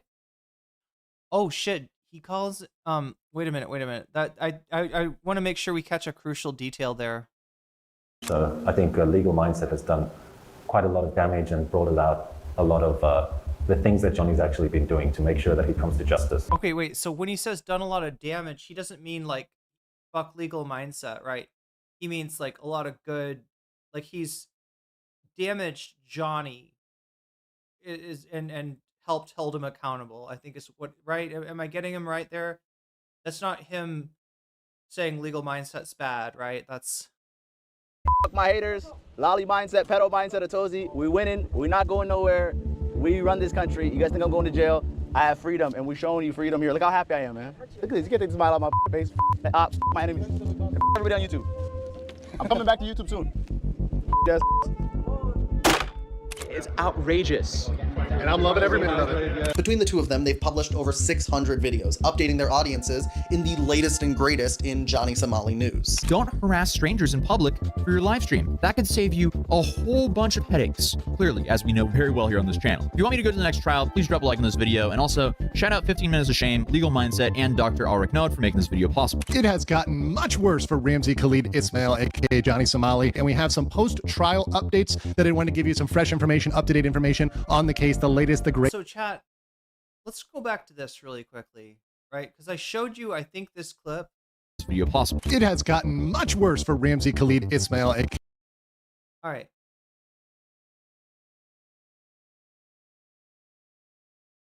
Now, I said something, I made an offhanded remark when we watched this clip that I think I asked, why is he dropping his real name there, right? And I mean, you know, like, this guy's kind of tangential to the farms, like that could be one reason. But no, I'm sure that Johnny Somali's already, you know, as doxxed as anyone could possibly be. So it's not like, you know, giving his real name to people is gonna like hurt him more, right? And I thought about it, and I just kind of guessed, right? Like, I mean, this was like, I don't know this, but I was just trying to think of like why this might be, right? And I said, well, I don't know. Is it that his real name, you know, is more Muslim sounding? And I had an Ethan fan post on that video and be like, girl, you are ridiculous. Like, I can't believe you said that. You are like the friend that is too woke. Oh my God. You think like, why, you know, like, right. Like as if I had just said something completely, you know, nanners. Right. And I think it was an Ethan fan. And they got upvotes. They got upvotes, right? There was other Ethan fans watching that video. They were like, yeah, that fucking ridiculous. I can't believe she thinks legal mindset would be Islamophobic or would be signaling to Islamophobes or anything. Like, I can't believe you would look at this Punham. Look at this face. How could you dare associate this man with Islamophobia? How dare you? No comment check. That is just completely unhinged. I don't know, chat. This is the thing about, like, this is the strange bedfellows, you know, aspect of, you know, Ethan Klein's content, is that like all the person's got to say is Hassan bad, and he's like, oh, go check out Legal Mindset. No, definitely go check out Girl with Microphone. Yeah, go check out like the Hutch. Hutch is what a great streamer. Completely cool guy, not embarrassing or cringe at all. Totally not somebody that No Comment Chick is gonna roast hard in a future stream coming up. Johnny Somali, and we have some post-trial updates that I want to give you some fresh information, up-to-date information on the case, the latest, the greatest, all of the information here. Johnny Somali's downfall has sprung an entire creator economy on YouTube, generating over $450,000 in ad revenue between Legal Mindset and Atozi alone. And that number doesn't even include the almost $250,000 in super chat donations Legal Mindset has received by doing his daily Johnny Somali breaking news update streams. All the support, thank you. Support here on Ko-Fi, thank you. John asked if the 20 Legal Mindset memberships warranty void. Thank you, Play Something. I didn't even see the super chat. Narwhal by Nature, thank you for the super sticker. That is, that's why I didn't see it. Gifting 50 Legal Mindset memberships. Guys, we have 235 super chats. I am going to stay here till I get them all. I don't know, chat. I'm trying to leave Girl with a Microphone alone. It feels like a relative. I don't know anything about this person. All I know is that they've been sucking up to Ethan and they've gotten the shout out from Ethan. Well, for all I know, this could be somebody who just started YouTube, and I am not trying to bully anybody. Although it's tempting with Ethan fans. It's tempting, but all done. We're gonna go top to bottom and get them all done. And hey, I'm not one to bash the legal update live stream. Heck, I've done that myself. But Legal Mindset in particular has become a major news source for many mainstream journalists looking to cover the Johnny Somali story. I even tried to contact him for an interview before I met with Johnny in Korea. I assumed he would want to participate, especially after he told me he saw my documentary on Mr. Based. But unfortunately, he said he was too busy. There's Mr. Based, there's Mr. Beast, there's Mr. Beat. I'm trying to keep up with them, Chad. Have I missed any? Which was weird to me, considering he has the time to go live. I feel like there should be a Mr. Bates, right? For multiple hours a week to talk to his audience about Johnny Somali. Mr. Chapo. What could it hurt to talk to me for 20 minutes? But before I could even start to look into who Legal Mindset is, I got this phone call. Okay, are you ready to start? Yeah. Just remember what I said. No name, no voice, nothing that can trace back. Yeah, no, I got you. I'm gonna start recording now. Okay. Wait. I used to follow her on IG, so she's not a new streamer then? Lol what says, was Alex Novell the guy who interviewed Alan Dershowitz? Yep, under false pretenses for base reason. It's the same person. Yeah, this is what I'm saying. That's what I was saying at the beginning of the stream chat. even if you don't think you know who Alex Novell is, you probably do. Is he into amateur wrestling? It seems like a thing that he would enjoy or be into. I don't know for sure. She's good in opposition to MAGA, but it stops there. Okay, so she's not like a brand new... I thought because she just kind of started popping up on YouTube, maybe that she was a brand new streamer and or a brand new content creator, and I didn't really want to... okay. Take your time whenever you want to start, though. It's just like, I gotta say, chat, the cringe factor is high. The cringe factor is high when it comes to Ethan's stance. Almost higher than it is for Ethan, right? Ethan's pretty cringe himself, but like, you gotta watch that, right? If you're defending your dude, if you're attacking Hassan with cringe, it is gonna absolutely splatter in your face. It's like putting your ass out like car window to take a dump, and your back window is rolled down, right? There's a good chance that some of that diarrhea is coming back. It's going to end up in the back seat, is all I'm saying. So watch out for that. Some of that giardia. Oh, he's got razor hard scars on his forehead from hardcore wrestling. How'd you guys meet originally? I was a junior in high school. The arrogance of denims will be her downfall? Geez, telegraph your jealousy a little bit harder. 16 when we matched, but I turned 17 not long after. Wait, what's going on here? Okay, so this guy, Andrew, people know him as Legal Mindset, but I met him. He was just kind of a cocky lawyer guy in Orlando. How did you meet originally? I was a junior in high school, 17, no, 16. We matched, but I turned 17 not long after. And I'm guessing, chat, that this wasn't like, 15, 20 years ago making it a, it's not, we're not dealing with a Romeo Juliet deal here. I watched this bit on Bad Empanada. Oh, he's covered that? And he was 30 years old. Yeah. Which freaked me out a little bit. He made it feel like it was okay, like I was just mature for my age. I was taking AP classes, trying to graduate early. He called me ambitious. He said Oh no, my mom once flicked her cigarette out her window and the ashes flew through my window and into my face in the back seat. Yeah, I've definitely seen that happen before. And the doo-doo butt. Did he know you were still in school when you guys started talking? Oh, totally. I'd literally be texting him from the back of chemistry. Once I told him I had to study, and he was like, you owe me a favor for flaking. It started with photos.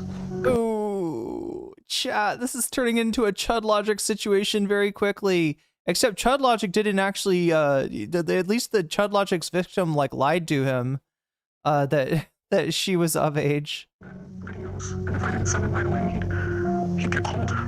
Like I was a disappointment. Excuse me, Irene, if we're talking about Ethan's, it's diarrheas. That's right.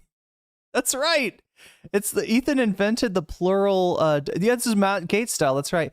Girl with a microphone was not only writing for Ethan. Oh no. Like, chat, I don't want to think bad things about people. I don't like when the universe of villains expands, right? Because, like, I actually don't like being mean to people. I mean, I will do it when they deserve it, right? But I don't enjoy it that much. We're not only writing for Ethan, she was dumping on Denims, Frogan, and Casey. She also has Diddy G energy, Jesus Christ. I feel like she was the kind of, she would get bullied in DGG. Maybe she likes that, I don't know. He knew exactly how to make me feel like I messed up. When I got older, around 21, 22, I started noticing how different things looked in hindsight. The way he used to talk about me, how young I was, how clean. It started to feel sick. He started pulling away when I turned 18. Like I was aging out of what he liked. Oh no! I tried to him at one point to make sure he deleted everything, but he blocked me on everything. I started searching online, sites, forums, stuff I wish I'd never seen, but I found a few clips, screenshots. Pearl of Salamanca says, I'm old enough to remember when the ostensible premises of Chud Logic's content on YouTube was to counter right-wing rhetoric instead of being a part of the choir. Was it always a grift? You know, I knew him decently well, and I wish I could tell you. I do think that I think it has to do with his cancellation. I think that's what changed Chud Logic. I think that's what made the Chud and Chud Logic unironic, right? Was that he got, people, he got caught sexting a member of his Discord. She turned out to be 17.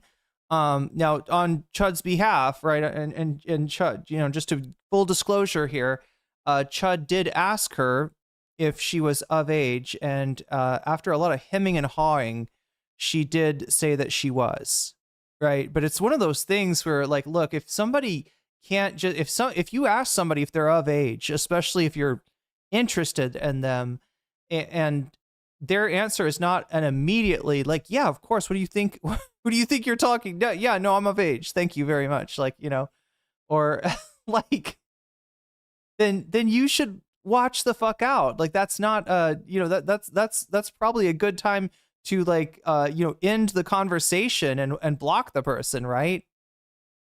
If it, that is not a green light, that is not a yellow light, right? Even though she eventually did say that she was of age because she took so long to actually answer his question, that would be where you'd think a normal person would have cut it off. Now, Chud Logic, unfortunately, is not a normal person, right? So he kept up his attempt to penetrate her shyness, right? I was watching Sunday react to a live stream of him, and he had said something like he felt groomed into being attracted to trans women. Are you serious? Wait, Sunday was talking to Chud, or was Sunday watching somebody else talk to Chud? Because I feel like I have heard somebody ask him that question. Yeah, I think I saw a segment. I think I saw like a clip of Chud Logic. Oh yeah, it was Aiko. That's got to be Aiko. Yeah, Aiko was in Sunday's chat, and Sunday was talking about, like, basically, which is, look, Aiko, a fucked up 2 stone to stream clock can be right occasionally, right? And in this case, Aiko's kind of getting at the heart of it right there. Why did the Chud become unironic, right? And there's a good she was following a lead that's pretty strong, that is maybe because you got canceled for being a creep to people in your Discord, one of whom turned out to be 17. And even though there's not like a smoking gun that you knew that this person was 17, there is information to say that you should have known, and you're just not somebody that should be trusted, honestly, with that kind of parasocial power, right? With Chud. But yeah, he was. I don't remember what his answer was, though. I don't remember if Chud actually answered yes, that he felt like he was groomed into liking trans women. But yeah, it was a very interesting moment in very perceptive question of Aiko to ask, I will say. That makes me think of the failed comedian who says he was groomed into being gay by having gay dads. Oh no. Well, there's no, yeah, look, I'm not trying to give Aiko shit for smoking on stream, right? That's whatever. It probably makes it harder to do political content, I imagine, or even commentary content in some cases. I'm just saying that, like, she's not, like, it's not all, like, I don't know, that anyway, she asked the right question, and I don't remember the answer that Chud gave, but it was be interested in looking at that. Really is the question, right, chat? Is what exactly happened to Chud Logic? I don't think it's as simple as, like, he was always a grifter. I honestly, it feels like he's mad at the left for holding him accountable. And I will say, you know, on his behalf, that there were people that maybe probably some of his detractors were being opportunistic.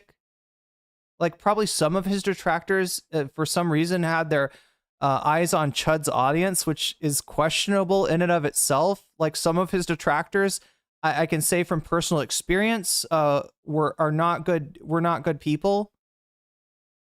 But at the same time, that one's pretty hard to explain away. Well, look, I've said some harsh things about Aiko in the past. I'm not trying to be mean to her, for the record. I'm trying to give her her flowers. She asked a good question. She asked a perceptive question. That's a question that, you know, like that's a question that can unravel so much, right? And you know, she's in Chud's chat, right?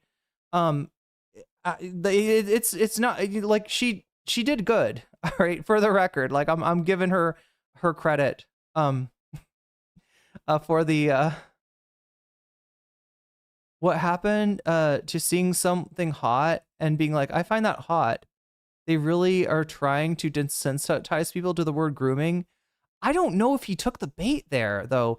I think what the thing was, it was sounding like what he was saying was like, the reason Aiko asked him that question is that the way he was describing his experience, why he left the left, basically, sounded like he was kind of saying that he was like groomed or, you know, coerced or somehow tricked into being into trans women, right? I don't think he answered that with an affirmative though, but she's very perceptive, and, you know, yeah, it's something that seems to have gotten under his skin. $9.99. You start believing something, then you see the benefits of grifting, then you start grifting for so long you then just believe the new thing life cycle of grifters. Is this like Joe Rogan? Did Chud become the new guy? Is that what we're saying, chat? You start believing something, then you see the benefits of grifting. Yeah, he definitely did. He definitely grew a lot after he I would say at first it was more like he became a lot more nihilistic and transphobic and started to kind of make inroads into the Destiny community. Destiny was the one, by the way, chat, that saved Chud's bacon. Chud Logic, right or wrong, and like I said, the people that were going after him, some of them were not great people, but right, he would have lost his audience if it wasn't for Destiny reacting to the screenshots of him rizzing up this 17-year-old in his Discord. And you know, Destiny's probably Destiny's opinion is that like 17. Wait, how long, chat? How old was Melina? How old was Melina when Destiny met Melina? See, this is the thing about these assholes. They see each other, or they see themselves in each other's scandals, and so they fight, right? Like that. What was the other one that we're talking? Yeah, Destiny saving Prime Kai from his cancellation, right? Destiny does this shit because I think he sees himself in these streamers, and he comes in and just Destiny doing a stream reacting to Chud Logic and be like, oh, I can't believe you guys are going to cancel Chud Logic over this. Oh, this is nothing. Oh. I mean, for the record, chat, Destiny would have been willing to defend Vosh.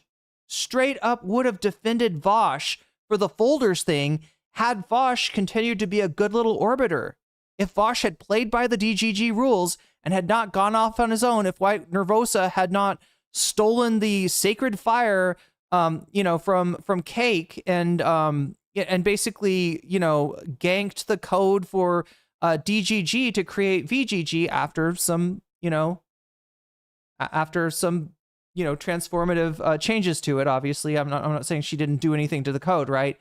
But like then yeah, potentially Destiny would have been there to defend Vosh and to stop his cancellation, because motherfucker sees himself in some of the most sus people out there. Chud Logic. I hate to say Prime Kai because Prime was my friend. Like, I don't know if you understand, chat. Like, one of the most wholesome things in the world was to be playing Kingdom Hearts and to have Prime raid into me after after his panel show, right? I was you know, I was friends with Prime for a little while, so it fucking hurts me to say, but yeah, I mean, like, if he can't tell that you can't hit on people you have power, the power of an employer over, right? That they're not free to kind of just be like, tell you to fuck off like somebody who you were not employing, then he shouldn't be employing people. Like he can't if he can't figure that out, that's not like a, you know, a free, you know, that's not a choice that somebody's making of their own free will, then yeah, I fucking hate to say it, but yeah, this is like multiple instances where Destiny's come in to defend somebody, and it's been you know, it's been out of, I think, him seeing his own scandals or his potential scandals, right? Setting the table to be able to push back on a cancellation of him when it finally came, which it came, you know, in the form of the Pixie affair, the Pixie incident. Chud Logic was how I found Twitch poll and DGG. I have regrets. And for the record, chat, I don't like hate the guy or anything. I mean, I guess I have reason to, but it's so long ago. I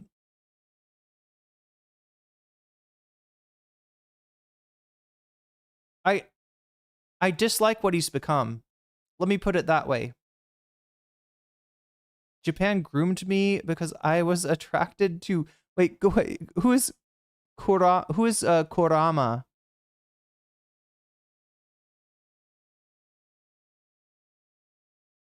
Disappointed when I found out Prime.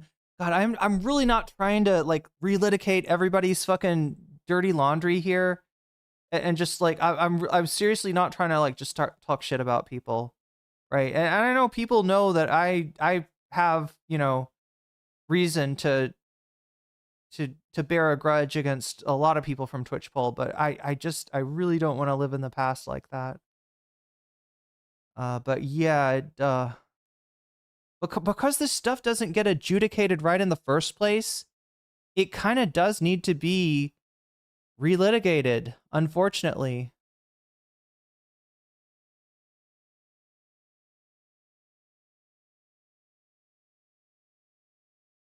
Community I drifted to after all this shit we're talking about, judge me if you wish, was Westside Tyler's community. I mean, there's some good, you know, there's some good, I've seen Tyler do some good before.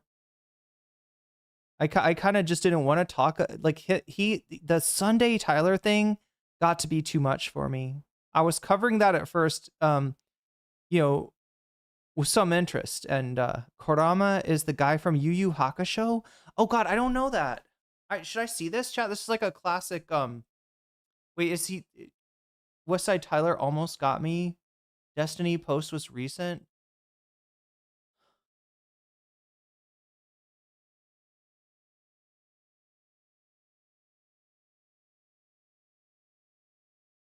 Anyway, you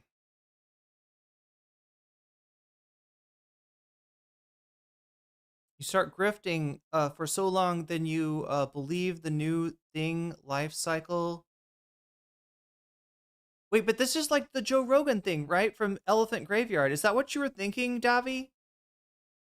Were you thinking of the Elephant Graveyard's conceit of Joe Rogan embracing the new guy and killing the person that he used to be? I put a clip of Chud Logic in stream suggestions where he gets yelled at on the street at TwitchCon for being sassy. They yell at him for being zesty with a guy in a car. Wait, just some dude like knows who Chud Logic is and talks shit to him out a car window? Did you report it to the police for revenge? Yeah. I was living in Gainesville by then. I went to the cops with everything I had. Links, screenshots, a whole damn folder. They acted like they were taking it seriously, but nothing ever happened. Now, initially I took this call with a grain of salt, especially considering my phone number's gone around quite a few times. Hello? Team doxed your number, dog. Oh, okay. Oops, never mind. I thought it said it. Never mind. You doxed my number. You sent me the number in the DM. You son of a bitch. Wait, what's going on? What's on Alex's head and face at this point? What's this conversation with Keemstar? White. I tried reaching out to him at one point to make sure he deleted everything, but he blocked me. Okay, so she had given Legal Mindset stuff of her, like, pictures, videos, something of her from when she was underage. And if I didn't send it right away, he'd get cold. Like I was a disappointment. He knew exactly how to make me feel like I messed up. When I got older, around 21, 22, I started noticing how different things looked in hindsight. The way he used to talk about me, how young I was, how clean. It started to feel sick. He started pulling away when I turned 18, like I was aging out of what he liked. I tried reaching out to him at one point to make sure he deleted everything, but he... Yeah, so I guess they didn't tell us what the everything was. That if I was Alex, that would have been my next question. Blocked me on everything. I started searching online, sites, forums, stuff I wish I'd never seen, but I found a few clips, screenshots. I knew it was mine. Did you report it to the police for revenge? Clips, so video, screenshots, we can assume might be sexting, or might just be, you know, conversation or sharing, you know, something that she, screenshots. What else would it be? A screenshot? I guess it could also be a screenshot of a video. Yeah, I was living in Gainesville by then. I went to the cops with everything I had. Links. Davy Cliff super chatted $9.99. Becoming the new guy and killing the one is way older than that. Michael Savage is my favorite old school example of that. Goes from gay hippie professor to Pice-Cho right-wing radio host who hates gay people. Oh God, I forgot that Michael Savage was gay. Used to be gay. Yeah, he apparently used to be gay. Wait, was he like oh my God, wait, did Michael Savage have? I'm like pulling this from like very old memory here. Did he have like a relationship with, was it Ginsburg? Was he one of Ginsburg's guys? Or like Burroughs or something? Was he like Burroughs' secretary at some point? Or no, I think it's Ginsburg, right? Am I remembering this right? Becoming the new guy, killing the old one is way older than that. Michael Savage. Where does the phrase, what does that come from? Because the first time I heard it was in Buckley, William F. Buckley.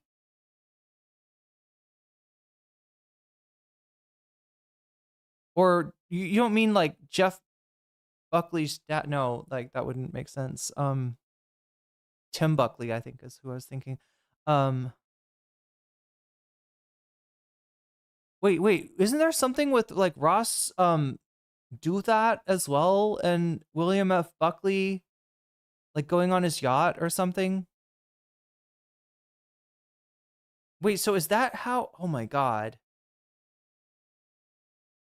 Wait, shit, Chad. I always think I know a lot about like the really old shit, and I don't. Buckley was quite the Southern belle. Wait, what? William F. Buckley? That Buckley? Damn. Yeah, I think Chapo talked about somehow like Ross Douthat of the New York Times going on his yacht and stuff, and like, you know, what happens on the yacht stays on the yacht apparently. I didn't even know this though. Like, I mean, I've been aware of William F. Buckley for forever. I remember Chapo talking about this, but I just like forgotten. I'd erased it from my memory. Screenshots of the whole damn folder. They acted like they were taking it seriously, but nothing ever happened. Now, initially, I took this call with a grain of salt, especially considering my phone can you give me the title, pair of Salamanca? numbers gone around quite a few times. Hello? Team doxed your number, dog. Oh, okay. Oops, never mind. I thought it said it. Never mind. The Buckley boys. Oh my god. You docked my number. Like, what was the deal with the fucking right wing and the like Roy Cohn, William F. Buckley? Like, who else is there? How many of these fucking conservative paleocon shitheads were fucking on the down low?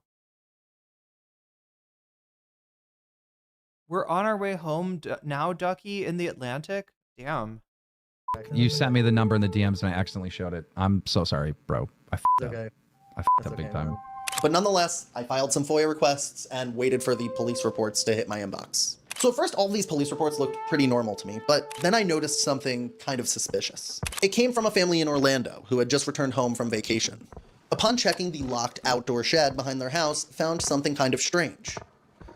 A backpack, some legal paperwork, and a cell phone.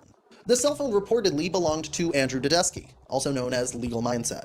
Even stranger than that, 4 days before the cell phone and Wait, what? Oh my god, no, this is getting it's getting kind of interesting. He was the Sasuke to Gore Vidal's Naruto. wait. Buckley was?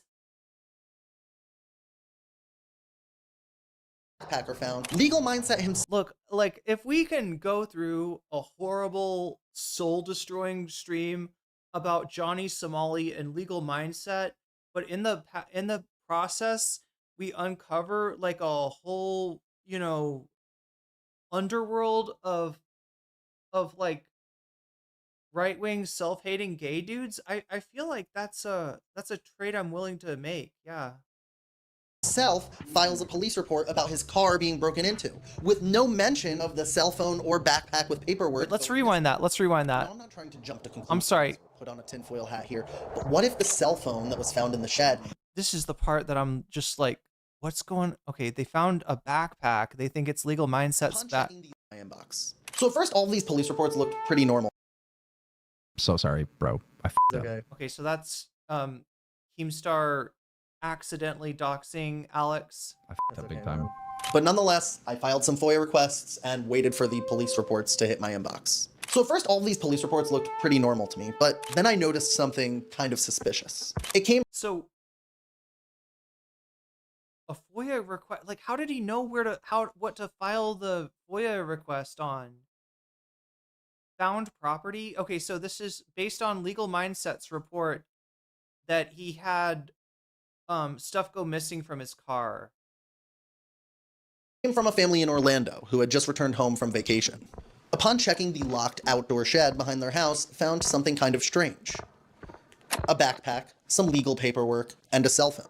The cell phone reportedly belonged to Andrew Tedeschi, also known as Legal Mindset. We're doxing him, I guess. Even stranger than that, 4 days before the cell phone and backpack are found, Legal Mindset himself files a police report about his car being broken into. Okay. With no mention of the cell phone or backpack with paperwork. Ooh, not gonna mention that. Don't want that back. Not asking the cops to find the backpack. Going missing. Now, I'm not trying to jump to conclusions or put on a tinfoil hat here, but what if the cell phone that was found in the shed had the photos that Legal Mindset allegedly took of this underage girl on it? I just don't understand how his cell phone, backpack, and legal paperwork ended up in some random person's shed. And that he didn't report it when 4 days before he had filed a police report about stuff that had gone missing from his car. He's clearly very thorough when it comes to filing his own police reports. Why didn't he mention the phone or the backpack? The more I looked into Legal Mindset, the weirder it seemed to get. Are people not going on dates and having sex in Korea? People are f***ing, let me tell you. Let me give you a, let me file. So she said where she lived. Yeah, she mentioned where she lived. So that was, so just based on the location? My declaration here, that people are going on dates and f***ing. They're definitely having sex. And if you guys want to find that out, come over and visit Seoul. We'll have a good time. I mean, this guy has multiple tweets in support of Lolicon, the art of... Oh no. The word loli is being redefined. Oh, what is this? Yeah, this is the not a passport bro guy. He's definitely not a lolicon either, apparently. In Japanese popular culture, lolicon is a genre of fictional media which focuses on young or young-looking girl characters, particularly in a suggestive, Yeah, kind of manner. All right, so he's saying the word loli is being redefined. COVID weebs think the word loli is bad and it has a sexual meaning. Meanwhile, they also use the word MILF so loosely they didn't know what the F stands for.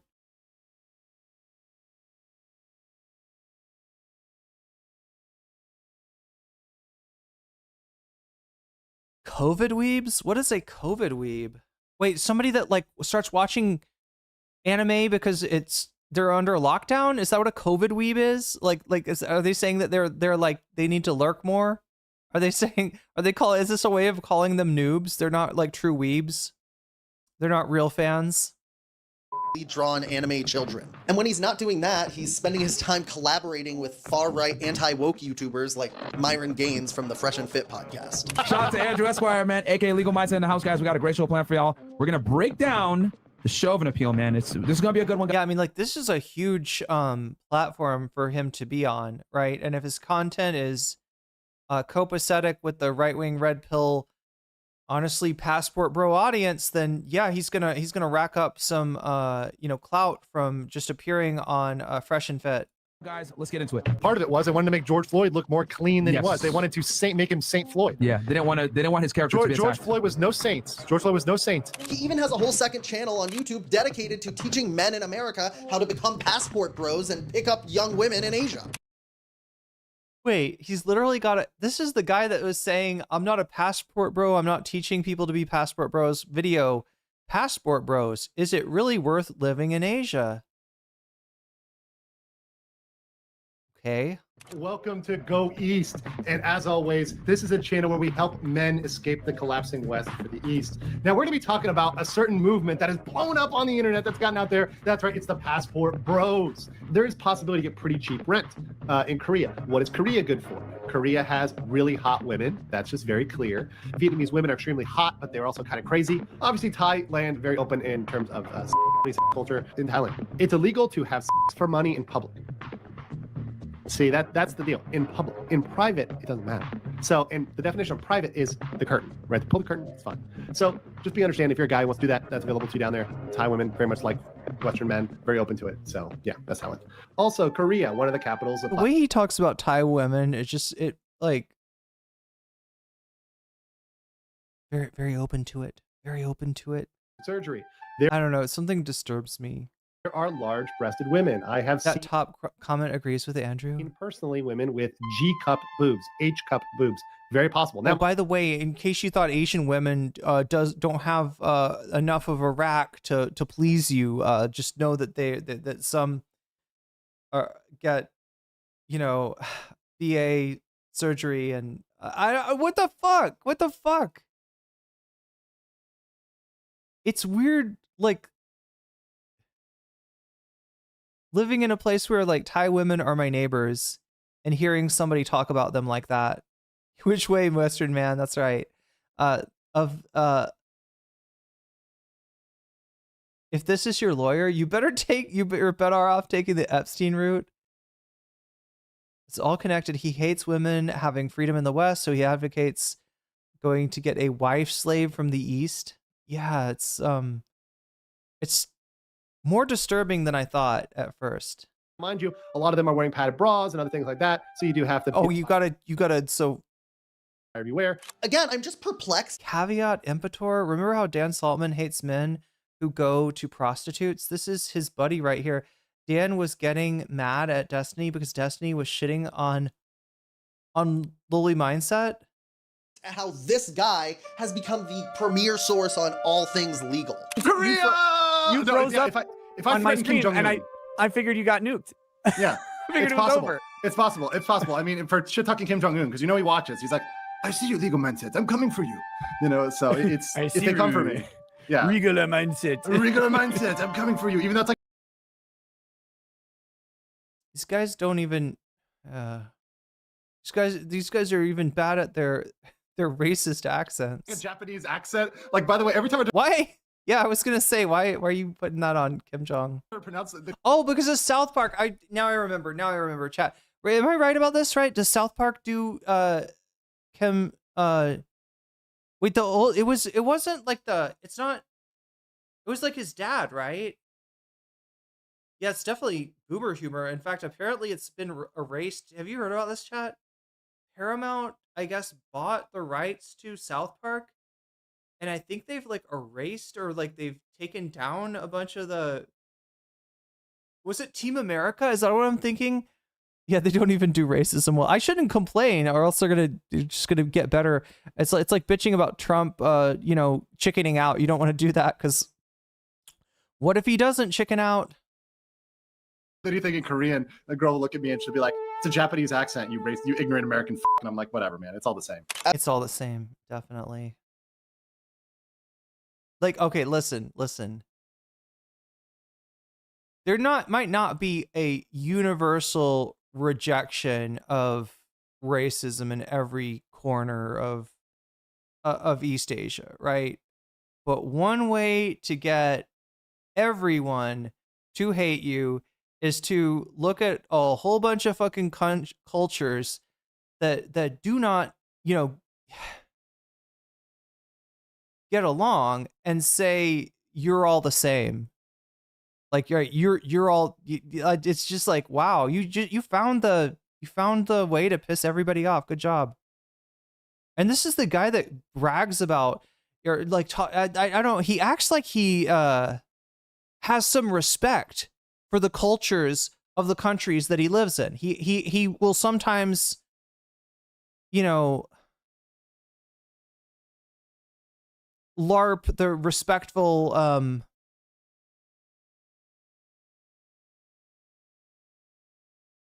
yeah, don't look into Korea-Japan relations. Yeah. As for well, I mean, he's gotta know. Cozy, I think he's turned a blind eye to a lot of this because he's seen the biggest spike in subscribers and views on his channel in over 6 years. If this video gets 100,000 likes, I will fly out and go to a future case again. Obviously, if you're new here, welcome to my channel. He almost said you rapist just now. Wait. Let's roll that back.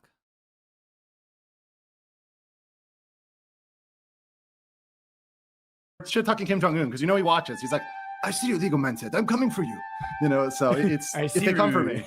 Yeah. Regular mindset. Regular mindset. I'm coming for you. Even though it's like a Japanese accent. Like, by the way, every time I try to pronounce anything in Korean, a girl will look at me and she'll be like, "It's a Japanese accent, you ignorant American." And I'm like, whatever, man. It's all the same. As for Atozy, I think he's turned a blind eye to a lot of this because he's seen the biggest spike in subscribers and views on his channel in over 6 years. If this video gets 100,000 likes, I will fly out and go to a future case again. Obviously, if you're new here, welcome to my channel and feel free to subscribe. And if you want to see some extra behind the scenes vlogs of this trip, feel free to become a member of this channel. And of course, then that would help fund future travels for my videos. From their perspective, everyone is making Johnny Somali videos, so why not CashApp?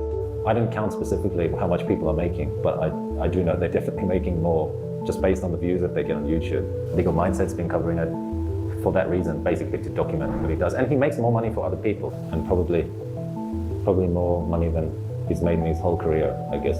Yeah. And Legal Mindset is not doing this content out of any sort of genuine reason. He just wants money, obviously. He's keeping Johnny Somali relevant so he can continue to make content out of him. I know who that dude is, and he's got a glass house.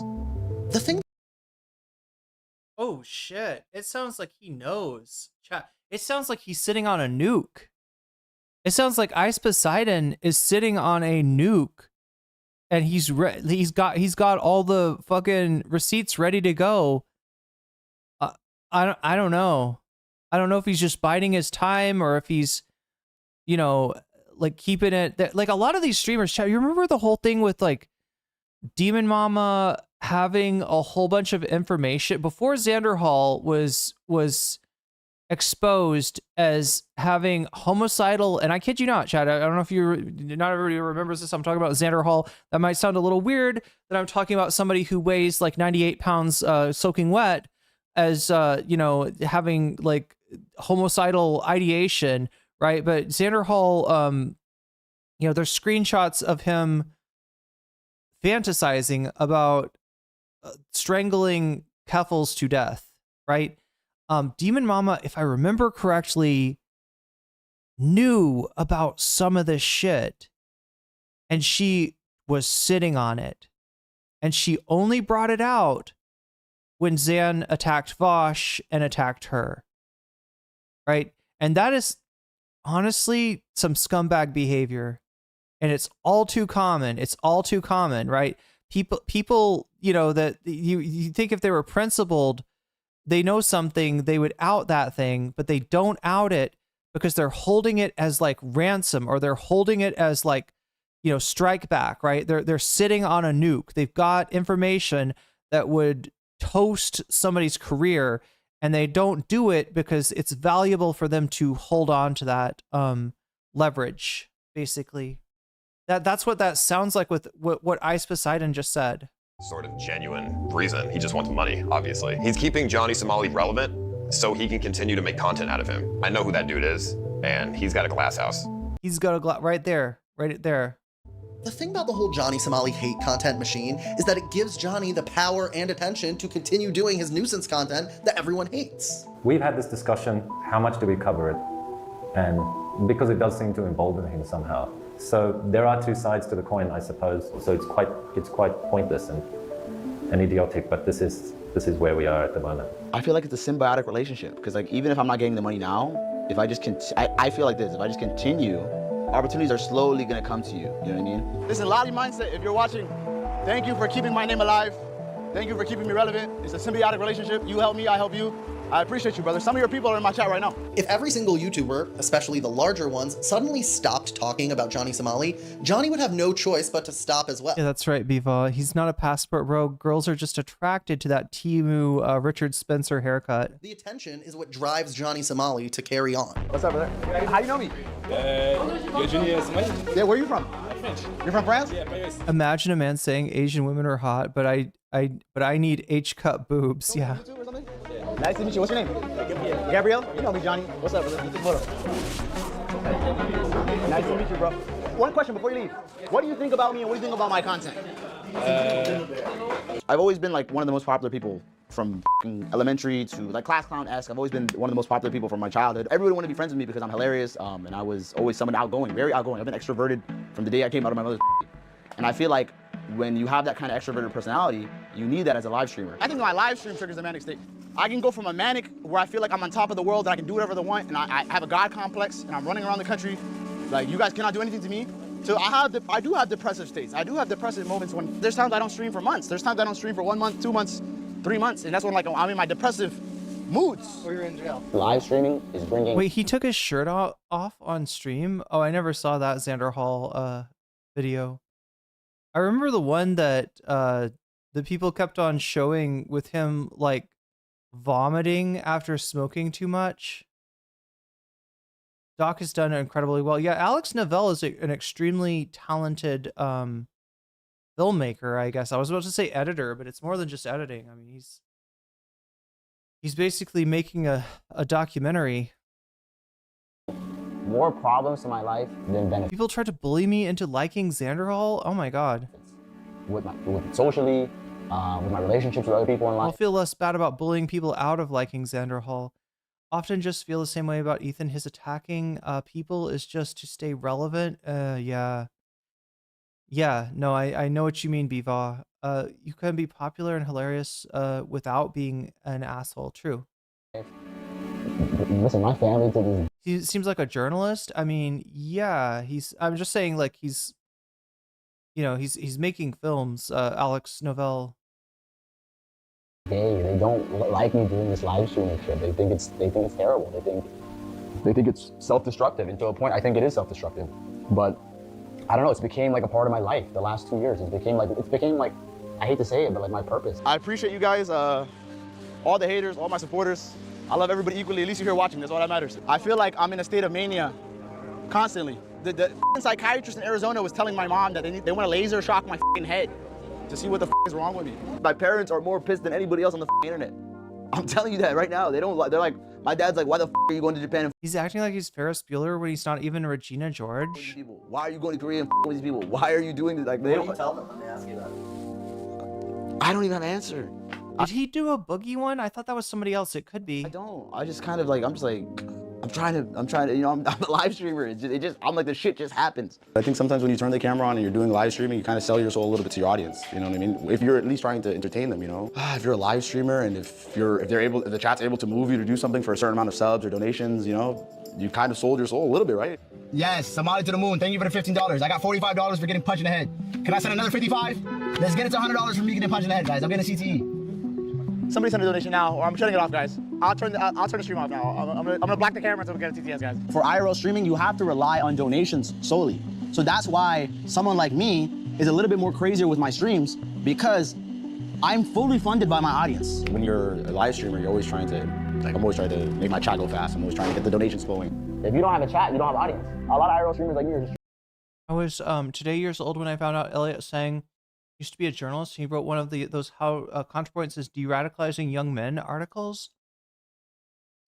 Oh yeah, the anti. Oh god, I should have put that on the bonus content, right? He made an anti-Red Scare podcast video. That is one. I mean, not so much anymore because I feel like their time to blow up has come and gone, right? But there was a while where I was aware of Red Scare and never talked about them, just out of feeling like that. I don't know. Every time you spread their stuff, you're making some people aware that these are they used to be leftists, but they're very far right now. But it's like you're more likely to, I don't know, somehow bring them more audience through the attention. They are definitely a can of worms, though. That's a great that's a great topic for a documentary too, just because of the whole transfer. You can start off with a sailor socialism clip, and you can end with, I don't know, whatever Steve Bannon conversation they've had most recently. No, chat is God. No, the chat is not God. Yeah, that's I would never say that. Chat only wants the worst of me. They don't care about you. They want content. They don't care. I feel like some of these other streamers are already millionaires, and so they're like, you can give some of these streamers $500, and they're like, no, thanks for the dinner. I mean, I just ignore it, or I'll just be like, yep, thanks for the money. When I see a certain donation or chatter telling me to do something that I know is bad, I'm just thinking, why would I do that? Other people obviously just do it because they're desperate for the validation and they want the money and they want to be a big streamer. They're not seeing the bigger picture of the consequences behind what could happen. People who watch Johnny Somali want to see the worst from him, and he's pretty stupid because I don't know if he realizes that. Let's go, guys. Thank you for supporting me, man. No one cares about this nonsense. Get drunk and chimp out. Crash out at night with no. Thank you for the donation, guys. Thank you, Suspendus. Thank you, Most Toxic. You guys want me to get a Jaeger bomb? I'll go get a Jaeger bomb. I don't care. Guys, soju's coming, guys. We're gonna drink right now. I'm gonna keep it chill though, just so we're loose today. Thank you so much, brother. Wait, what is Live Leak? You just have that sounds familiar. To see the bigger picture, you know what I mean? You have to understand the intention behind the person sending you the money. Okay, if somebody sends me $100 and says, I want you to go out and get drunk tonight, knowing that I just had a crash out 3 days ago. Oh, I forgot about that. Yeah, the prison planner reporter that Dasha was talking to in that clip has become left-wing, and now Dasha's become, she kind of switched. She got Captain Genu'd. When I was drunk. Obviously that person wants me to crash out again, so I'm not gonna do it because I don't want to crash out again. But I feel like there is a percentage of the audience that's like, yo, he's not crashing out, he's not doing crazy shit, if he's not getting arrested, or he's running around the streets, like, I don't want to watch this. There's so many other streamers I could watch that do normal content. So I think the people that watch me, they watch me for me. You never know what's gonna happen next. If you turn on one of my streams, like especially like when I'm outside doing something, like you never know what's gonna happen or what I'm gonna do next.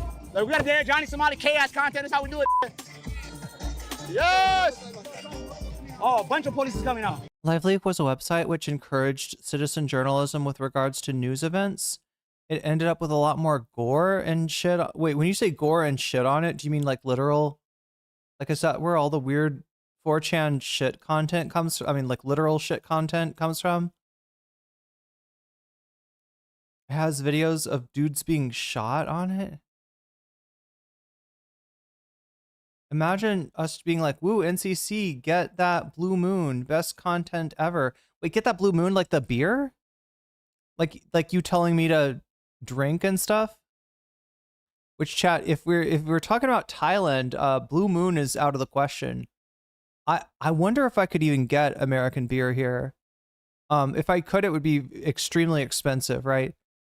What we can get here though is Singa and Wait, what's the other one? Oh my god, is it? Wait a minute.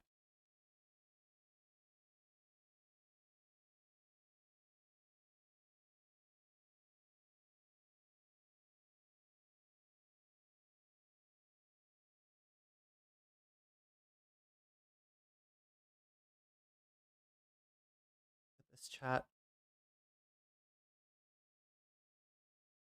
The tuk tuk made out of a Chang bottle. Like these are the national drink of the national drink of, oh my god, this thing needs to be dusted or something. National drink of Thailand. They have some good local stuff. I think they actually have laws against good local stuff. If you're talking about microbrewing, I think they just don't do it. Like, right? Somehow these two companies are like fairly in with the government, right? And I mean, I think there's one place like in Bangkok, there's some kind of a restaurant that tries to do its own microbrews, but even they end up in like legal, in kind of like a legal gray area. Are they coming to arrest me or what? No, yes, are they coming to arrest me or what? Is national security people? No, you're fine. I like to go to the chaos. I like to show my audience that every influencer can go to any country and just go eat food and go sit down and look at the tourist attraction. I like to show what the is like crazy in the country. I want to watch, it's content that I want to see. That's what I try to create. We're here. Yo, you guys are gonna give me another interrogation. Asking about North Korea walking in this place. What's up, you guys? Hello. The good thing is in Korea, there's no bail. So, how are you doing? You know me? What's my name? Johnny Somali. What's up, brother? How are you? What's your name?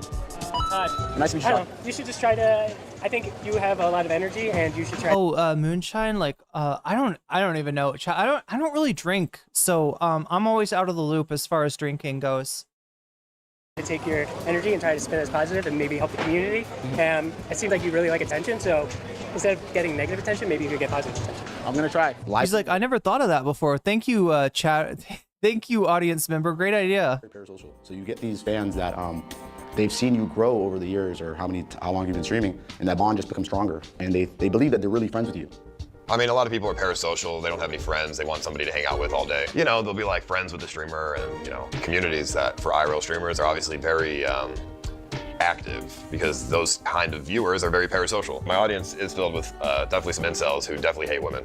They like to be involved in a community of like-minded people so they can feel welcomed somewhere. Yeah. I'm not straight edge, Rob. No. I have thick girls. I have fat girls. I have obese monsters. I have every type of woman. White. I just like have a thing where like alcohol, it's never done anything like that great for me. Like it's not that, you know, like if I'm with friends or something and somebody is like, you got to try this wine, I'll try like a glass of wine, or if they're like, you know, you gotta like, I'll like split a beer with them. But my tolerance is incredibly low, and B, alcohol's just never done that much for me. Same thing with cigarettes, like, right? It just makes my head spin. It doesn't do anything like it doesn't make me feel good. I've never enjoyed tobacco, right? Or really alcohol. But I get that it's, you know, some people like, I don't know, that like the part of what you're drinking, like especially wine for, is like the taste, and to have like an experience that's, you know, like unique, I guess. And that's the whole thing, is I don't know anything about alcohol. So if I'm gonna drink alcohol at all, it's only on recommendations of a friend. Just found out Nick Fuentes is only 1 year older than me. That feels weird and bad. Black, Mexican, Indian, I've done it all. And let me tell you, I've done them all. What? Skinny girls that are firm have the best body type and the best skills. White, black can feel welcomed somewhere. Yes, I have thick girls. I have fat girls. I have obese monsters. I have every type of woman. White, black, Mexican, Indian, I've done it all. And let me tell you, skinny girls that are firm have the best body type and the best skills. What was the part that got blurred, or the part that got bleeped? Was he saying head skills or something? And I just So it's like almost like a really Black Mirror-esque version of reality TV, and we're filming ourselves 24/7, doing everything. There's live streamers that film us asleep. I remember you at Falcon. W, thank you for the $30 today, by the way. I love you. I appreciate you so much, guys. More than you know. It does feel like a cycle. I don't know. I feel like Johnny Somali is more not just of like me or the character I created. It's like this whole cycle of entertainment. It's like it really does feel like a demon takes over me. I'm very disconnected emotionally from my live streaming content. I mean, I've been live 24/7 for 84 days, so I kind of am going through a little bit of a personality change, and it's not a good one. Oh my god, chat, this like makes me wonder, because I've always thought about, like, I mean, like, we still haven't done. I was supposed to do like I mean, we've fucked around a little bit with like some subathons where, you know, you can keep me on a little bit longer, but it's not like the way that most people do subathons, I think, is that they put like, I don't know, like 12 or 24 hours on the clock. So that's their base, right? And then every sub, every, you know, everything every dono that happens after that, it makes the stream longer. But like looking at this guy, he really does look like his soul has been ravaged. And I'm just wondering, was he already like this before the streamathon or whatever? Like, what do you call this? Like the 24/7 like thing? Like, I wonder if that's real. Because I get tired if I stream, you know, too long, which I've been doing lately. And it's, I don't know. It does make me kind of weird, but I just wonder, is there actually like a stress coming from being observed for that long, right? From the fact that people are watching you, or the fact that you know that people are watching you. Is that where it comes from? Cliff super chatted $9.99. Smoking is cool and you look cool while doing it. Always. Always, yeah. Especially if you're smoking on a trampoline. That's the best. I retract my statement earlier that Ice Poseidon looks the best out of these dudes in the documentary scenario. Why would somebody watch for 84 days? I don't know if it's the audience is watching for the full time. It's just that he's live for 100 days, right? I mean, people will, I guess, watch longer if somebody's on 24/7. People say yes, that it is the stress of being like observed for that amount of time. I always wonder if it's like, I always wonder where exactly that comes from. Can't imagine live streaming 24/7. I think I would go crazy. Yeah, I haven't even done enough. Like, I mean, I've only done a few. Like, I think the last stream that was just me talking to chat was when I was in when I was in Myanmar. No, I didn't go to Myanmar. What am I? I'm crazy, chat. Oh, I'm losing it. When I was in Malaysia. Jesus Christ, I did not go to Myanmar. For the record, chat, I've never been to Myanmar. All right, if I did, that, like, I'd have like some, I'd have a lot longer process coming, back into this country or into the United States, eventually, at some point. I don't know. Hopefully, under a different president. That's his life. That's what I'm wondering. I'm wondering if he looks washed, chat. And I'm wondering if he looks washed from the fact that he's been live streaming now for 84 straight days, or if he's washed because he's, stay away from Myanmar. Some random person stalked me on RuneScape and wanted to marry me. Oh my god, on RuneScape?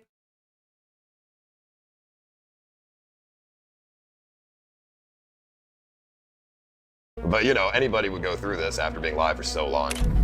It's all every day. It's all day. All day.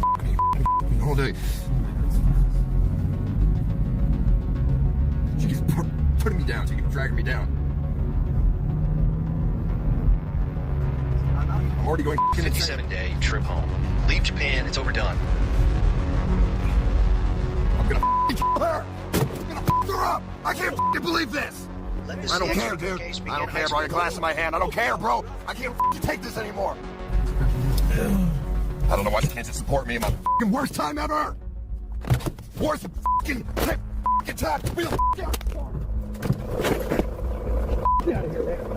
What's the state of the Civil War over there? Super chatted $9.99. It seems like having a digital audience causes more stress because some people can siphon life out of live audience. The lover crowd has the same effect as high-grade steroids. I see. Okay, so maybe thinking of it as a drug. That's it's almost like the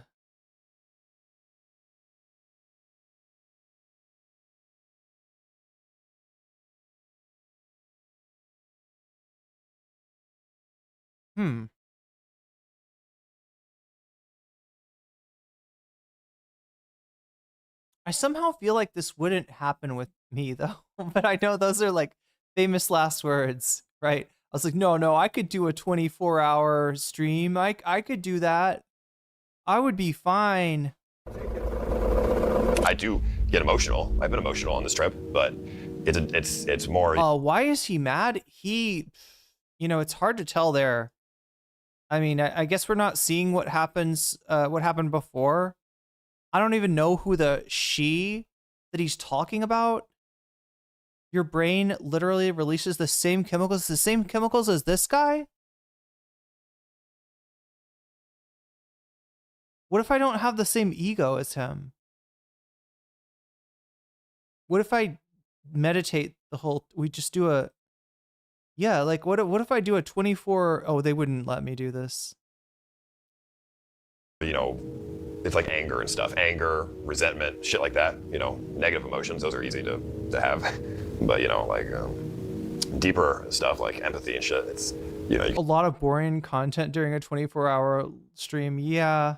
That, I guess that would actually wear on me. Like the feeling of having like nothing else to say, right? And still having to say something anyway. I think that would, yeah. And like it would, I would feel obliged to like, keep talking. And I like, if you've noticed, chat, the difference between like my stream and I don't know, like Chud Logic stream, or I'm trying to think of some other example, JStalk stream, right? There's a lot more dead air there. I try not to do that. I may at times if I'm like if I'm preparing something in the background or, I don't know, but yeah, so for me, probably my voice would wear out before anything else. His girlfriend did something he didn't agree with. Somebody earlier was talking about Ice Poseidon's girlfriend. In fact, I think they even mentioned her name. The junta is still locking people up without reason and bombing the rebels. It's still going strong, even after the earthquake, yeah.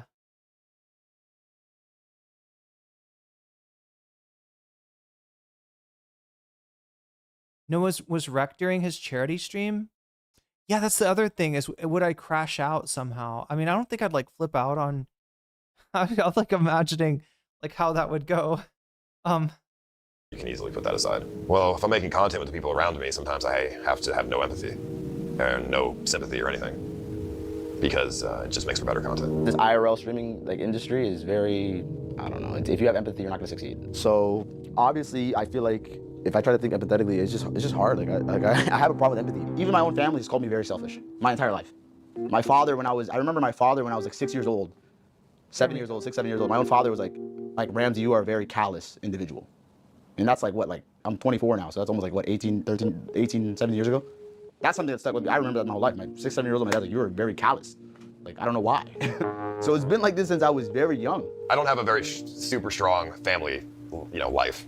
I'm very independent. My parents are very independent. They're both, like, they just work a lot. Like, I sometimes think, like, it'd be cool to do a stream where I was like, and I've done this in the past where, like, when I'm working on a video or something like that, and it almost becomes like, what do you call it? What do you call like a productivity stream?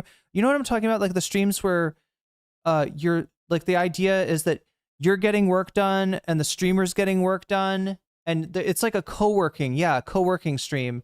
Right. I've thought about, doing that to like encourage me to get more videos and stuff done. And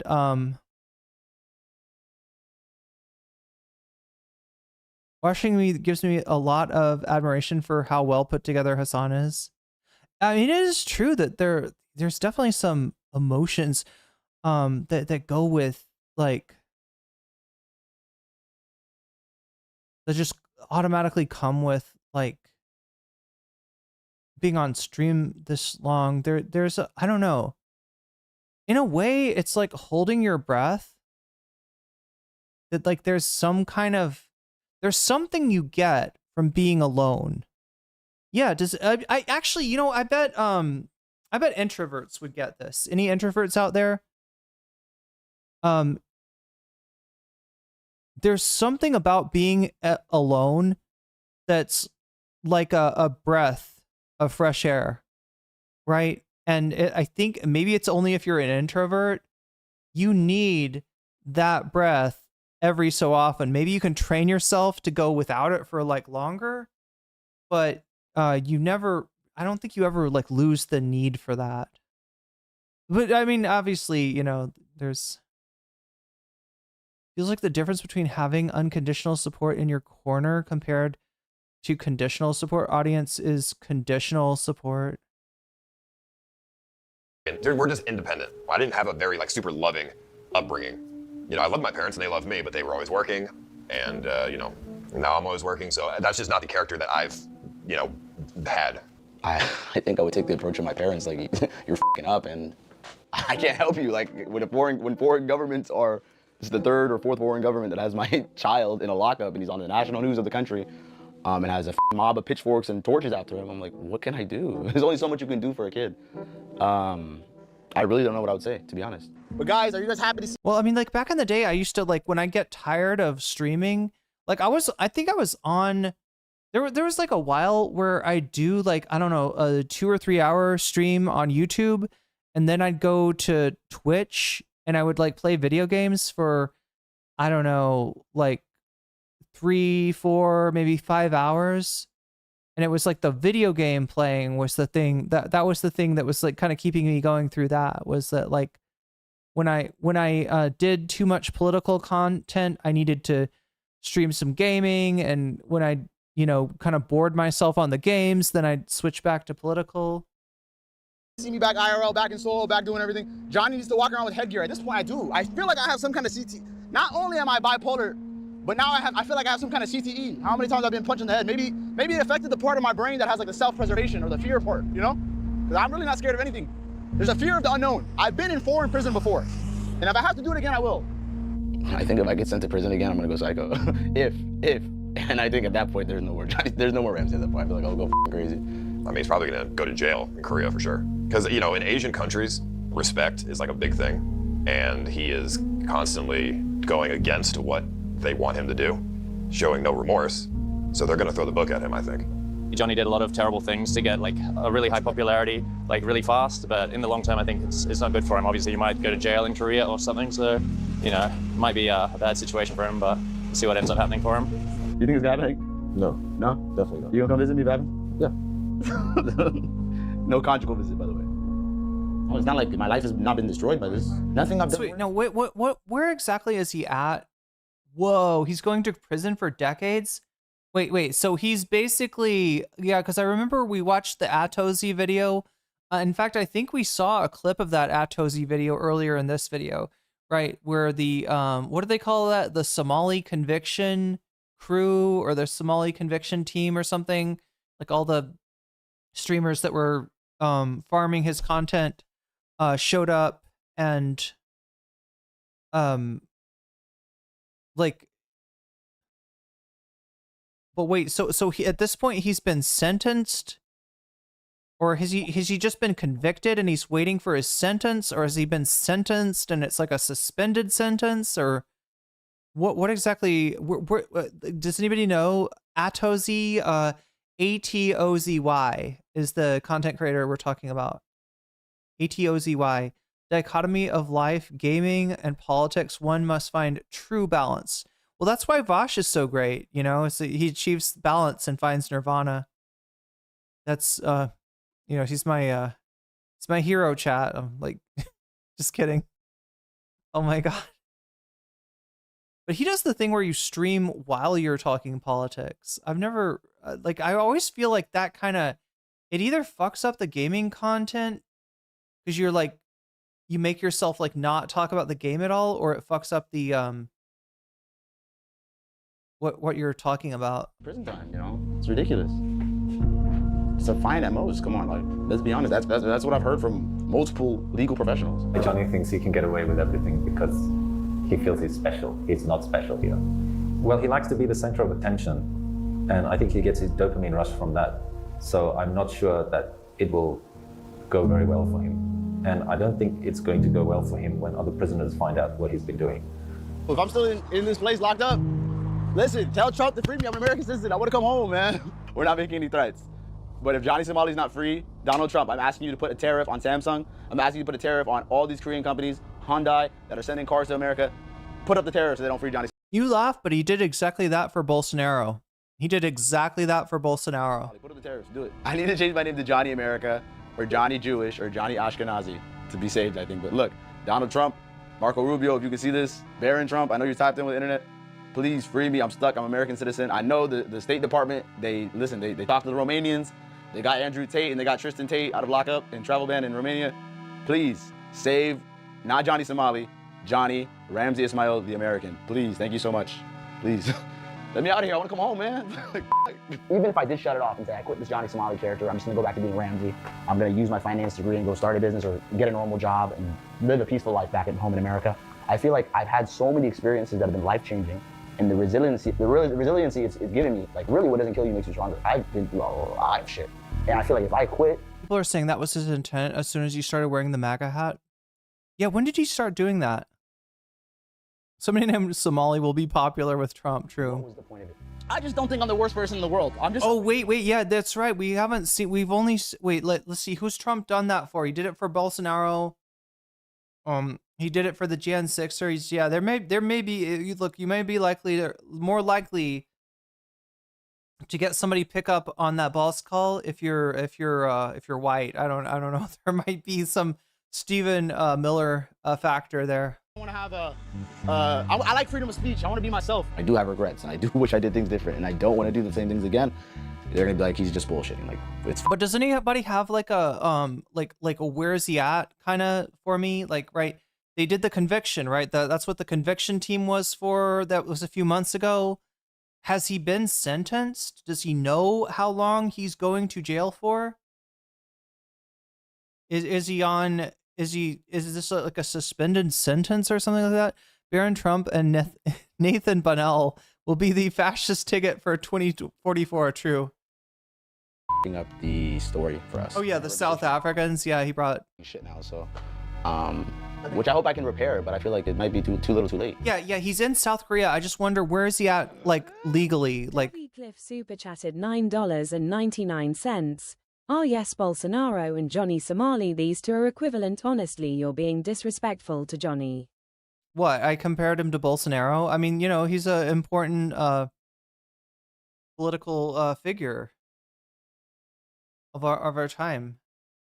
Look, I feel like have you seen my favorite? Let's see if I can find this. My favorite Bolsonaro moment.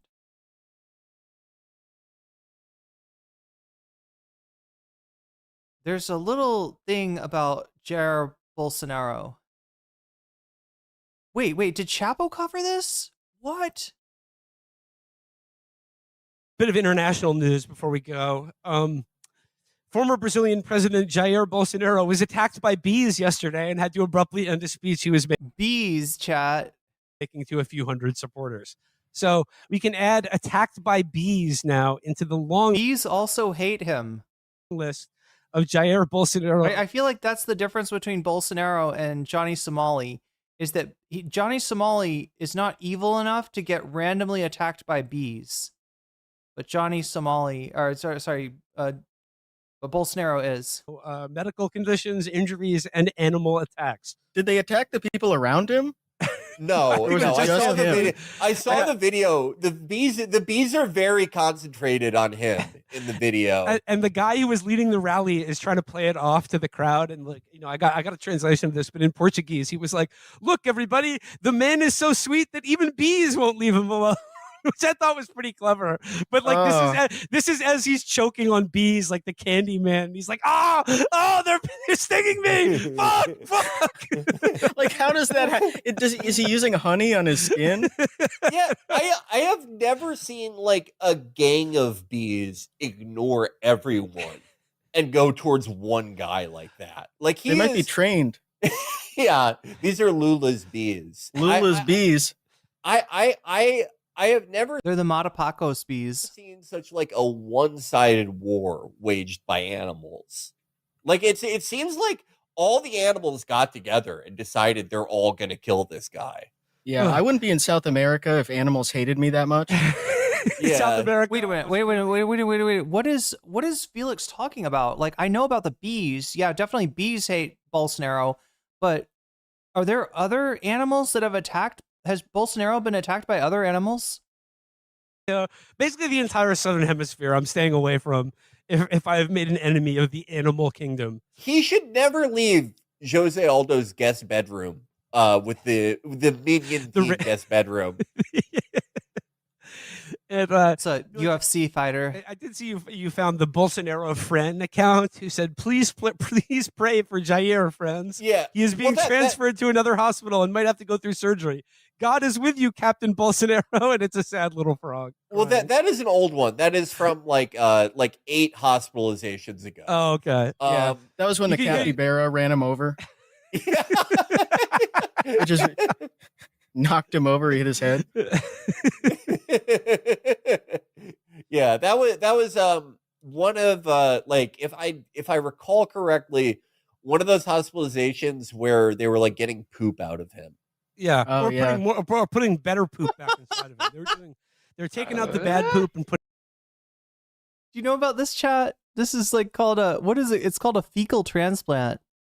Do you know about this procedure? It's a real thing, and it's actually a very effective therapy, especially for I think it's like called C. difficile is a very pernicious pathogen that can colonize the lower intestinal tract of especially elderly people, and they will often give them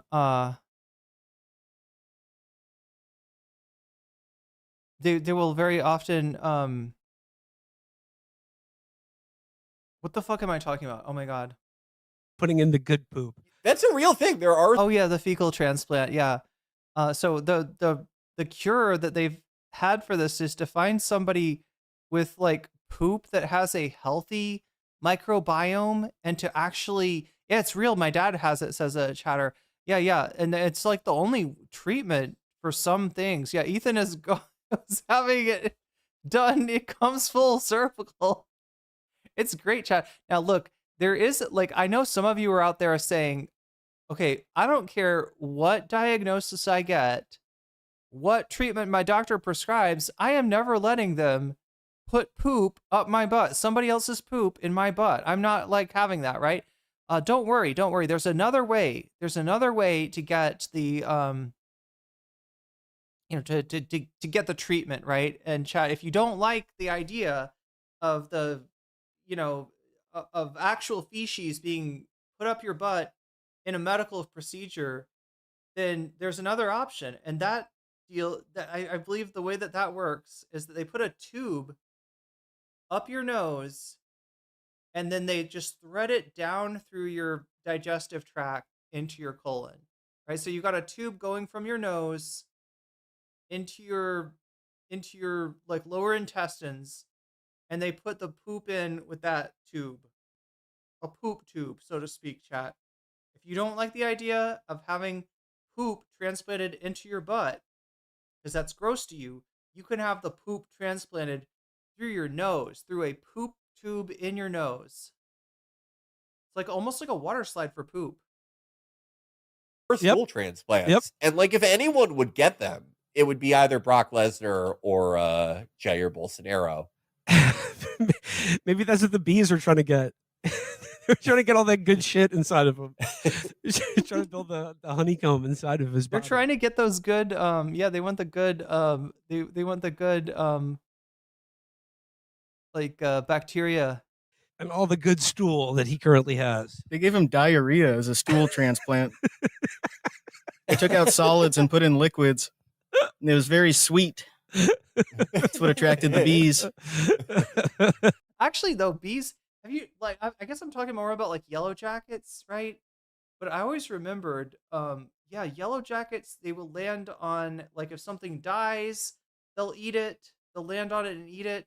But they also the other thing that they like to land on is dog poop, right? I grew up in a neighborhood with a lot of dogs, and there's a lot of dog poop, and oftentimes if the dog poop was fairly fresh, there were bees on it. Okay, well I think that's We're back. Sorry. Bit of international news. all right, and just so you know exactly what they're talking about, let me show you.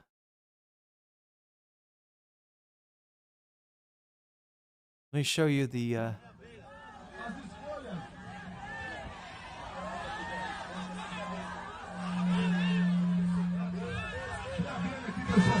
Muito obrigado a todos vocês. Brasil, acima de tudo. Valeu. O mais amado ex-presidente do Brasil. Gente, você não imagina aqui, um monte de abelhas aqui, mas não tem como continuar, viu? Um monte de abelhas surgiu aqui. O homem é tão doce que até a abelha apareceu aqui. Valeu! Nós... What is he riding on? Is that like a tank? It looks like he's on some kind of like a troop. What do you call that? Like vehicle, like a striker. I think a lot of people aren't going to be copycats of Johnny Somali or people who go too far because they see how it ends up. You know, he walks away and apologizes, whatever. I mean, I still wouldn't respect it because he's still done a lot of damage that needs to be fixed. So How can he fix it? no, he doesn't fix it. Health and medicine is made up nonsense. Trump's body is about 30% fillet of fish, and he's going to live to 130. Well, yeah, chat. He's figured out the true nature of health and fitness, which is that your heart has a set number of beats. Once it beats that number, you die automatically. And so exercise is bad for you. Yellow jackets are wasps. They give bees a bad name. Yeah, yellow jackets are pretty mean, but there's meaner out there. I think hornets are meaner. It takes a real content creator to be able to do things that don't cause problems and have longevity. This shit has warped my mind to the point where I'm like, I kind of lost.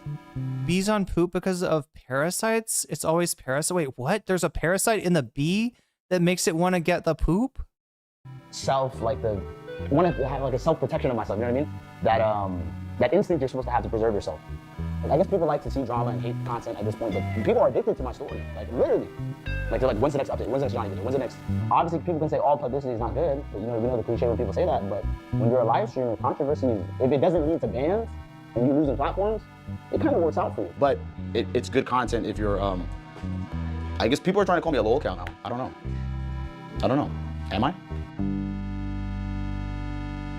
I think Johnny Somali. I don't know if he technically fits that definition. His biggest enemy isn't legal mindset or Ice Poseidon or even the Korean YouTubers that track him down and kick his ass on a weekly basis. I respect Trump's health advice more than RFK's. Did you see RFK being forced to eat McDonald's? Being forced to eat the seed oil that they cook their French fries in because he's with Trump. Johnny Somali's biggest enemy is himself. It spreads through spores and infects their digestive system, and it makes them love poop. He's gotten so carried away being Johnny Somali, the world's most disrespectful and controversial live streamer, that he's completely ruined the life of Ramsey Ismail, the college graduate from an immigrant family. Throughout the process of me putting this documentary together, Johnny's talked a lot to me about whether or not I think he'll be able to return to his normal life after this is all over. To be clear, I don't think Johnny Somali will ever be able to return to his normal life, especially if he doesn't end up serving time in Korean prison first. But there's actually no coming back to your normal life after you're talked about on the internet at this level. Johnny Somali's face and real name are plastered all over articles, YouTube videos, and news reports cataloging every wrong thing he's ever done. When you're that far gone into the hole, it's no surprise that he can't stop doubling down. Now, that doesn't all excuse what he did, but I hope it does shine some light onto why he keeps doing it. In the end, it's Johnny Somali who destroyed himself. His words and actions have become his own worst enemy. Hey, Alex Novell, on the off chance that you end up watching this and you're still in East Asia or Southeast Asia, you should hit me up. We'll hang out. I'll teach you how to not be sweaty. No, just kidding. I have a friend, the guy that I moved out here with, my friend from college. He always jokes about, or he would, like, he couldn't stand the heat out here, right? He just like, every time I saw him, he was drenched in sweat. And he would joke around that he's like the sweatiest man in Thailand. And maybe he was the sweatiest man in Thailand. I still think, I feel like the heat, I feel like you can learn to tolerate the heat though. I know I have. You got, like, the key is honestly not jacking the air conditioner up when you have a chance, right? If you don't spoil yourself by putting it down to like 24, 23 degrees on your air conditioner, then you won't mind so much when it's like, 95, 100 outside. It's not as bad. I don't know. It's just like, it doesn't really get to me. The cold gets to me actually worse than the heat does. Was it the heat or the humidity? I think it was the heat, because back when he was here, it was before the rainy season.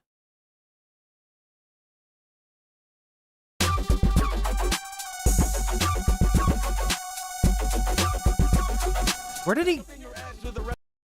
Wait, what is this? It's a group harder than erection that shows no affection. Wait, whose track is this? Chat, what is going on here?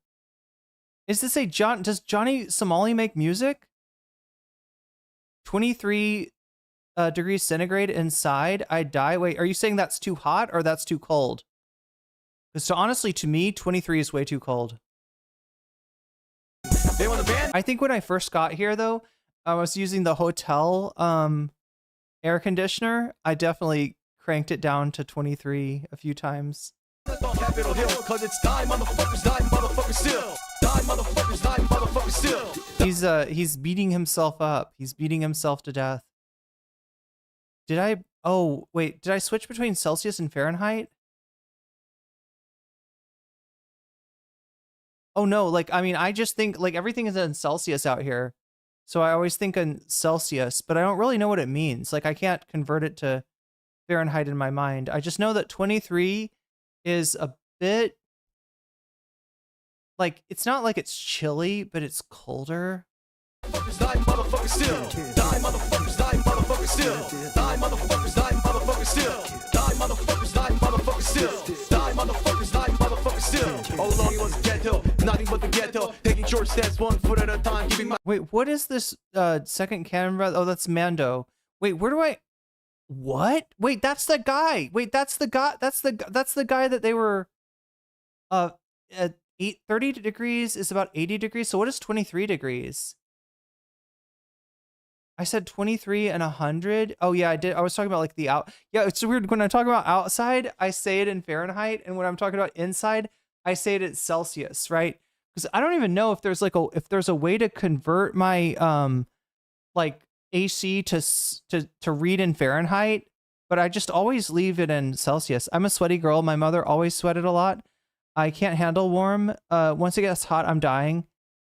I mean, I'm sweaty too, but mostly when I exercise. I have an illness that is exacerbated by heat, so summer sucks. 23 degrees Celsius is nothing. Yeah, well, I mean, it's not. I'm just saying, I feel like, you know, it's like excessive for cranking the AC But I don't actually know how hot. Oh, 22 is 75. Okay, so 23 must be like 78 or something. Yeah, 23 is about 73. Yeah, to me, 23 feels cold now. I get cold if I put it on 23. Which is weird because yeah, like I can remember like in Seattle, it was always, you know, we didn't have an air conditioner, or I think I had a roommate who had an air conditioner in her room only, but yeah, we didn't really have an air conditioner, so it was only the heater, and I'd try to keep it, I don't know, I'd try to keep it between like 60 and like 65, I think.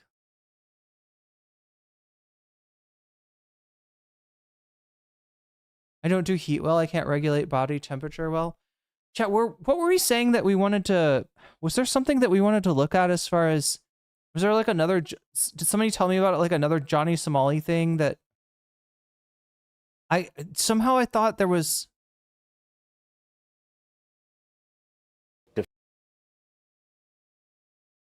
So this is the Red Scare video. You know, I've known Elon for, I don't know, quarter century. You should never... Oh my god, speaking of a man who can't tolerate heat... ...against Elon, and you need to try something like the Doge thing, and that's actually what is going to happen. Over 3 I would love to Doge capitalism, chat. Can we do that? billion Twitter users ceased to exist on October 28th, 2022. I think it's gonna be a glorious future. It's gonna be really something special. Take over, Elon. Yes, Has Elon gotten chunkier since he took over Twitter? Or like more, what am I trying to say? Has he gotten less aerodynamic? You know what I mean? Like he's turning into a Cybertruck, isn't he? Over time? Hi, everyone.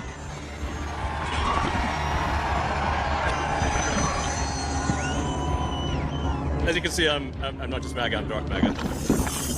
The survivors of the nuclear fire called the war Judgment Day. They lived only to face a new nightmare. The war against the machines. Everything we've developed for our cars, the AI inverse computer, it all actually applies to a humanoid robot. The computer which controlled the machines sent the Terminator back through time. Oh, I get it. I get it. They're saying that Peter Thiel is moist like that because he's a Terminator. I'm Peter Thiel. He's the Terminator, chat. Its mission. He's the bad Terminator. A bunch of podcasts to brainwash the population into fascist ideology. He's so old and he's been saying the same thing for decades. The resistance was able to send a lone warrior. Wait, Celsius times 2? It's not quite 2, isn't it like 2? Okay, 2.2 is the pounds to kilos conversion, right?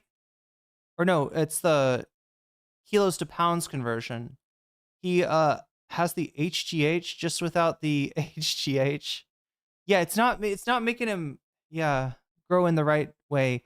Is Alex the guy who infiltrated the RNC? Either that, or you might be thinking of Walter Masterson or Walter Matheson.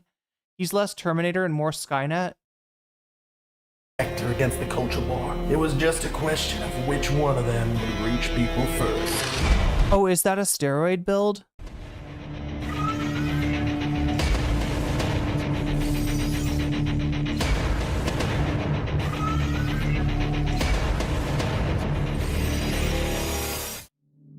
I think the Anglo concept of honor is motivated from within. The Anglo concept of honor. Okay. The white concept. The concept of honor. This is what Tucker was talking about when he said that's not how white men fight. The individual, it dovetails with the idea of like individualism and freedom. This is Anna Kachian. She's a Russian pseudo-intellectual and co-host of the... Yeah, what is actually winning, chat? What are we doing for bonus content? The Antichrist himself. I think we're doing Chapo. Chapo. We're not quite at the double content range yet. We're at 153, but yeah, that's good for one Chapo segment. Dunking on ContraPoints. It feels so weird to say, chat. It feels so weird to say. She's not somebody I'd prefer to be dunking on, but dunk on her we must. I will say it's been interesting seeing the amount of leftists dunking on Contra, so she kind of united the left. The left that's worth keeping, yeah. Like unless you're like a Destiny orbiter like Hutch. I wonder what Pisco's got to say about Contra. Be interesting. Pisco's like really found himself a nice fence to ride. It's interesting. Red Scare podcast. Elon Musk 6'2". Oof, what a faggot he is. He's a Nazi. It's like He's an F slur. Elon Musk is a F slur.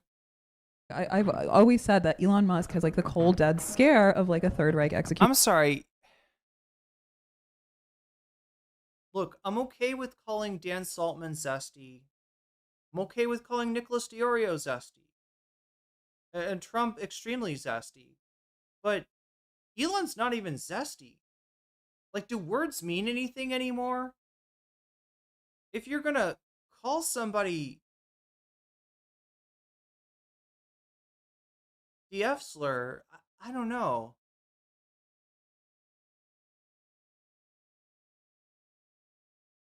Like, I feel like Elon's somebody that could use some zest, you know? He just doesn't have any. There's no zest. He's zestless, chat. He's the most ungay, one of the most ungay people I've ever...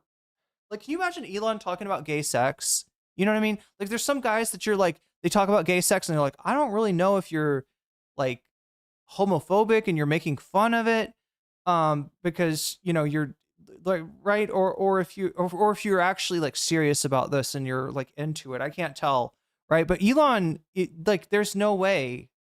There's just no way. Like, he would talk about gay sex like such a straight guy.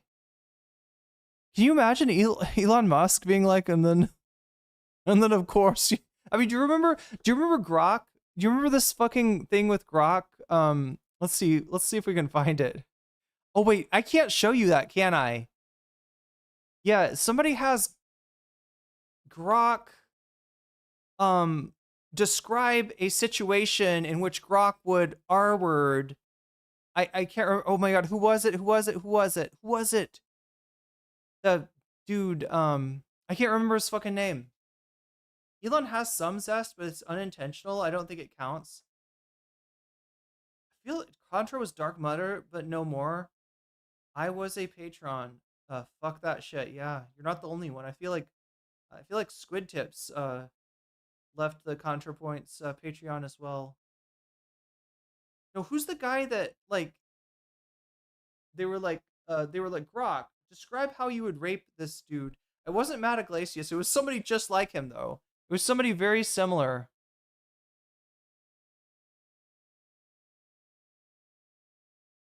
I gotta say, these did they commission these animations of themselves? Because these are like bad. Yeah, it was Will Stancil. Thank you, Nathan. I could not. I was like, what is this guy's name? Matt Stencil? I think his name is Matt. Harry Sisson, king of the smooth liberal twinks. Yeah, don't tell Hank about Harry Sisson, all right? Harry Sisson's gonna have to, like, oh, but Harry Sisson's not the one that's in trouble right now, isn't it? Is it Will? Oh my god, shut. Dean Withers. Is it Dean Withers that got in trouble for doxing that dude that he debated? Some dude, he debated this dude, and the guy was saying some like mildly, like borderline kind of sussy stuff. And Nathan was like, hey everybody, get that guy's real name and report him to the cops. There's a CNN report on it. She said he's a Nazi. Oh, a CNN report on what the Rock R wording William Stancil. Yeah, Twitter's kind of gross. I'm really not looking. Look, the numbers are like, I'm not gonna lie. Numbers on Blue Sky, like as far as it's like, you know, when Twitter looks really bad, Blue Sky's numbers go way up, and then they come back down, and then, you know, 6 months go by, then something happens on Twitter, numbers go way up, they come back down, right? I don't know. I really want to see Blue Sky take off, but if it doesn't, the guy he debated, to be clear, wait, he said parents have the right to give consent. Wait, he did. Dean kind of like extracted that and extrapolated on what he was saying to get that. No, I mean, he did say something really fucked up, which was basically like the parent. He said something like that parents own kids, right? That the kids do whatever the parents say, which is a fucked up thing to say, but unfortunately, very common thing to say. In fact, something that I think I heard similar shit from my parents growing up, right? But it's not something you can report anybody for. Yeah, the guy that he debated. I mean, the guy that he debated was like, had a bad take, but somehow Dean goes from 0 to like doxing mode in like 2 seconds. I don't know. I haven't watched the whole thing, but it did not look good for Dean. It's like these people are horrible. They're like He's the new horrible. Elon Musk is such a wonderful and amazing genius, and why I stand him in the end. Totally. Like Elon Musk basically- is a very powerful person. Wait. So when she was a liberal, she was calling Elon Musk the F-slur, and now she's like, oh no, he's really good. He's not gay at all.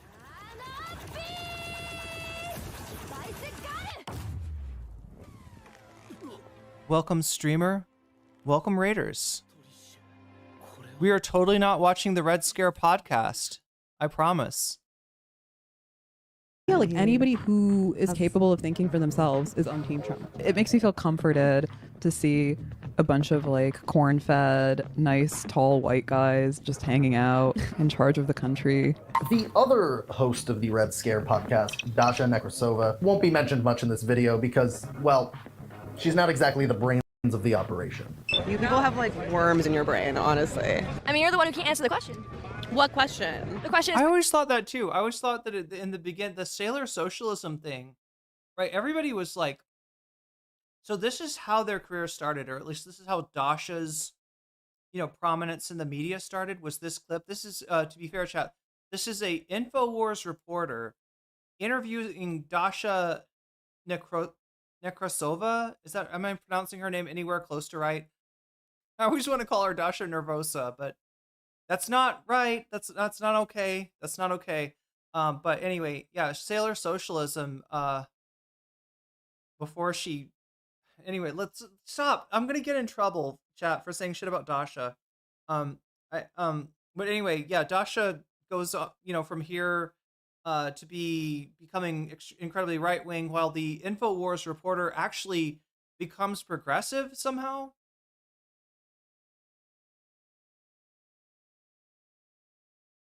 Original clip that went viral, cut out the start of the convo.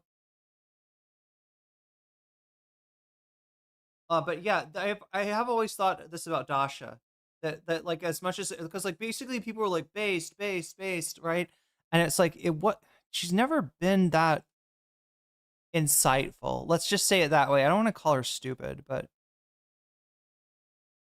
wait, cross-pollination. Wait, what's up? Thank you for the raid, Echoplex. Good to have you along with us for the evening.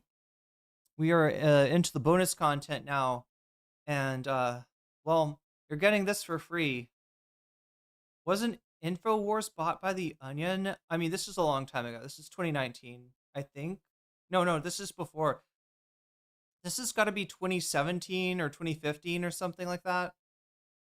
This is a long-ass time ago, this clip. Why you support socialism? How's your thing going? Good. You guys? Yeah. Oh yeah, really good. You guys are racist or something? What's going on there? Yeah, we're right wing now. Right wing. First we were in socialists, and now we're. That's cool. You guys went from Bernie bros to Trump supporters. You basically had the same arc as Joe Rogan. How did that happen? Well, Anna hates this because Anna wasn't ever really a proper Bernie bro. I will go on record and say that I've never been a leftist or a Bernie bro. Okay. I've always been a Trump supporter, but I was playing it cool and not going too hard on it because, like, I'll be frank about it, out of social cowardice, because I didn't want to fear any reprisals or repercussions. But if you listen to those early episodes, you can hear Closeted crypto MAGA. A lot of people would say this about their early broadcasts, and they were absolutely gaslit. I mean, people say that we did like a right wing pivot, maybe cynically, but I don't really see it But somehow, the Red Scare podcast is pulling in almost $50,000 from over 11,000 supporters on Patreon. Sorry, I'm like going, I'm going on Patreon to see how much money we have. Oh yeah, cool. Yeah, how'd we do? Not bad. Hey, look at that. Hey, nice. I wouldn't mind $1,000 extra on top of our existing Patreon earnings. Patreon winnings. I promise if this podcast does prove to be lucrative for us and we do make some money, I will do my best to redistribute my surplus wealth to the less fortunate, and I look forward to flicking crumpled $20 bills in the faces of my haters on the left. Flushed with wealth and fluff articles touting them as gleefully offensive, it seemed that the Red Scare podcast was destined for both financial and social success. Okay, chat, this is like the question of the night. I hate this about myself, but I find myself asking once again, but what are they on? And this is as somebody who, you know, partied a lot in my early 20s. All right. So I get to, I think it's okay for me to ask, but what are they on? Look at them. What are they on? What is that? I mean, I'll tell you this, it's more than what I partied on, for sure. Like it's something more than like, you know, Molly and mushrooms and L. What are they on? Success. Putin made waves when he announced that everyone should listen to the hottest new podcast, Red Scare. My dad was a numbers man and my mom was a homemaker. It's white people drugs, but I was, I mean. And therefore I do race science. I thought I was doing white people drugs. On the radio. I'm a little scared of black people. But Russians and blacks have a lot in common. Alarming rates of maternal absenteeism, love of name brands, really bad taste in alcohol and cigarettes. Did you watch any of George Floyd's funeral? No. Because I'm a racist in a show. Because you're racist. I'm a white supremacist, so it's been really funny watching. Roxy Muse says nothing but spite and wifociousness Xanax. American black people. Wifociousness Xanax. And other minorities around and find out. Yeah, the government is going to have to find new ways to criminalize black people if weed is legal in New York. Standing around. Yeah, white quote loitering. But you can only become so successful off of pandering to the center left. Eventually, if you really want to have a successful podcast, you sell out to whoever on the right will pay you the best. This is where Peter Thiel comes into the picture. I'm Peter Thiel. I build companies and I support people who are building new things, from social networks to rocket ships. I'm not a politician, but neither is Donald Trump. He is a builder, and it's time to rebuild America. Oh, yeah, there it is. There it is. Yeah, that was the one that, like, yeah, I definitely drank in my younger days, but, like, not much. Very little. K and Adderall with new hot opioid. With the new hot opioid. This is why. This is what everyone who lives in New York just have to do. Yeah, that's the other thing. I wasn't East Coast. But I think like I can definitely see like the alcohol that was missing in my lifestyle kind of manifesting in them. I don't pretend to agree with every plank in our party's platform, but fake culture wars only distract us from our economic decline. And nobody in this race is being honest about it except Donald Trump. Peter Thiel's famous for funding things not. Yeah, Donald Trump, definitely never milked the culture war. Never. Chat, have you remember the thing where, like, you know, if you look at him in 2016, Trump actually holds a LGBT flag at some point, right? He actually, you know, and he never said anything at all about trans people other than if Caitlyn Jenner goes to my building, she can use whatever bathroom she wants to. That's the only thing I think he ever said about trans people. I probably prior to the Trump 47 period. And then there's a clip of him being like, you know, like it used to be, you know, you talk about, you know, trans people, no one would care. And now everybody loves it. So I guess we hate trans people, right? You know, like I guess fuck Caitlyn Jenner, right? It's so fucking. Not as investments, but to benefit his personal interests. You know, he seemed almost human a few years ago. There we go. There's the There's the moist guy that we all know and love. One always has the illusion that what's he on though? That money can solve all problems. And the answer is money. And it obviously it can't. And then there are, there's sort of all these ways that it's probably in some ways it's a good thing to have money. In some ways, in some ways it's socially isolating. In some ways you don't, one doesn't even want to be fully aware of how much it's changed, how much it changes the relationships with people. Famously, Peter Thiel funded multiple lawsuits against the company Gawker, which eventually bankrupted them through the court process. Do you believe you've set a dangerous precedent in secretly suing Gawker in connection with this publication of the Hulk Hogan video? I don't think so. That if you're for the record, chat, Gawker, the reason he hates Gawker is that they outed him as gay. He was gay and he was doing right-wing politics, I think including, supporting like anti-marriage type stuff. And Gawker, Gawker went public with, his, who he actually was with some of the like guys that had been with him. And that's why he went after, Gawker. It had really nothing. Hulk Hogan was just the vehicle. Trump hugs a LGBT flag, drag star, Miss MAGA. Oh yeah, what was her name? God, I can't remember her fucking actual name. Was a prominent guest at his rallies. So weird in comparison. Yeah, now she gets harassed when she goes to MAGA events. Man is a real life supervillain in the making. In the making? I don't know. I feel like he's already made. middle class, if you're upper middle class, if you're a single-digit millionaire like Hulk Hogan, you have no effective access to our legal system. It costs too much. Oh my God, poor Hulk Hogan. I had to help him out. No, fuck you, Peter. Fuck you, you lying son of a bitch. That shit had nothing to do with Hulk Hogan. Like, he was just the vehicle. He was just the steroid-induced vehicle. Behind the First Amendment, behind journalism, that is an insult. That is an insult to journalists. And that's why Gawker lost so catastrophically. He's also funded a litany of political candidates to shill his futurist neo-fascist agenda, the most famous of which being part-time author and backup singer from Fall Out Boy, J.D. Vance. Are you a racist? Do you hate Mexicans? The media calls us racist for wanting to build Trump's wall. They censor us, but it doesn't change the truth. I'm J.D. Vance, and I approve this message because whatever they call us, we will put America first. I want to talk a little bit about J.D. Vance, whose name has come up a few times. You gave $15 million to help him get elected in the 2022 midterms. It might be the best $15 million, arguably, that you've ever spent, but you'll tell me. And I think you introduced Trump. I mean, it's not going to be until Trump dies. When Trump dies, it'll definitely be the best 50. It'll be quite a bargain. Vance in 2021 at Mar-a-Lago. He made a great first impression, and then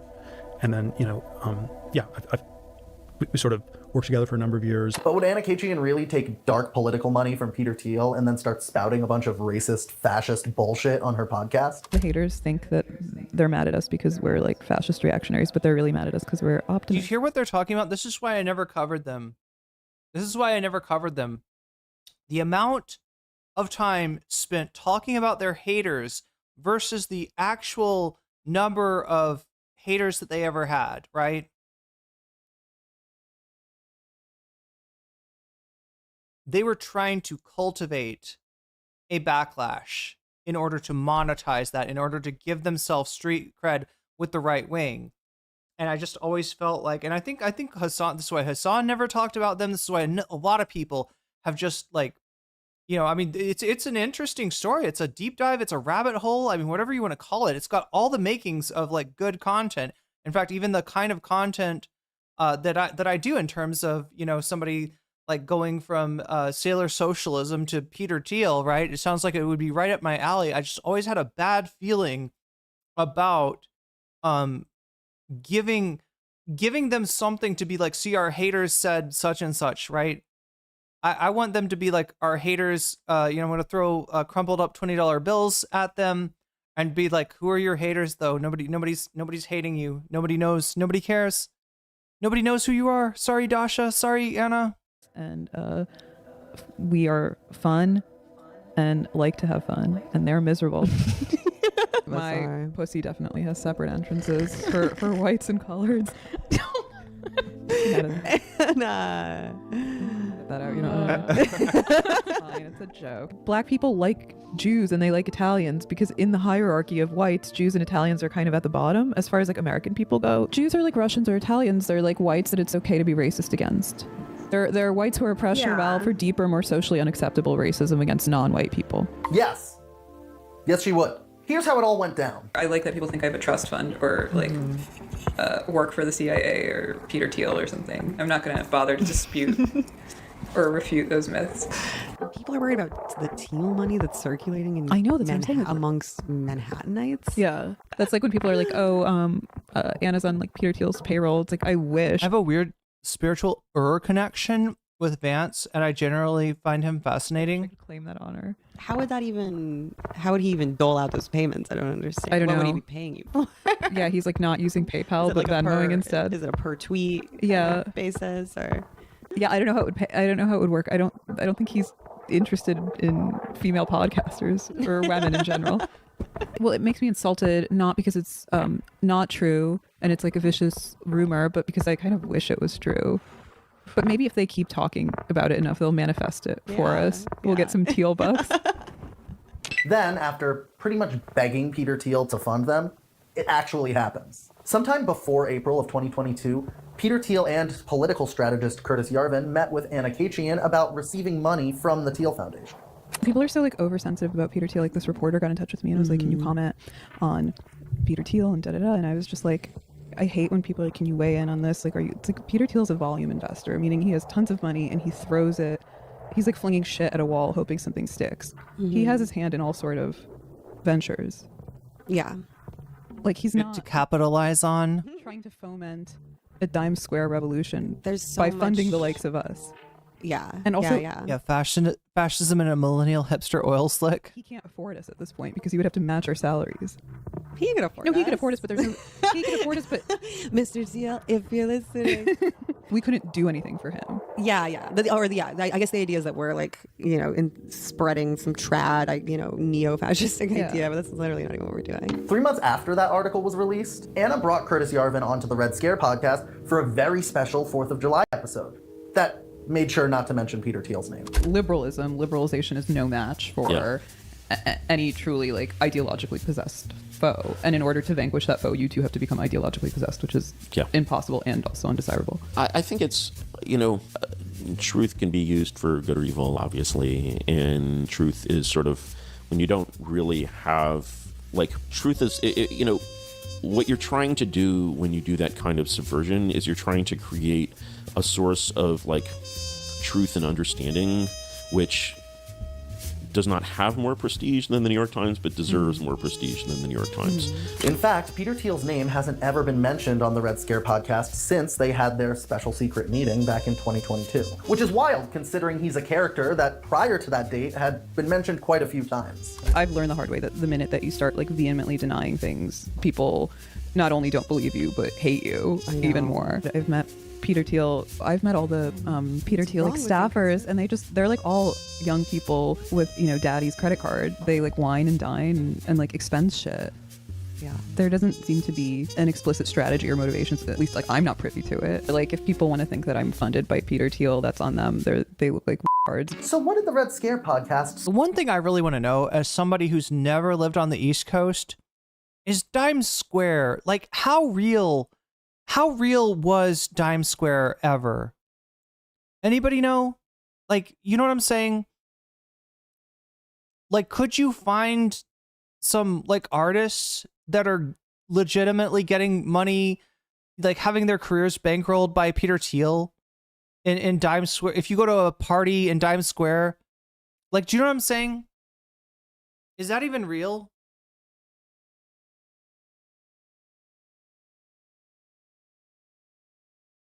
It always sounded like something that was mostly hype, but since, I said, I never lived, anywhere close to NYC, I don't really know. Start talking about instead of Peter Thiel. This horrible Jordan Neely, Daniel Penny subway incident. The homeless are really their own race. This kid is really crazy to have pulled a stunt like that on the subway, knowing the optics. Of course, it was an of-the-moment decision, but we live in post-Floyd America. A homeless, drug-addicted young black man is literally the closest you can get to sainthood, and a white, blonde-haired former Marine is the closest you can get to the Antichrist. Yeah. Well, I mean, you are sitting in front of a picture of Peter Thiel, lady. 23. Daniel Penny, a 24-year-old former Marine, fatally strangled an unarmed homeless man by the name of Jordan Neely on the subway. That's the Marine veteran who put a man in a chokehold on a New York City subway, resulting in that man's death. Penny, a Marine vet, was captured on now infamous video holding 30-year-old Neely in a chokehold on the F train near the Broadway Lafayette station. The medical examiner determined Neely's death to be a homicide, sparking protests for weeks after Penny was originally questioned by police and let go. He has since been charged with second-degree manslaughter and is out of jail on $100,000 bond. And then some people say that this was about race. I forgot what Adam Neely looked like. Which is absolutely ridiculous. I didn't see a black. Sorry, did I say Adam Neely? Adam Neely's a music tuber. God damn it, chat. Daniel Penny. Man. Daniel Penny was praised as a hero on the right for killing a black person. In their minds, Jordan Neely was a violent criminal who needed to be put down. And Daniel Penny was a vigilante savior protecting people like Batman would. This was not just reasonable behavior by Daniel Penny, but potentially heroic behavior by Daniel Penny. Our society, to be absolutely clear, needs more Daniel Pennies. The fact that this ended tragically does not mean that the Marine in this case meant for it to end with the death of Jordan Neely. He clearly didn't. If he wanted to kill Jordan Neely, he clearly could have. That heroic Marine. Oh my God, yeah, if Israel wanted to enact a genocide on Gaza, it clearly could have. Why is not everyone dead? If it's a genocide, everyone should be dead. I guess they're not doing a very good job. Or the worst is when they'll show a chart that begins after the Nakba and ends before the post October 7th period and say, see, look at this. We see the Palestinian population only going up. In other genocides that we look at, we can see the population going down. And clearly there, where's the genocide? Where's the genocide? Like, you're not even showing the period of time. Now be charged with second-degree manslaughter by the New York District Attorney. That Marine should be given a key to the city because the killing was obviously justified. Keep in mind that most of the people who believe this have never ridden the subway before, let alone set foot in a big city. The obsession with Daniel Penny stretched far beyond a regular topic for the Red Scare podcast. So there's like protests. Oh no, they just farmed this, didn't they? They farmed it. They pulled a whatchamacallit. What's the dude's name? Actual Justice Warrior, and they farmed it. It's not like people knew chokeholds could kill, right? Right. Yes. Oh yeah. But they're nothing. They're like trying to meme it into another like George Floyd summer, but people are not having it. And it looks like there's like max like 100 people. Guess what? Guess what, Dasha? Guess what? Wait, what did they say? They compared, yeah, that we just had the largest set of protests. Wait. Am I contextualizing this right? The No King's Day protest / Ice Out of LA protest, I think was the largest number of people protesting. Is it like ever? Am I exaggerating this, chat? I can't remember. Yeah, we're all taking over the train tracks. So embarrassing. Getting precariously close to that third rail. So embarrassing. I know. And yeah, like you're all clearly really like maladjusted and like need to get a life. These protesters are really carrying on Jordan Neely's legacy by being as much of an annoying, chaotic nuisance as possible. I was thinking how a really cute couple's costume would be Daniel Penny and Jordan Neely. I had that thought too, and I was like, this is too much. It's too much. It's not a good idea. It's like, you know, one of those costumes that you get at the drugstore that's like an alien like kidnapping a man. It's that, but it's like Daniel Penny chokeholding Jordan Neely on the F train. Okay, this one's worth responding to. I hope that guy who shot the United Healthcare CEO comes to your event, if you know what I'm saying. I know how that sounds, but she's hoping an actual murderer comes to her event. I'm simply implying that a cooler, more popular murderer should also come to her event. If it's open season on murderers, should have the coolest one. Oh, looks like I ratioed her. Oh, she's not gonna like that. Oh, and she posted a Wojak calling me gay. Calling for political violence? Anna, you know, just because you take money from Peter Thiel doesn't mean that you're actually a politician. Tons of Russian ops, like yourself, take money to shill fascist bullshit on their podcasts. You've got more in common with Tim Pool than you do with any politician. I never received money from Russia. We never were given any money to create anything.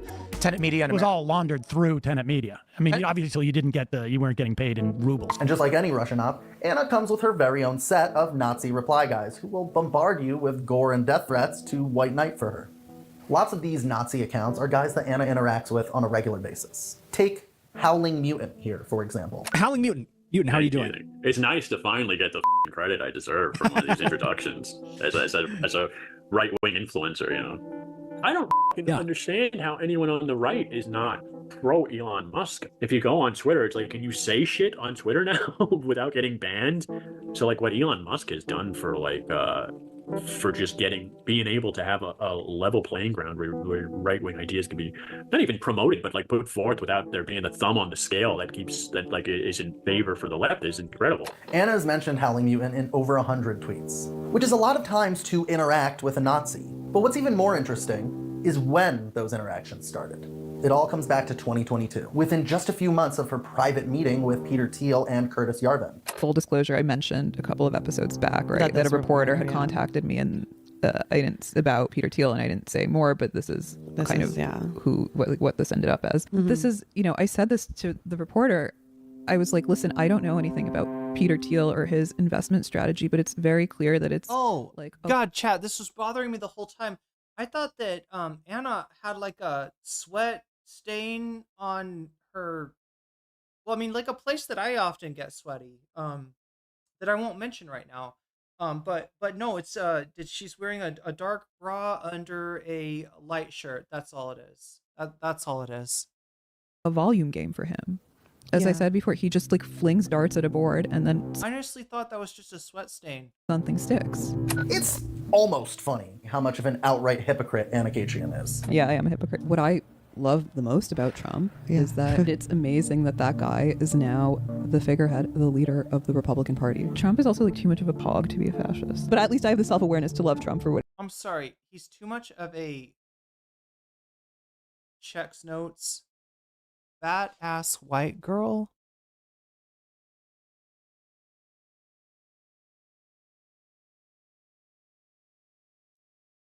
No, chat, was she was using the Twitch meaning, wasn't she? What? He's too much of a pog? Like, how fucking online is this lady? Contradictions of liberalism create the craziest conservatives in the heart of the most yeah, this is the Casparian effect. Davy, you got it. This is the Casparian effect in action. Literally about to comment on how much that's bothering me. It's off center too. It's going a different direction than her body. Yeah, it makes it look like she's got her spine is like missile. Look at poor Dasha. Look at poor Dasha. She looks like she's got a rod in her spine or so. I don't know what's wrong with Dasha there. Anyway, these people need some myofascial release or something, some kind of, you know, they need to get a massage therapist who's read anatomy trains. What he is. She publicly praised Daniel Penny as a hero for killing an unarmed black person, while the same day speaking out against Luigi Mangione, the guy who shot the United Healthcare CEO. If you really think that all murder is bad and wrong, then how is it not despicable to you that Daniel Penny murdered someone? And to anyone who wants to say, oh, well, he was acquitted. OJ was acquitted too, you dummy. Did you do it? No, I didn't.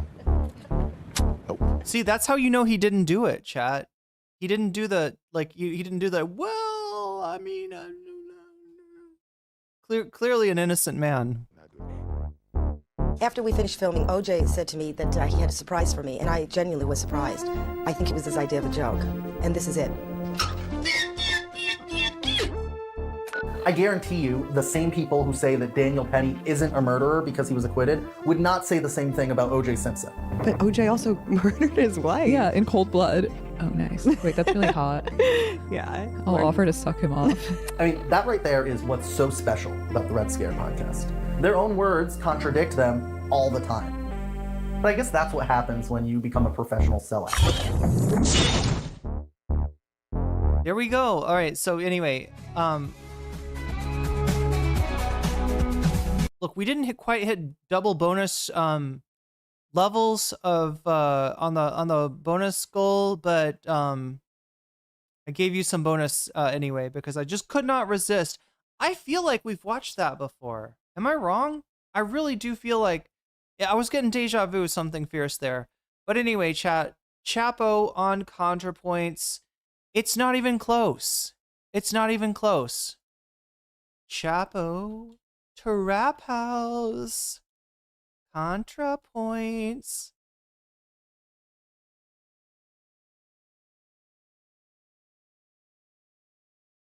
Wait. Look at this, chat. Look at this.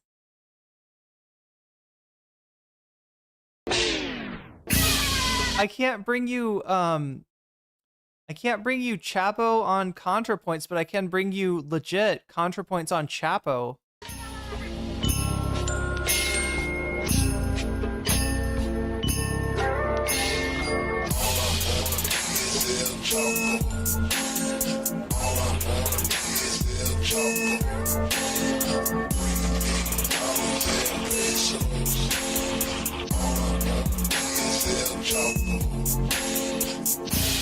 Greetings, friends. It's your Chapo for the week. It's me, Will Menaker, joined by Matt. November 18th of 2018. Christman in Virgil, Texas. And I'm very happy to say our guest this week is someone who's proof that if you are a fan of our show, very, very occasionally, very rarely, but sometimes we will listen to you.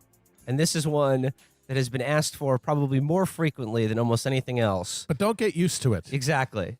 Don't get used to water because you will resent its absence. We are, of course, referring to Chris Wade, who requested that this person come on, and no one else. No, which is all my way of saying, do not get used to the presence of Natalie Wynn, a.k.a. ContraPoints, because you will resent her absence from our show. Natalie, thanks for joining us. Hi, guys. Thanks for having me. I'm excited to finally go on Chapo. She goed on Chapo. All right, and then only short 7 years later. I'd like to begin today's show with some of the ongoing discourse about the ongoing genocide taking place in Gaza.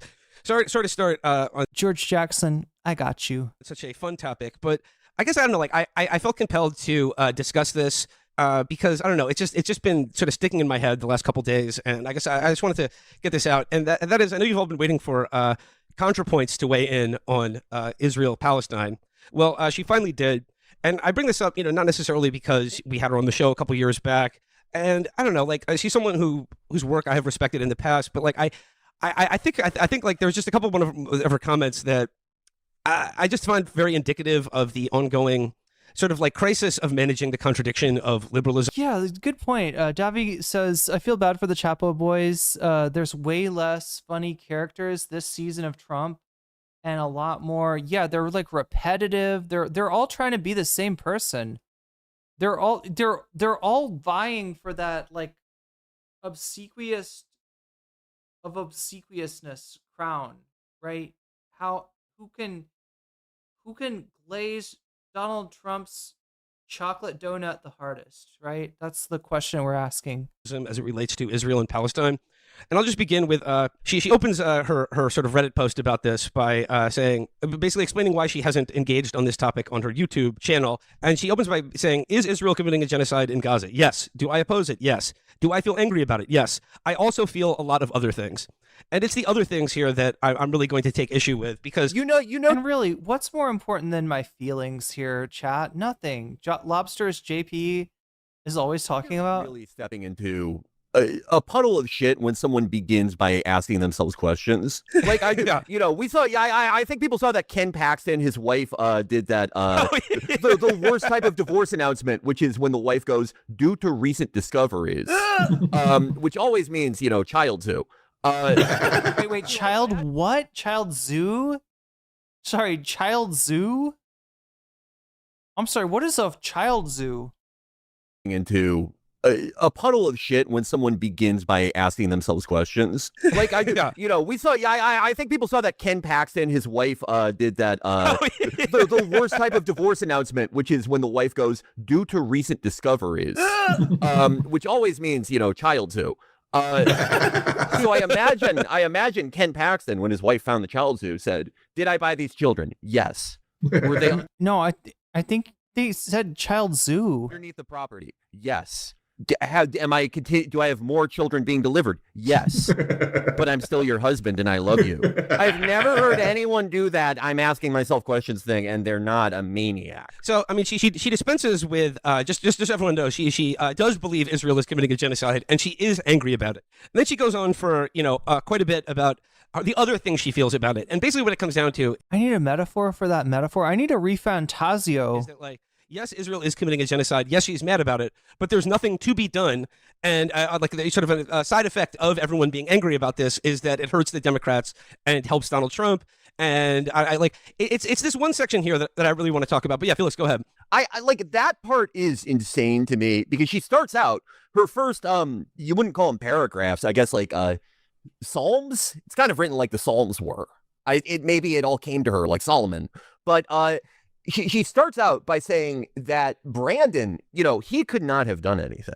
If Brandon were to stop the weapons shipments in October of 2023, according to her, it would go against decades of bipartisan consensus. It would go against all of Congress. It would be impossible for him. It would be impossible for one man, the president, to do this, to exert as much force on Israel as George H.W. Bush did, who was president 9,000 years ago. But then when she talks about again, you always know you're in trouble when your screed contains the term online left. When you are addressing the online left. This is huge, chat. Huge. For years and years and years, I have made fun of not the online left, but all the people bitching about the online left because it's a tell. It's a tell for how do you say I hate leftists? How do I say I hate the left without saying I hate the left? You say the online left, the goddamn online. Would you look at the online left? The online left, not like who's the online left? Well, I'm online, but it's not me.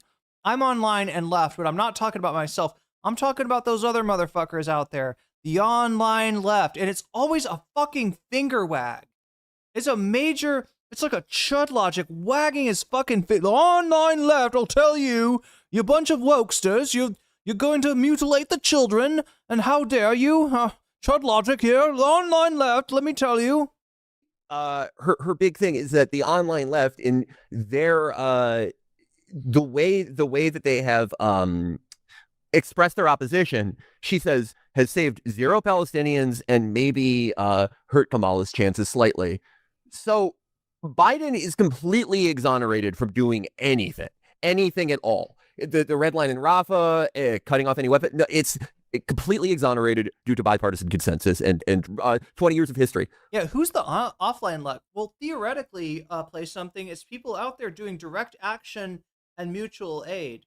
It's people that know all of their neighbors and they're cooking a meal that anybody who's hungry can come by and eat at. They're going to the grocery store right now to pick up like food that would have been thrown away for Food Not Bombs, right? That's who the online left conceptually is.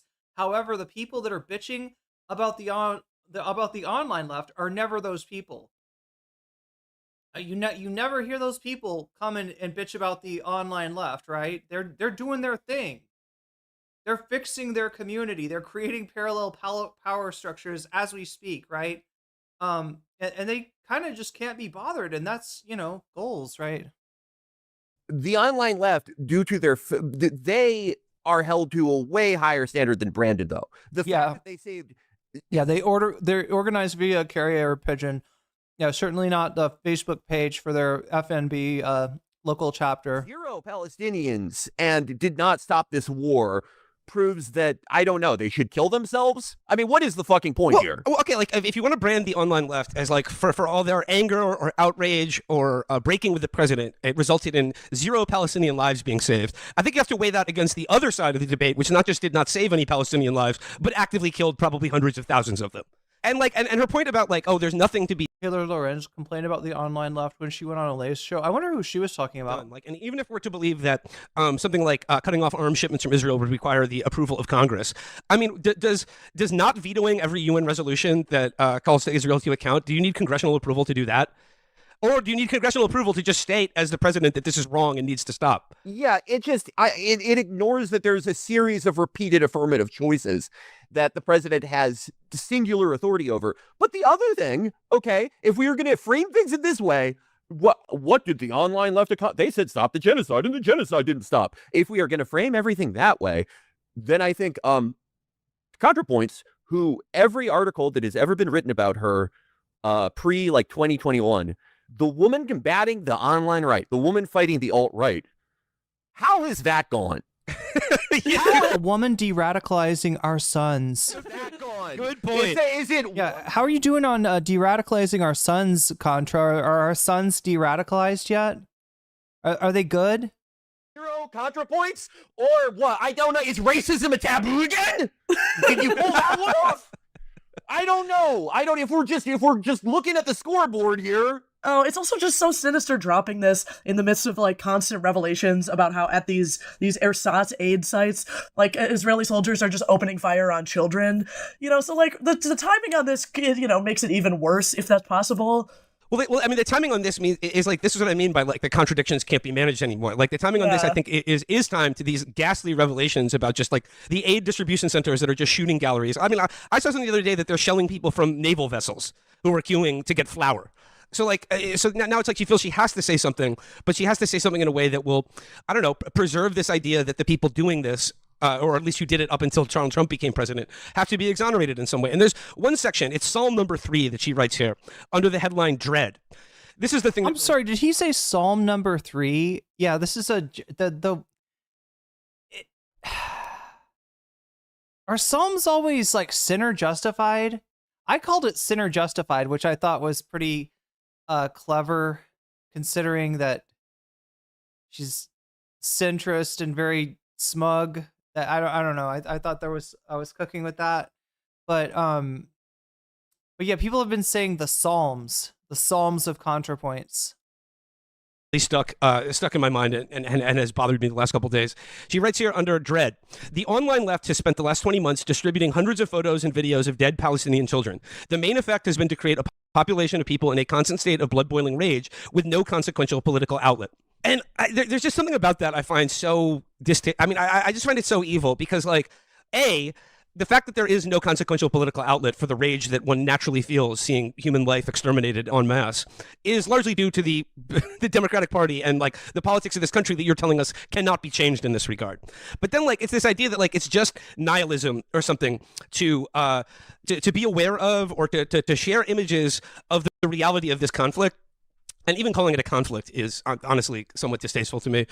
But like those images that you see every day, like think about how many Palestinian journalists have been executed precisely because they gave their lives to share the reality of what is being done to them.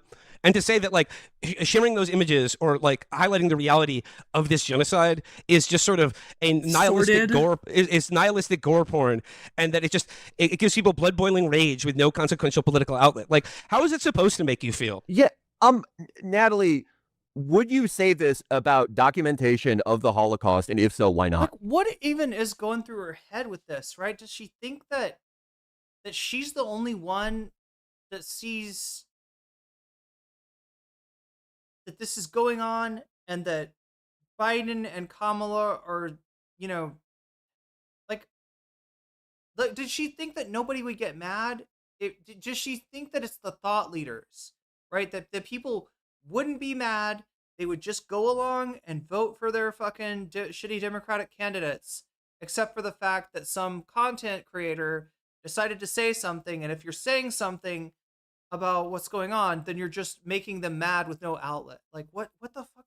Like we're already in that situation, right? You adding, you know, your voice to a very obvious chorus, I don't think would change that.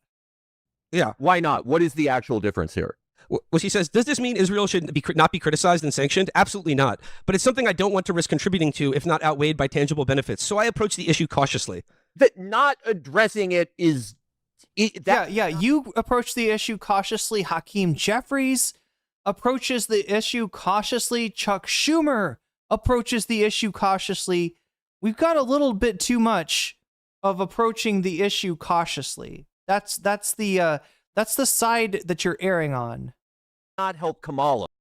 Like, what do you think is going on here? Do you think that people saw the one Kamala press conference where she went, "It needs to stop," and then didn't talk about it for the rest of the fucking campaign and decided, too anti-Zionist for... It's like a gang initiation for the DNC. For me, not voting for her.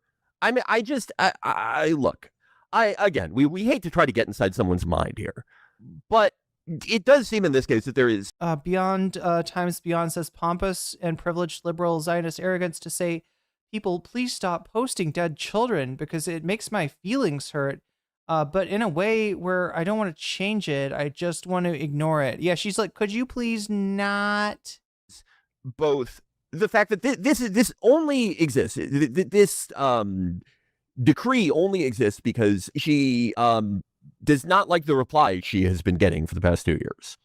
And in some sense, more importantly, it seems like she resents the fact that she has to think about this insofar as she has to do anything, or that she has to talk about this. That thing about the imagery of the genocide is incredibly revealing.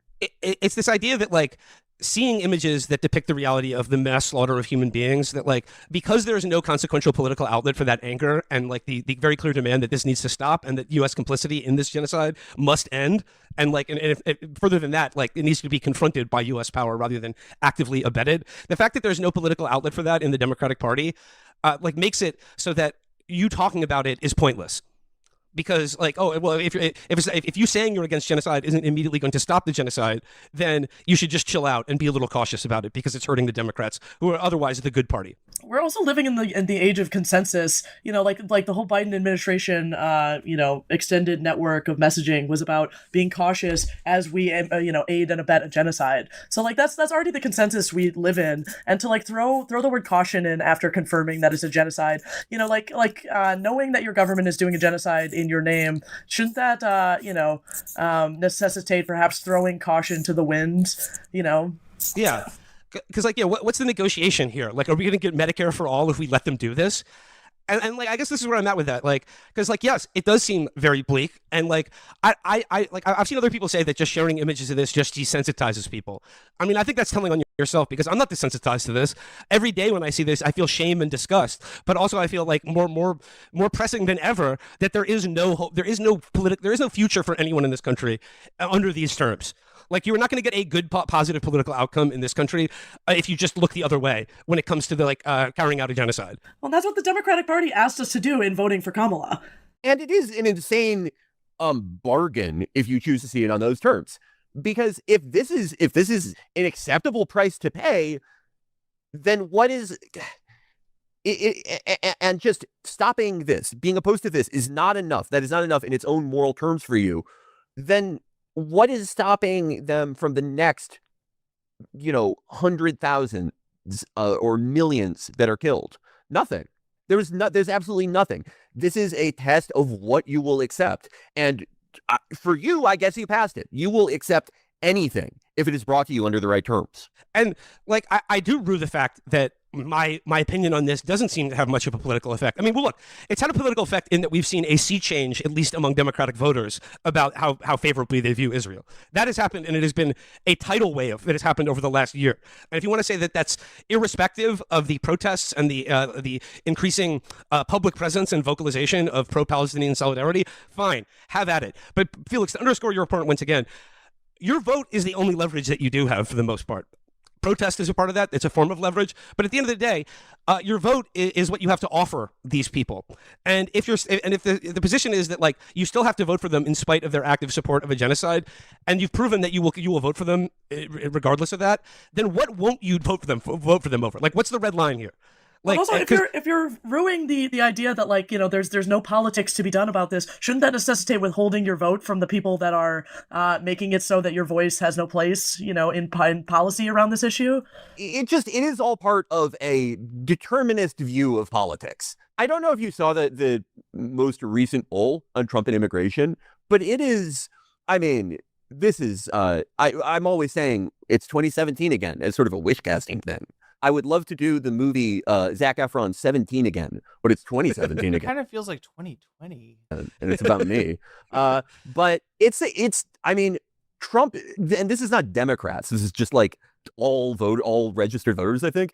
It's something like 70-30 opposed to Trump's stance on immigration. When he's saying it feels like 2017, I'm assuming he's referring to the opposition to kids in cages, etc., family separation.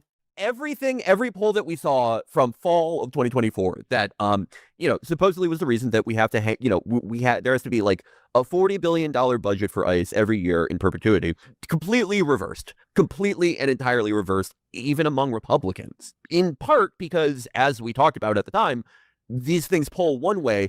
These policies, mass deportations, this time of draconian enforcement, when people see it in practice, they actually do not like it. We have a lot of conversations about how stupid voters are, but that is the case. And this was supposed to be the one issue that is immovable, despite the fact that it has moved so much in the last decade. Back and forth, back and forth, back and forth.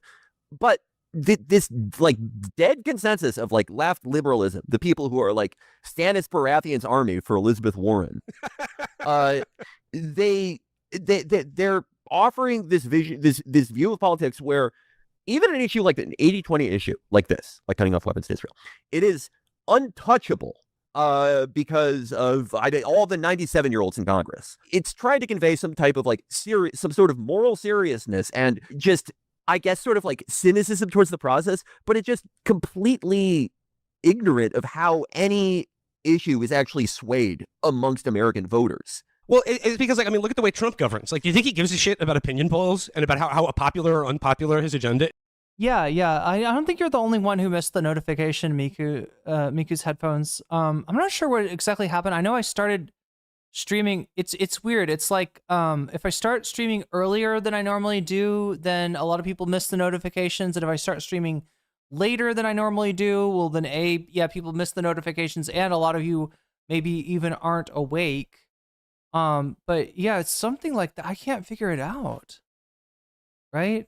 I mean, all I can tell you is to enable, notifications, but it sounds like a lot of you already have the notifications enabled. But yeah, it's like, I wonder, yeah, it's almost like YouTube is like, but you watch this stream at 9 o'clock and it's 7 o'clock now.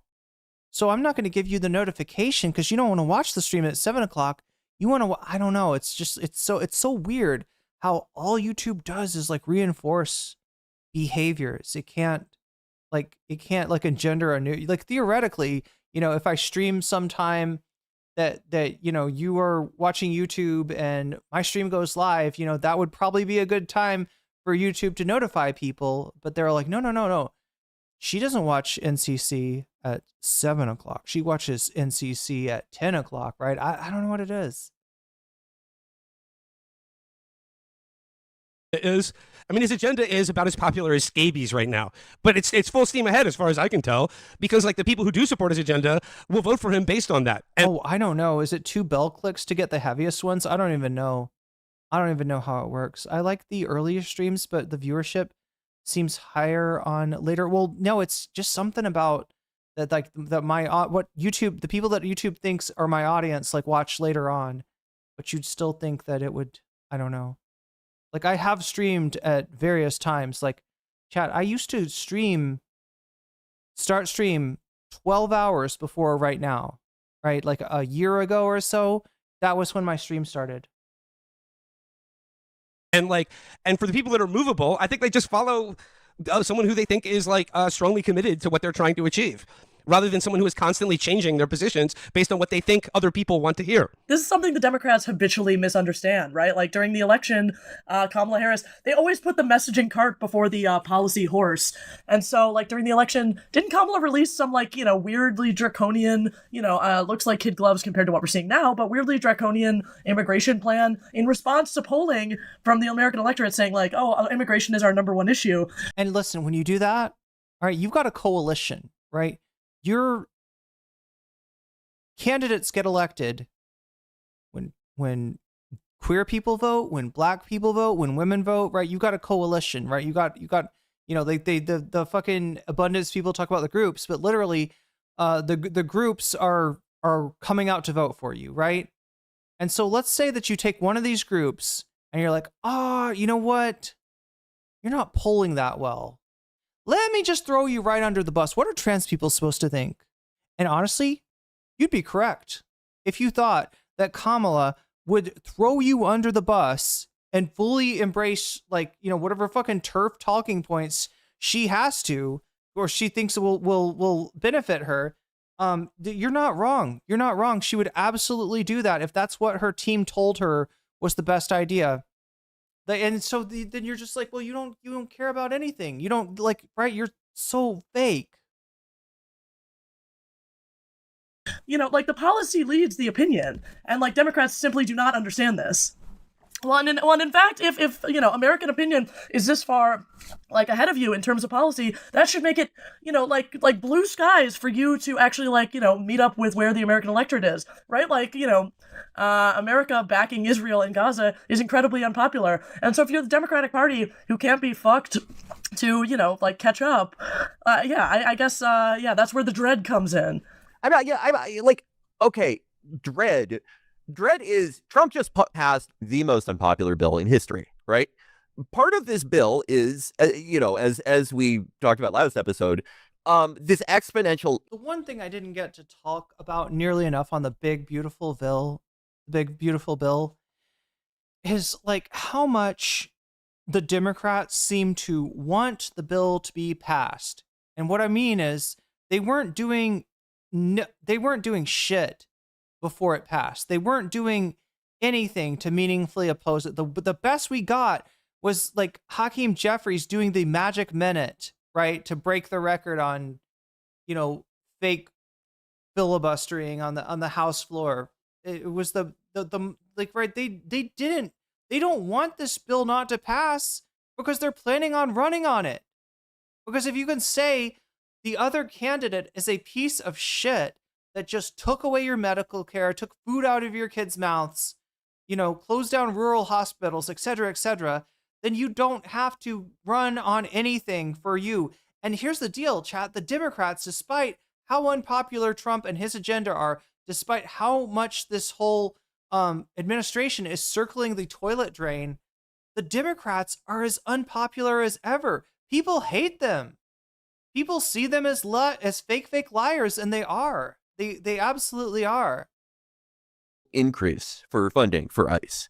I do think that a lot of that will fortunately be swallowed up by the contractor. Yeah, the death of Medicare, and they don't have to take the heat.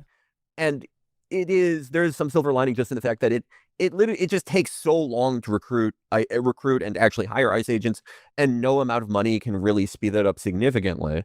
But they may as well just pass the constitutional amendment stating that ICE's funding level will always be this, and almost everything else that is in that monstrosity. Because what Democrat that could realistically be given the nomination in 2 years, who among them would have the nuts to decrease ICE's funding? Even a little. They're immediately running from that fight. And to me, that is despair. That is despair. If you're a Democrat, I don't know how you... Here's the deal. If I was in the United States still, I'd technically eligible for SNAP. I was on Medicare, but I don't think that even on my best months, and as far as months where I'm streaming, I don't know, 25 times during a month, 25 days in a month, doing way more than 30 hours a week in work, I don't think that counts. I think it's only if you're working for someone else. I think that me being, an independent contractor for Alphabet and for Twitch or for Amazon, I think they look at that as that's not real work. Get a real job, sweetie.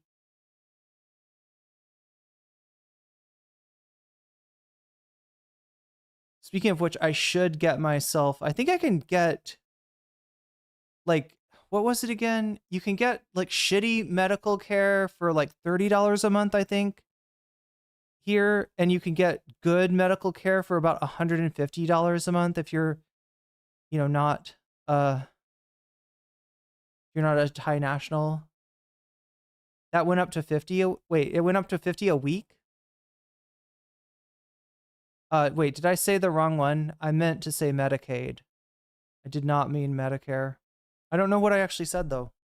You can look anyone in the eye and say, yeah, let's get excited for the next 75 years of undoing this bill, provided that we win the White House consistently every 4 years for the next century. Well, I think it comes down to this expectation that voters only want politicians to follow their lead, and it's just like, no,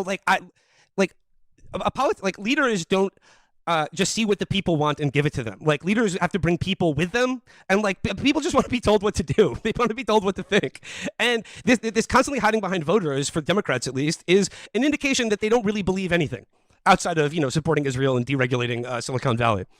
Yeah. I mean, I feel like I'm Steve Harvey here, but it's when you're out on a date, you don't want to go, well, what restaurant do you want to go to? Yeah. That's how I'd put it for them.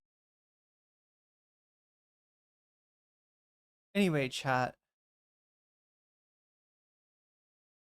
I know I said, Trump, he does his agenda, polls be damned, voters be damned. He's got an agenda. He's going to carry it out. The next thing I want to talk about would be the counter example to this. And that is probably the funniest thing that happened in the last couple of weeks is Trump's Justice Department and FBI coming out and just saying, Epstein, who dat?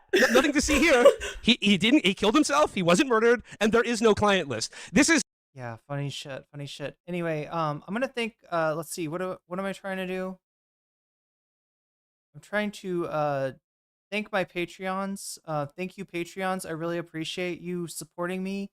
You can support me any way you want to, and that's why we have a bunch of different ways. But if you want to know, kind of what the best way is, that most of your money actually goes to a good cause, myself, and not to the evil platforms that I use, then Patreon or Throne are probably the best platforms for that. If you support me at the $5 level or more a month, I even shout out your name at the beginning and end of each stream. Speaking of which, shouts out to Or Else Ellipsis, shouts out to Temporal Insanity, shouts out to Steven Sayers, shouts out to Funky Monkey, shouts out to right in the middle, shouts out to Sarah, shouts out to Nadia Yvette, shouts out to Moe Noe, shouts out to Jules K, shouts out to Izzy Mandius, shouts out to Infallible Val, shouts out to Hot Ham Radio, shouts out to Good for Gabby, shouts out to Direful, shouts out to Buffy Geek, shouts out to Big Al, shouts out to Animus, and a fancy shout out to Zera Xerax, to Rachel K, to Crystal Sapphira, and to Omega Star. With that, if you're watching me on Twitch, I am rating you into USA Hole. Go give them my love. Give the Cuties gang love.